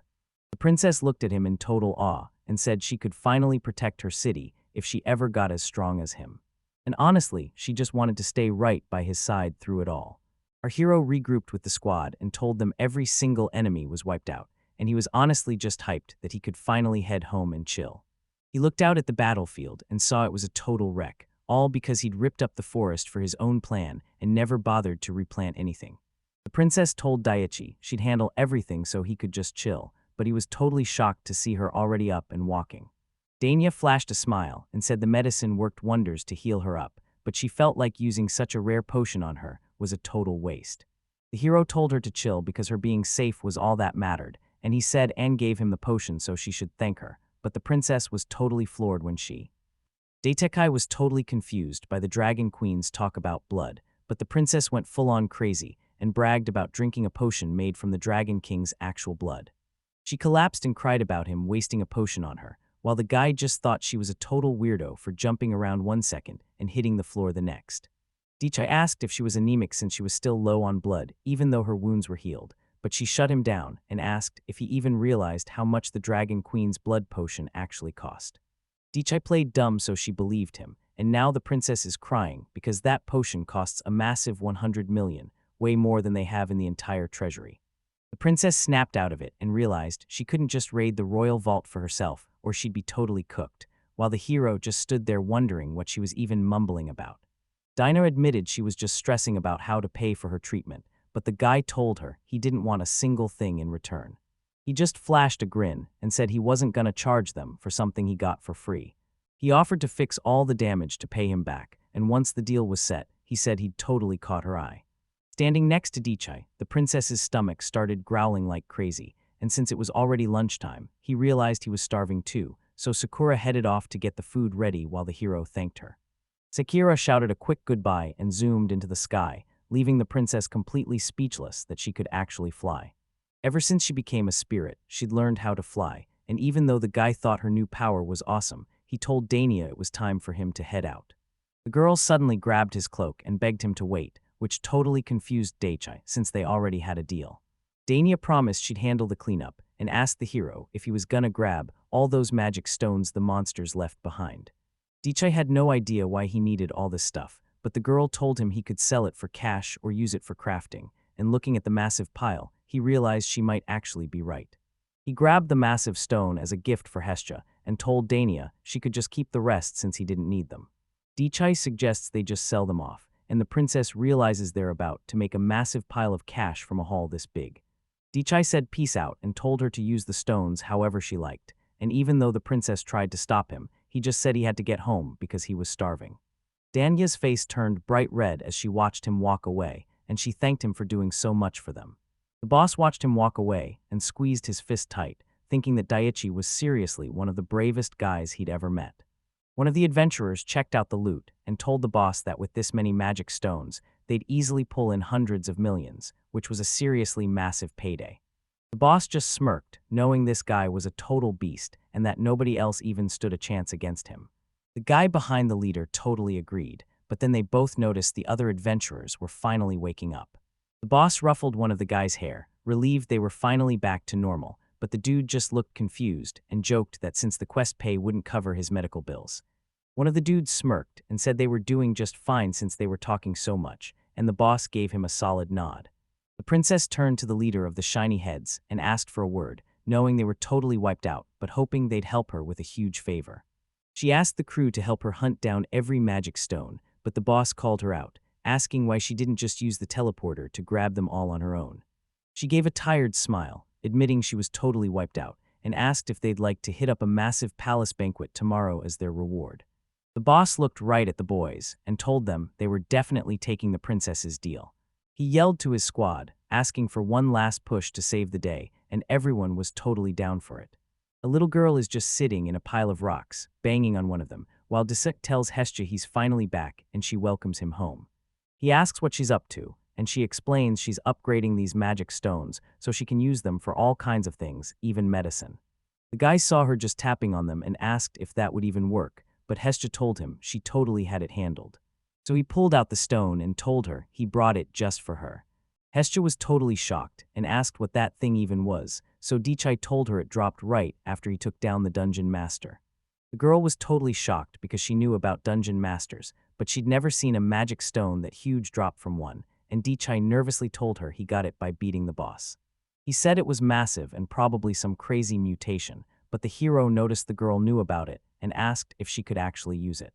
Hestia thought it over and admitted she had no clue what would happen if they used it, making Daichai wonder if this battle trophy was way too dangerous to keep and if he should just throw it away. She warns him that this stone is powerful enough to spawn a whole dungeon and gets way more dangerous underground, leaving the clueless guy asking what they're even supposed to do.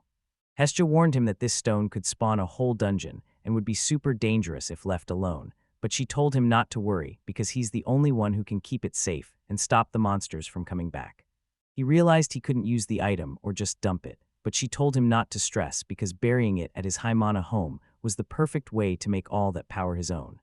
Our hero asks if this thing is dangerous, but Hestia promises it'll actually make him a total beast. He doesn't really get how that works, but since she's the expert. The golem got the hint and jumped right into action, while Hestia asked for a piece of the stone to study so she could craft something cool, and the hero totally agreed by snapping a chunk off for her. Hestia was totally shocked when the hero just snapped it off like it was nothing.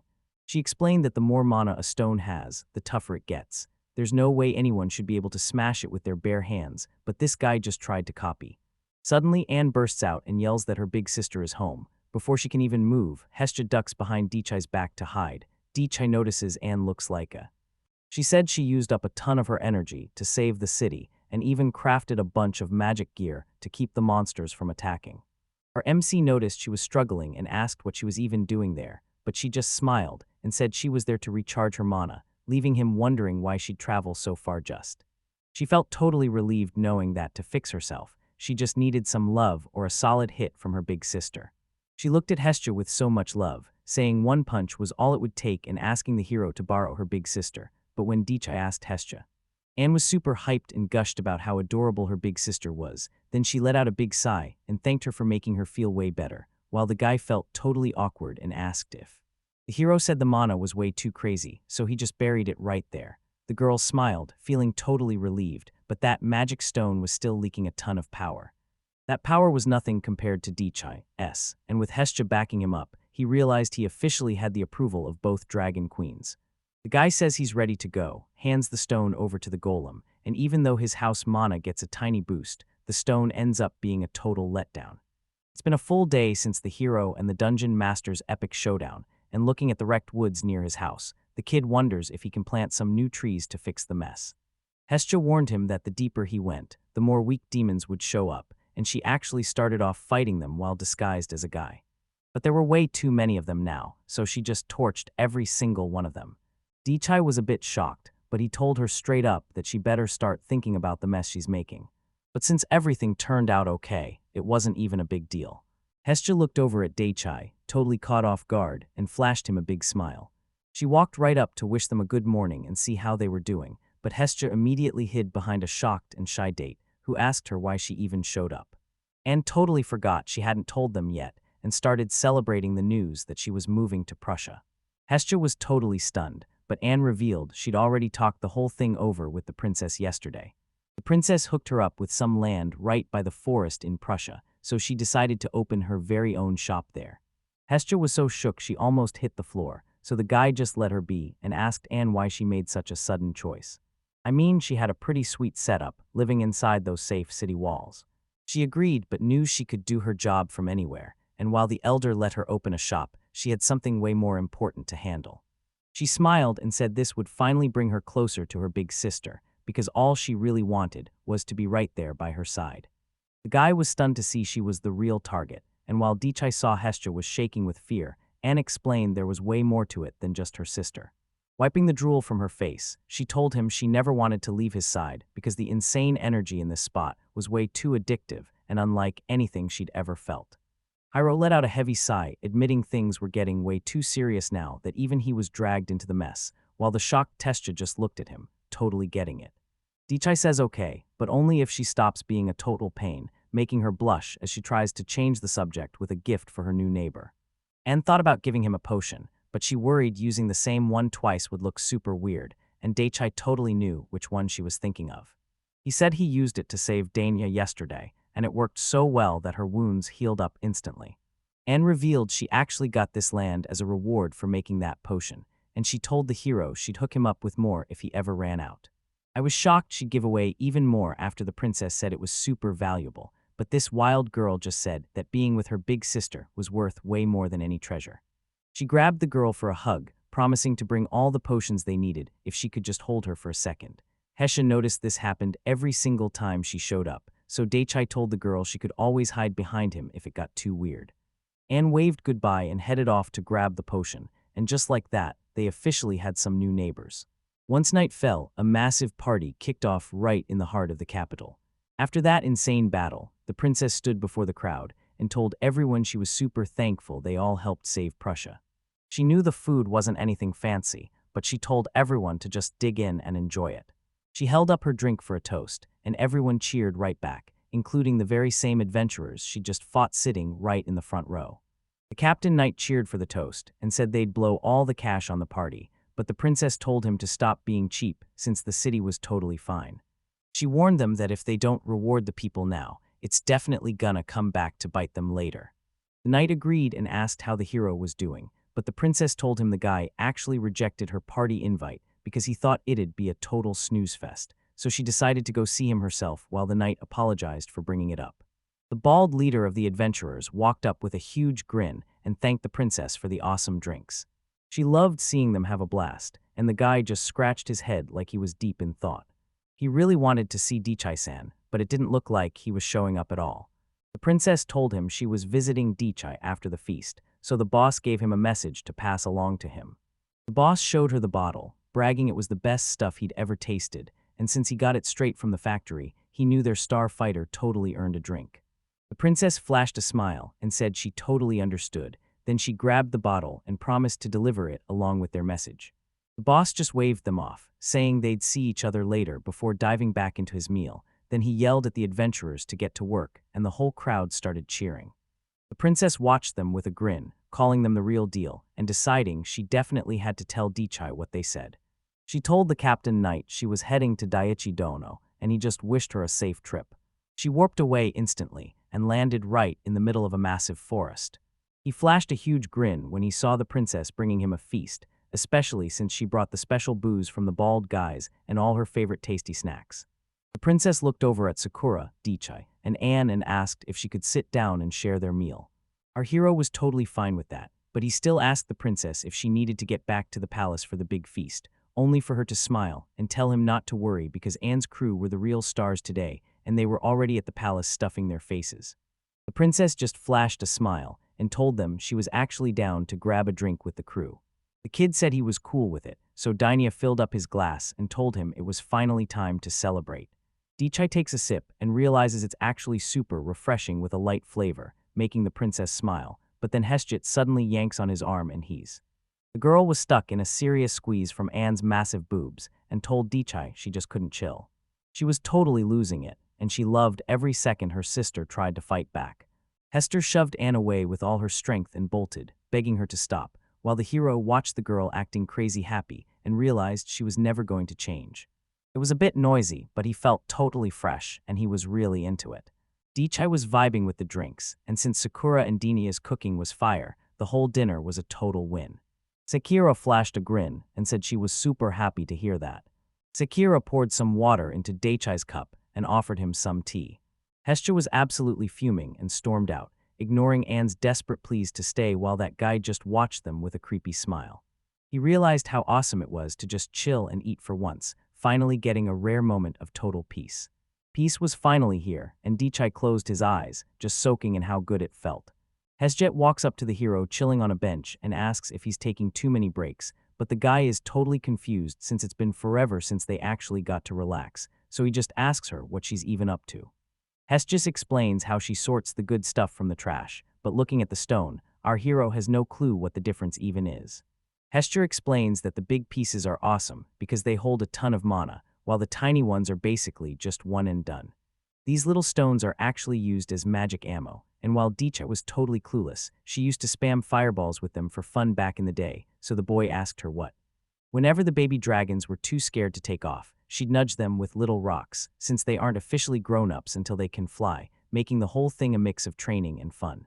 Dichai thought it was like a massive reverse bungee jump, and since Hestia had a ton of rocks to launch him way out there, she asked the hero if he wanted to give it a shot. But Dichai actually shut her down, telling her he'd much rather just chill out than play her super dangerous game. Hestius is actually resting by letting his golems wipe out every monster in the area on total autopilot.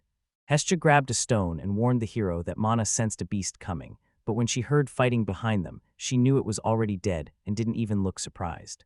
The dude was just saying how much he loved the trip, when suddenly they heard a weird voice screaming that he didn't do anything. The girl screamed at the golem as he grabbed her hat and hair. She begged him, saying she had no weapons and pleaded for him not to strip her, but the golem ignored her and yanked off her skirt, leaving her just in her underwear. Dichai was totally confused about what was happening, so Hestia asked if he should step in and stop him, but while they talked, the golem was already reaching right for her. He found a massive weak spot and started building a way to pick them off one by one, while Hestia bragged that the monsters would be toast in minutes as the crying girl begged to Sidon. She crashed to the floor and tried to fix her clothes while complaining about how awful that was, but the guy just tossed her outfit back and told her it was her own fault for sneaking in the back like a thief, and she totally knew she'd been busted. Dichai asks why she showed up, and she says she's just checking things out because even though the massive attack is over, they can't afford to get lazy. Dichai asked the princess why she was coming from the north and figured she'd run into some monsters, but she told him that wasn't it at all. She'd heard rumors about some crazy battle rabbits living in the North Forest, so she went to check it out, and the boy realized these were the same ones living right next to the The chief said some people had moved out, but when she finally arrived, the entire village was a total ghost town. Dichai was totally clueless, but the princess explained that these rabbits are actually called night butterflies, and they literally drain the energy out of guys. This race was actually all girls who recharged their magic through pure lust, and the guy finally realized exactly what she was hinting at. Dichai asked what these guys were and why they're called battle rabbits, so the princess told him it all comes down to three main reasons. First, they had these massive ears, and they were so strong that one of them could wreck three adventurers, but there was one last secret. They snatch up every bit of male energy to recharge their mana and turn it into their own massive strength. While the princess was talking, she noticed Dichai had a really weird look on her face. He told her she was just seeing things and asked where those battle rabbits went, but she was actually trying to find them on her way there. Hestra shouted to ask if they were talking about the rabbits, and right there in the pile of dead boars were girls with animal ears, exactly like Denia said. Hestra poked her with a stick to see if she was still breathing, and the girl explained they'd been jumped by golems and monsters, leaving the boy totally stunned as he asked if they were actually real. The dazed rabbit was just groaning on the ground, and the princess told the hero he was finishing the job lightning fast as usual. He felt super awkward because his heart just wasn't in his work. Then, out of nowhere, they decided to jump him specifically. He realized he had to figure out what their deal was. The rabbits opened their eyes and were totally clueless, having no idea where they even were. He noticed all the rabbits were wide awake and wanted to ask them some questions, but one of them suddenly felt a crazy amount of power coming from him. The bunny girls felt his insane hero power and started squealing like crazy.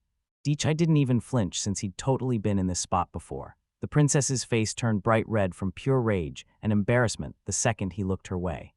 Desai took one look at the girl with the crown and knew she was the big boss, so he asked if she could talk, and she told him her name was Rebecca, the leader of the fighting rabbits. Dichai asks why she and her crew used those monsters to jump them. The girls start making up excuses, claiming they didn't mean for any of it to happen, but honestly.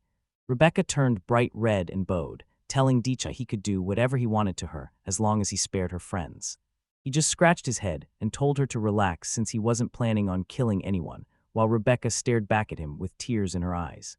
He told her to chill out, realizing everyone in this forest is ready to risk it all, so he finally asked what their big reason for attacking was. Rebecca turned bright red and said it was a private thing, figuring they could just suck up his mana to stop being so hungry. Dichai was totally confused, so she had to explain that she wasn't talking about actual food, but raw energy and mana. A bunch of Prussian guys used to hit up their village shop for a good time, but since they stopped showing up, they're totally running on empty. He figured that was the whole reason they showed up at his house, since it was right around the corner. They tracked him down because of that massive mana surge, and she knew he was so overpowered that he'd be totally fine even if they drained every last drop of his energy. Dichai asks Dania if this stuff is even allowed in the city, and the princess says it's totally fine since adventurers still brave the dangerous forest, though she's really wondering what's actually going down. The rabbits claimed a massive rock fell from the sky and totally crushed the shop they built at the village entrance.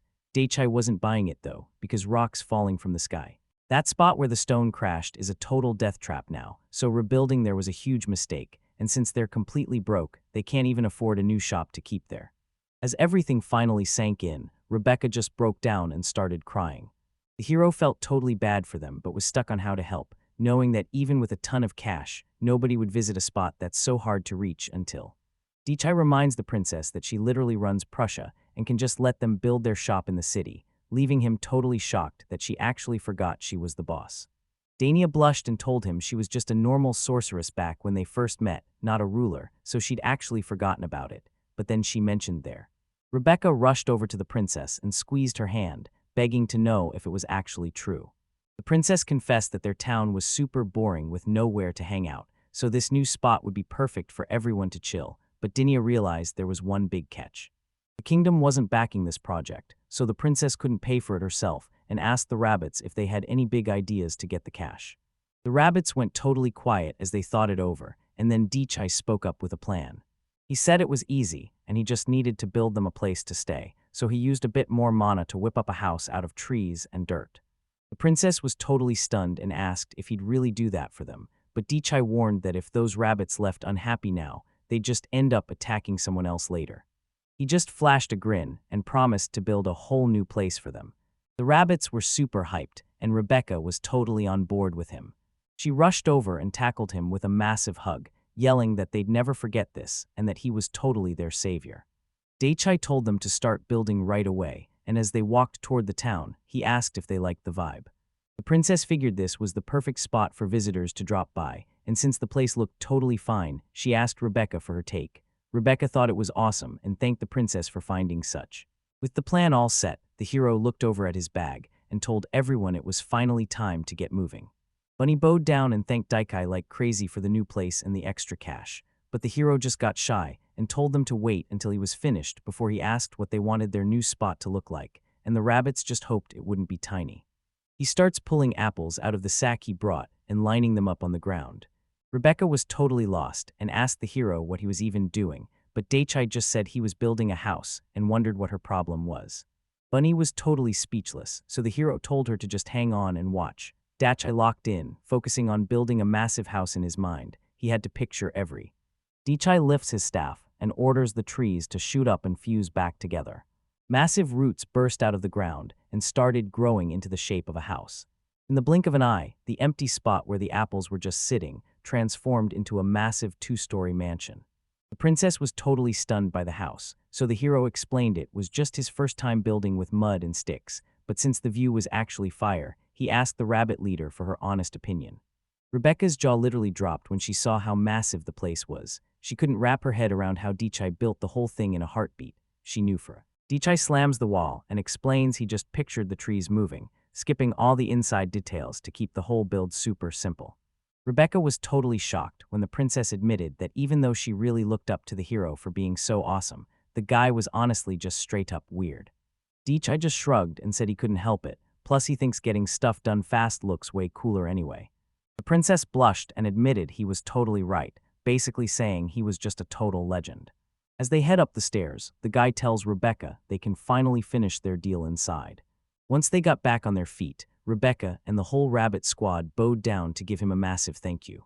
She begged to thank her hero one more time, and the rabbits promised they'd be in his debt forever. He just flashed a grin and told them not to sweat it. Rebecca started crying all over again and finally said yes.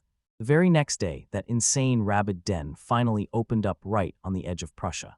Their place blew up super fast, and it was a massive hit with all the buff guys. Daichi was just sitting at a garden table looking totally depressed, completely unaware that someone was creeping up right behind him. She asked him what was on his mind, because it's not every day you see a hero looking this shaken up. This dude started bragging about a rabbit den he just put money into, and since it's blowing up, they're making a ton of cash.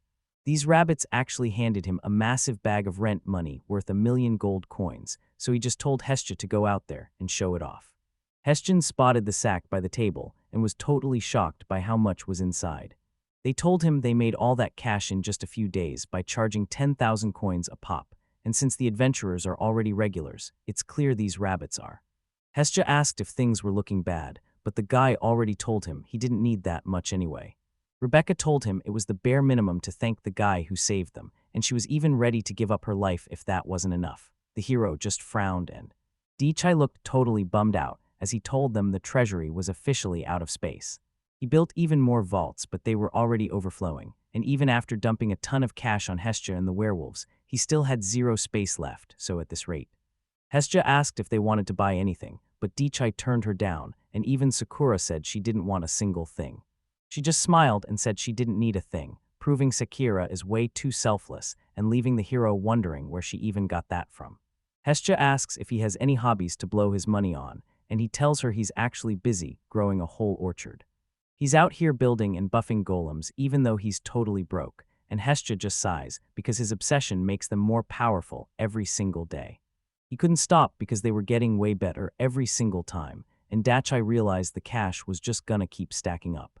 He even hit up that rabbit place and tried to blow a fortune on lunch, but it was way cheaper than he expected, so he was still stuck with a mountain of cash and nowhere to spend it.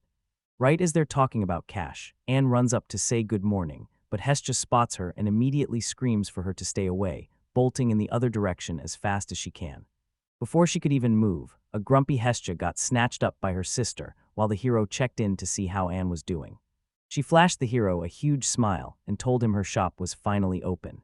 Daichai thought it was a jewelry shop and Anne totally agreed, so she invited the whole crew over to celebrate her big opening. She bolted straight to them because she was totally drained from decorating and needed Hestia to give her a boost. Anne knew she'd totally run out of steam if she didn't find Dichai herself, so she showed up here at the crack of dawn. Dichai told her she was being way too loud, but he wasn't about to start a fight over something so small. He didn't go around yelling at innocent people, but Anne was still crying and felt so down that she just had to hug her big sister to get her energy back. Hestia's screaming for her to stop, but Anne just calls her sweet and asks to buy something since the shop is open anyway. Anne agreed, saying she crafts some items and buys others to keep the shop running, but she's totally broke and pushing her magic to the absolute limit just to make it work. Dichai tells her she needs to be more careful since she's a literal dragon queen, but Hestia says Anne is tough enough to handle it, making Anne super hyped to brag. Dichai pointed out that Anne was totally broke but had plenty of gear, so he came up with a plan that left her shocked since she was actually down to give him everything for free. The hero just smirked, saying that wouldn't make any sense, and asked Anne to lead them to his store. She flashed a big smile and agreed, so Isekai'D headed straight to the store to grab some supplies. This was actually the very first time they'd ever stepped inside Anne's shop. The hero looked around and told her that for a shop that just opened, this place already looked totally awesome. Anne says she has to give it her all even if people are just browsing because that's what her big sister taught her, but Hestia is totally confused since she doesn't remember saying that at all. Dichai agreed with her, saying that every single thing Hestia made was straight up legendary. She had tons of space and really wanted them to stay for tea, so she told them not to be shy and to drop by whenever, even if they just wanted to test their magic on her. Dichai scanned the shelves with a huge grin, saying the shop was totally awesome since he was seeing all this wild stuff for the first time. He decided to bring Sekiro along next time so she could finally find something for herself. Dichai told Anne to snap back to reality, and she agreed that they had to put the job first. The guy admitted he was a total newbie with no clue what to buy, so he asked Anne for her best recommendations. When she asked what he needed, he started thinking about an item he could use every single day. Anne flashed a grin and showed off a flask of golem seeds, explaining that they'd sprout the second they hit the dirt and do exactly what he says for pretty much anything he needs. Dichai apologized and said if it was about golems, he was already dealing with those things every single day. Then he asked him what he thought about a dragon cannon that could blast any flying monster out of the sky, but the hero just apologized and said he already had one. He let out a massive sigh, totally stumped on what else he could even bring to the table. Dichai whispered to Hestia that Anne was totally about to cry, and coming here was a huge mistake, but Hestia just warned him that finding what he's missing right now is gonna be a massive problem. Dichai knew he had to buy something right now, or the whole trip would be a total waste, so he brought up that potion from before and asked for the most expensive one they had. Anne handed him a mana potion that's insanely rare, especially since she can only brew one of them every single month. Dichai felt super awkward and apologized because he already had mana apples at home, and looking at her potions and her tears made him think her shop was totally useless. The hero clears things up, saying he actually needs a stamina potion and wants to buy one, but Anne explains she made this basic one herself and asks if he's really sure he wants it since it. Dichai was totally down and said he'd use it every single day, so Anne explained how potion ranks work before showing off her high-quality stash and asking which ones he wanted. He looked up at the potions on the shelf and asked how much the absolute best ones would cost. She grabbed the bottle and told him it was made from a drop of her own blood, making it worth a massive 100,000 gold, so the boy started frantically digging through his bag. He whipped out a heavy bag of gold and said he's taking 10 more just like it. Brand's jaw dropped, but the guy just smirked and said these were way easier to carry than a heavy bag of cash.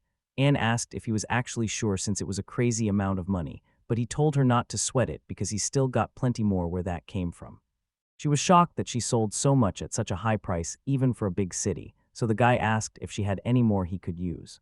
Anne grabbed the scroll and said it was her last hope, a teleportation spell that would zip the hero straight to a marked spot as soon as he opened it. Dichai realized this was a total game changer because now everyone could teleport just like Dinia, and he was honestly shocked that something this awesome wasn't already a huge deal.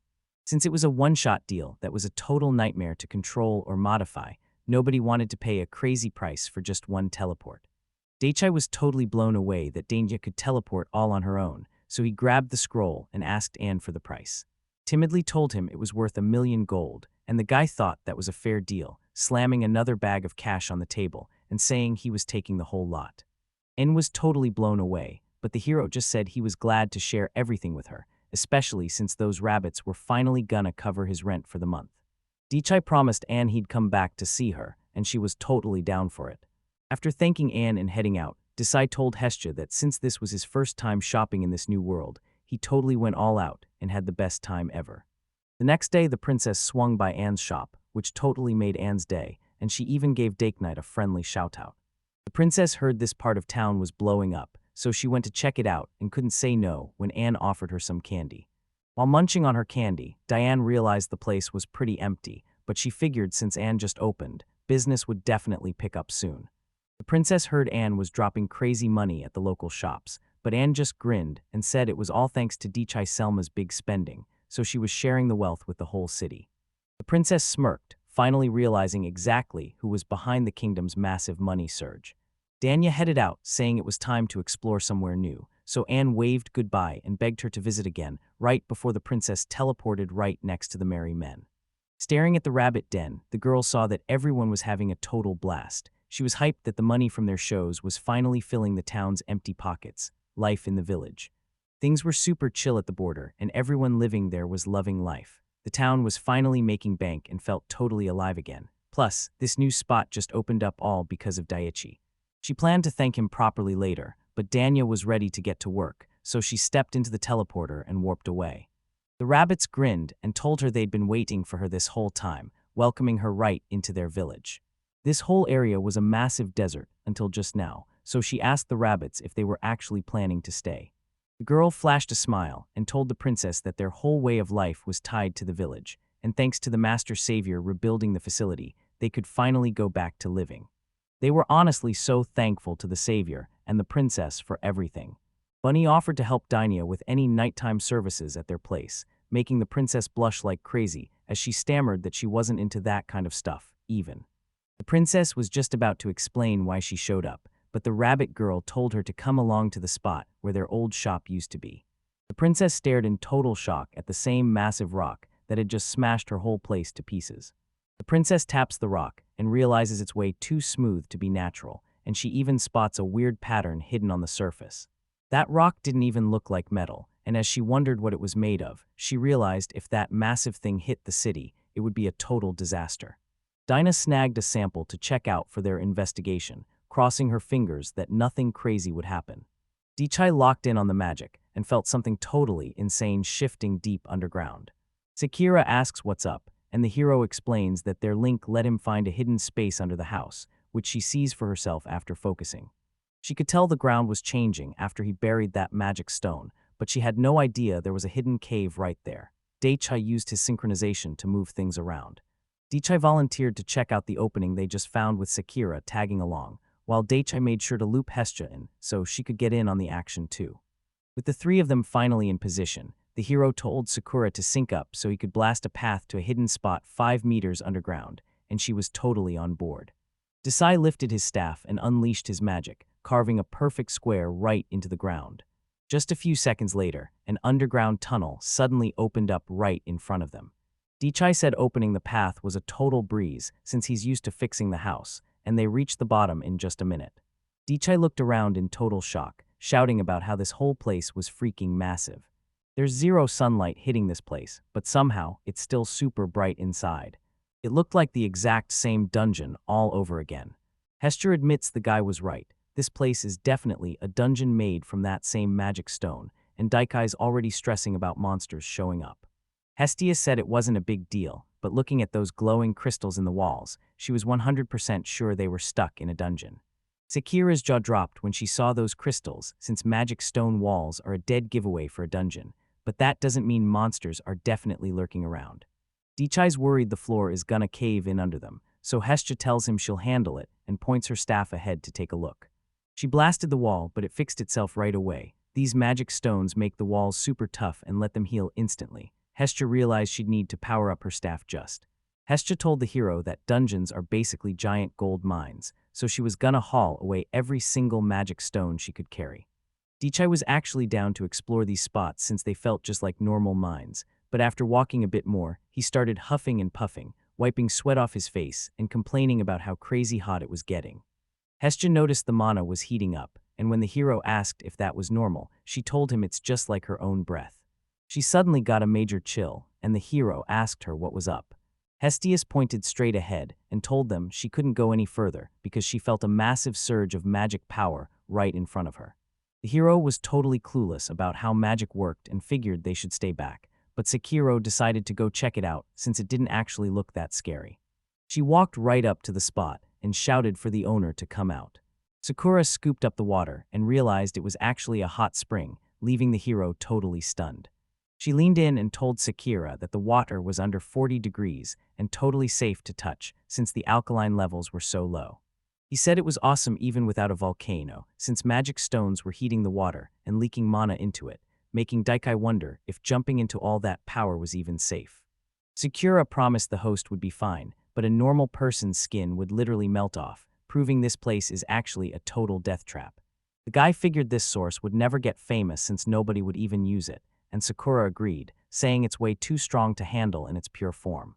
Hestia was way too scared to get close and said she just couldn't do it, while Daichai realized this guy was a total monster since not even dragon skin could survive his power. Sekiro was certain a dragon vein was close by since they were buried so deep underground. That totally explained why there was so much crazy mana in the air. She was constantly soaking up energy from that. Sekiro flashed a smile and said the water would make some seriously tasty rice, and since Daichai knew it had tons of uses, he decided to build a pump to water the garden whenever they needed. Sekiro was super hyped and told her master she was totally down to help him out. Daichai turned some apple trees into a water pump and dug deep underground, but he's waiting to flip the switch so he can build a sweet outdoor hot spring bath. Then out of nowhere, something totally wild went down right outside Daitri's house. Just as he's checking on his golems, a massive explosion blasts out of Hestia's house and catches him totally off guard. He stared at the house in total confusion as Hestia stumbled out, covered head to toe in black soot and coughing her lungs out. Hestia looked at Daichai and admitted her experiment was a total fail, and as he rushed over to check if she was okay, she promised she was fine but felt bad for wrecking the whole workshop. Daichai told them not to sweat it because his magic was holding the house together, and without it, the whole place would have been a pile of rubble by now. Daichai asked what she was up to, totally convinced she was messing with some super dangerous experiment. Hestia showed off a beaker full of stones and explained she'd turned them into fuel that could blast someone straight into the sky.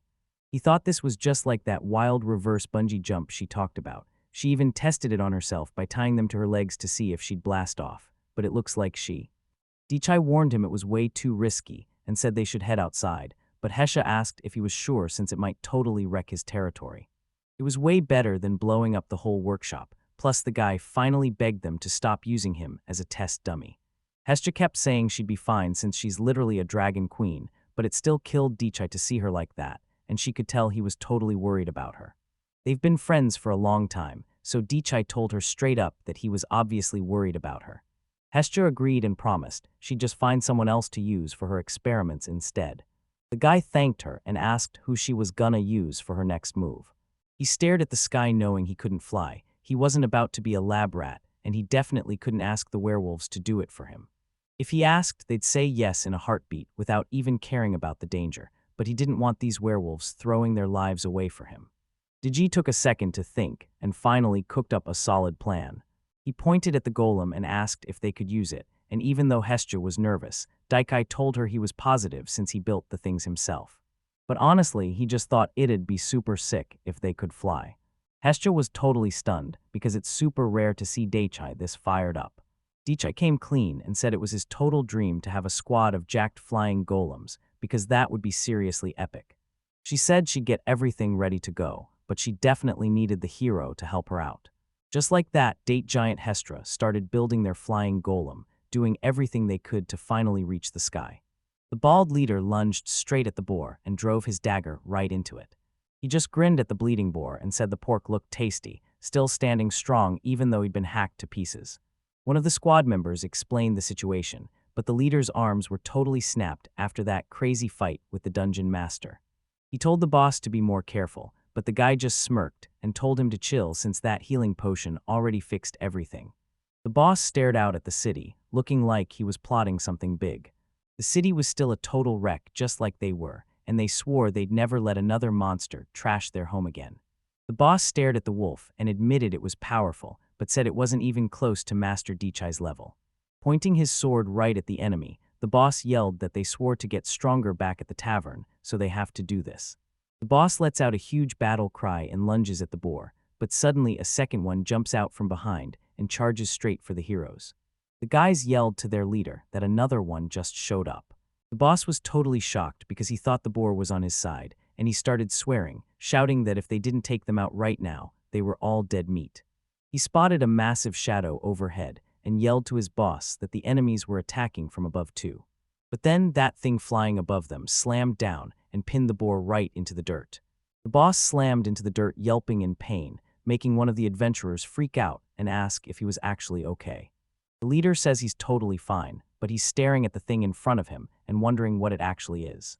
Our hero hops out of the golem scratching his head, complaining that the thing is a total nightmare to drive since it was moving great until it just randomly face-planted. Everything went down in a total flash. It tried its best to miss the crowd below, but it definitely hit something. Daytree was left wondering what exactly got caught. The leader spotted the leader just laughed and thanked Dichai for the backup, saying he totally saved their skins since those boars were wrecking them, and he was way too beat up to keep fighting. He realized he just flattened a bunch of monsters, and the blast was so powerful it left a massive crater where they were standing. This golem was a total tank since Dichai beefed it up for safety, but next time they've gotta make it lighter or just give it way more thrust. He started dreaming about a golem powered by engines and thought it would be the coolest thing ever. Every time he pictured it, his head just filled up with all these crazy ideas. But right. Our hero says sorry and plays it off like he was just talking to himself, and while the other guy thinks they should head back to the safe city, the leader says they're staying in this. The leader bragged about having the best food, drinks, and girls, plus all the epic gear they needed to keep the hype alive. Dichai totally saved their skins, so the leader decided to head back and report, while letting our hero keep the entire reward, especially since he realized those boars were actually their target all. He just grinned and said he literally fell from the sky, so he didn't want to steal their prize since he didn't even need it, but then he totally asked to keep the reward for. The leader was hyped and thanked Dichai, but he still wanted to pay the hero back properly, so he promised to bring over a ton of food and drinks, and Daiichi was totally down for it. Just like that, the leader yelled to the whole squad that it was time to move out. Guy told the golem to wake up, already planning to add more engines, and cut the extra weight later since he knew drying out the wood would totally work. He's already hovering for a few seconds, and if he keeps this up, he's gonna be a beast. Our guy was seriously hyped because he'd just flexed by taking. Hestia found a sorceress passed out right in front of her house from the heat, so she grabbed a stick and poked her to see if she was still breathing. The girl just sniffled quietly as Date rushed over, looking totally shocked, and told them he could feel someone else's presence nearby. He spun around to face the golems, just glad they hadn't touched her, while Hestia's mind went blank as she collapsed from running totally out of mana. She probably just pushed herself way too hard, exactly like Hestia did while making her staff, and Desai knew she should have just taken a break. The princess finally woke up and said sorry, explaining that she totally blacked out the second she arrived, because she'd been pushing herself way too hard with the city's construction and the big festival. Dichai thought she was being way too serious, so he figured the best move was to just bring her back to the house. Hestia hesitated for a second and asked the hero for an apple to help her recharge. He just remembered his apples could give him an energy boost, but Sekira warned him they're a total waste for anyone with a ton of mana. Hestia knew she'd be totally okay as long as that apple stayed put for now, but their mana was seriously through the roof, so Dichai ordered the golem to go grab some apples. After slicing up the apples, the hero handed a piece over for the princess to eat. Dichai knew his plan was a total fail, and Hestia could see another one of his crazy ideas popping into his head. He thought she'd be able to eat solo just. He carves a bowl right out of an apple tree, pours the juice in, and gets the golem to crush an apple for him. The golem did exactly what he was told, grabbing the apple and crushing every bit of juice into the bowl. He realized he needed way more and crushed 20 extra apples in a super weird way, but the only thing that mattered was getting the result. Dichai held the bowl out to the princess, just praying she'd actually drink it. The exhausted princess gulped down the juice from the bowl the hero held out for her. He was totally sure the apple juice would save her, and out of nowhere, the princess twitched and started glowing bright. The princess totally panicked and jumped up, asking what the heck was happening, and before the guy could even realize his plan worked perfectly, she lunged forward and pulled him into a massive hug. Rodinia tells Dichai she's suddenly feeling super hot and suspects he definitely slipped her some kind of aphrodisiac. She pulled him in close and told him that if that's what he really wanted, she was totally down. Hestia watched in total shock as the princess started nuzzling the hero while he tried to get her to chill, leaving Dacia completely clueless about what was even happening. He figured this was some crazy side effect he never knew apples had, but once Hester pointed out he'd juiced 20 of them, he realized he'd basically just overdosed. Dania was already stripping off her clothes and told Dichai to give her just one more minute. With her jacket gone, she lunges at Dichai again while he's just trying to remind her that she's literally a princess. Our hero taps into the apple tree's power and tells her to hold on for a sec, but before the confused girl can even react, the roots snatch her up and hoist her high into the. Dania struggled to break loose and demanded to know what was going on, but the hero just told the princess she better take care of her body. That juice totally made her lose her mind, and while Hestia wished they'd watered it down, the guy wasn't worried at all because Dania is a super strong mage who. Daitri asked Hestia if those apples did the same crazy thing to her. Hestia looked away all shy and said she was totally drained and needed to recharge her mana, while Daikai freaked out because he realized he'd accidentally made a super strong aphrodisiac.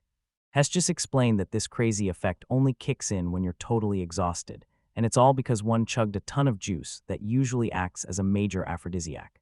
The girl finally woke up and was totally lost as to why roots were pinning her down, while the hero realized he definitely needed to water that stuff down next time.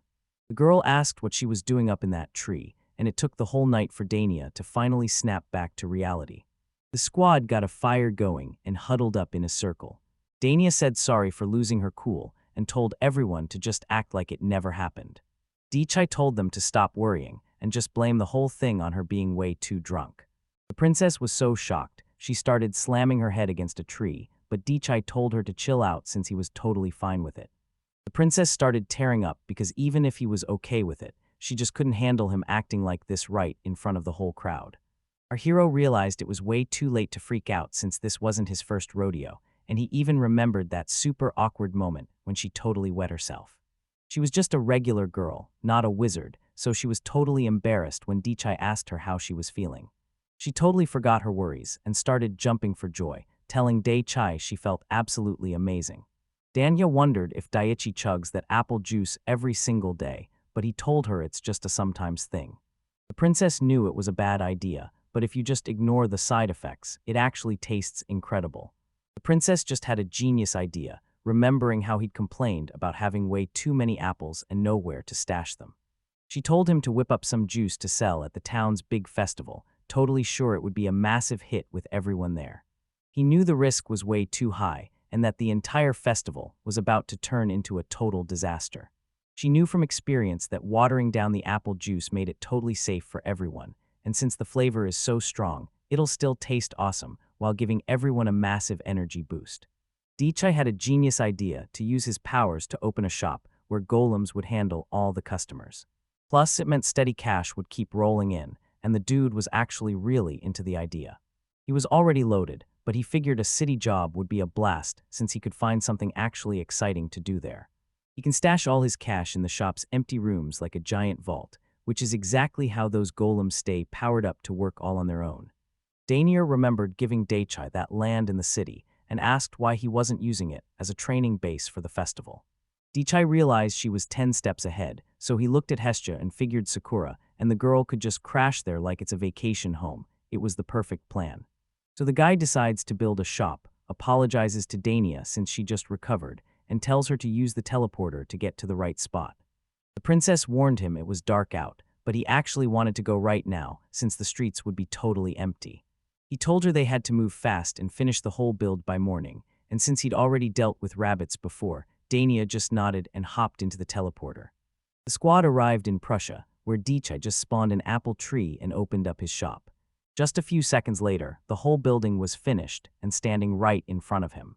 He figured the place was basically finished with just the inside left, but the princess was like, "Is this even for real?" He thought being a shop owner in the city sounded like a total vibe. Daichai let out a huge sigh, thinking about how it took him all night just to finish the inside. Dania just grinned and confirmed they really did pull an all-nighter, and even though the hero felt bad and thanked her for staying up, she told him not to sweat it because she learned so much just by watching him in action. The kid figured they were safe, but he still thought the princess should have gone back to the castle, but Dania refused to leave because the whole plan was her idea anyway. Daiichi told her to take it easy since she literally passed out yesterday, but the princess just thanked him and said this juice was way too good. She was totally drained yesterday, but after grinding all night she feels wide awake, only for this guy to shut her down and say she's not getting it today. She gave him a super disappointed look since she really wanted a sip, but the hero saw right through her little game. Dichai realized she had to kick her apple juice habit before it got out of hand, right as the leader of the adventurers walked up to them. He was so hyped to see Dichai and asked if it was really him, greeting his old friend with a huge smile. The boss tells him to drop the leader title and just call him Ash, and that's when our hero realizes he's never actually heard the guy's name until now. Ash mentioned that seeing a hero in town was super rare, and he definitely didn't remember this building being here before. Dichai said he was starting a business right here, so he went ahead and built this whole shop. Everyone's jaws dropped when they saw he built the whole thing in just one night, and Ash straight up told Dichai he was a total beast. The hero thought it was just a tiny shop, but Danny reminded him that building anything overnight is totally insane, and he could even upgrade his whole house just as fast. Since touching Sakura could grow his entire house, making a tiny shop was a total piece of cake, and Dichai was shocked to see Ash hanging around so early in the morning. The leader said they always do their morning patrols right here and hunt down monsters while they're at it. Dainia says these guys are actually top-tier adventurers helping protect the city, and even though they look like total thugs, you really can't judge them by their looks. Dichai noticed Ash was still totally worn out from their last scrap, and his partner joked that Ash just can't stop pushing himself even when he's still hurt. To celebrate the shop's grand opening, our hero hooks everyone up with some free juice.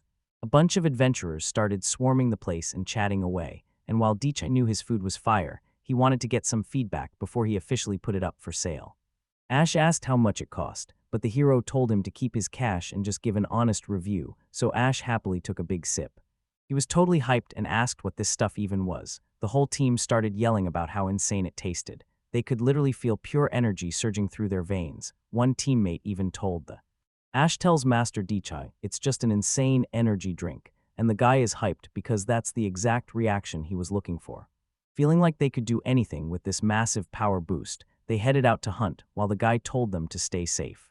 The whole pack charged into the forest, hunting down their target like crazy. The group was totally losing their minds with excitement, and while the hero told them to chill and asked Dania if she really wanted to sell the stuff, she was already thinking about watering it down even more. He stepped out of the house, gave a massive stretch, and said he finally got an amazing night of sleep. He grabbed some apples for the shop to get ready for the big festival, and Sakura was totally down to help him out. He still had a bunch of floors overflowing with apples, and Sakura said it was like 5 floors total.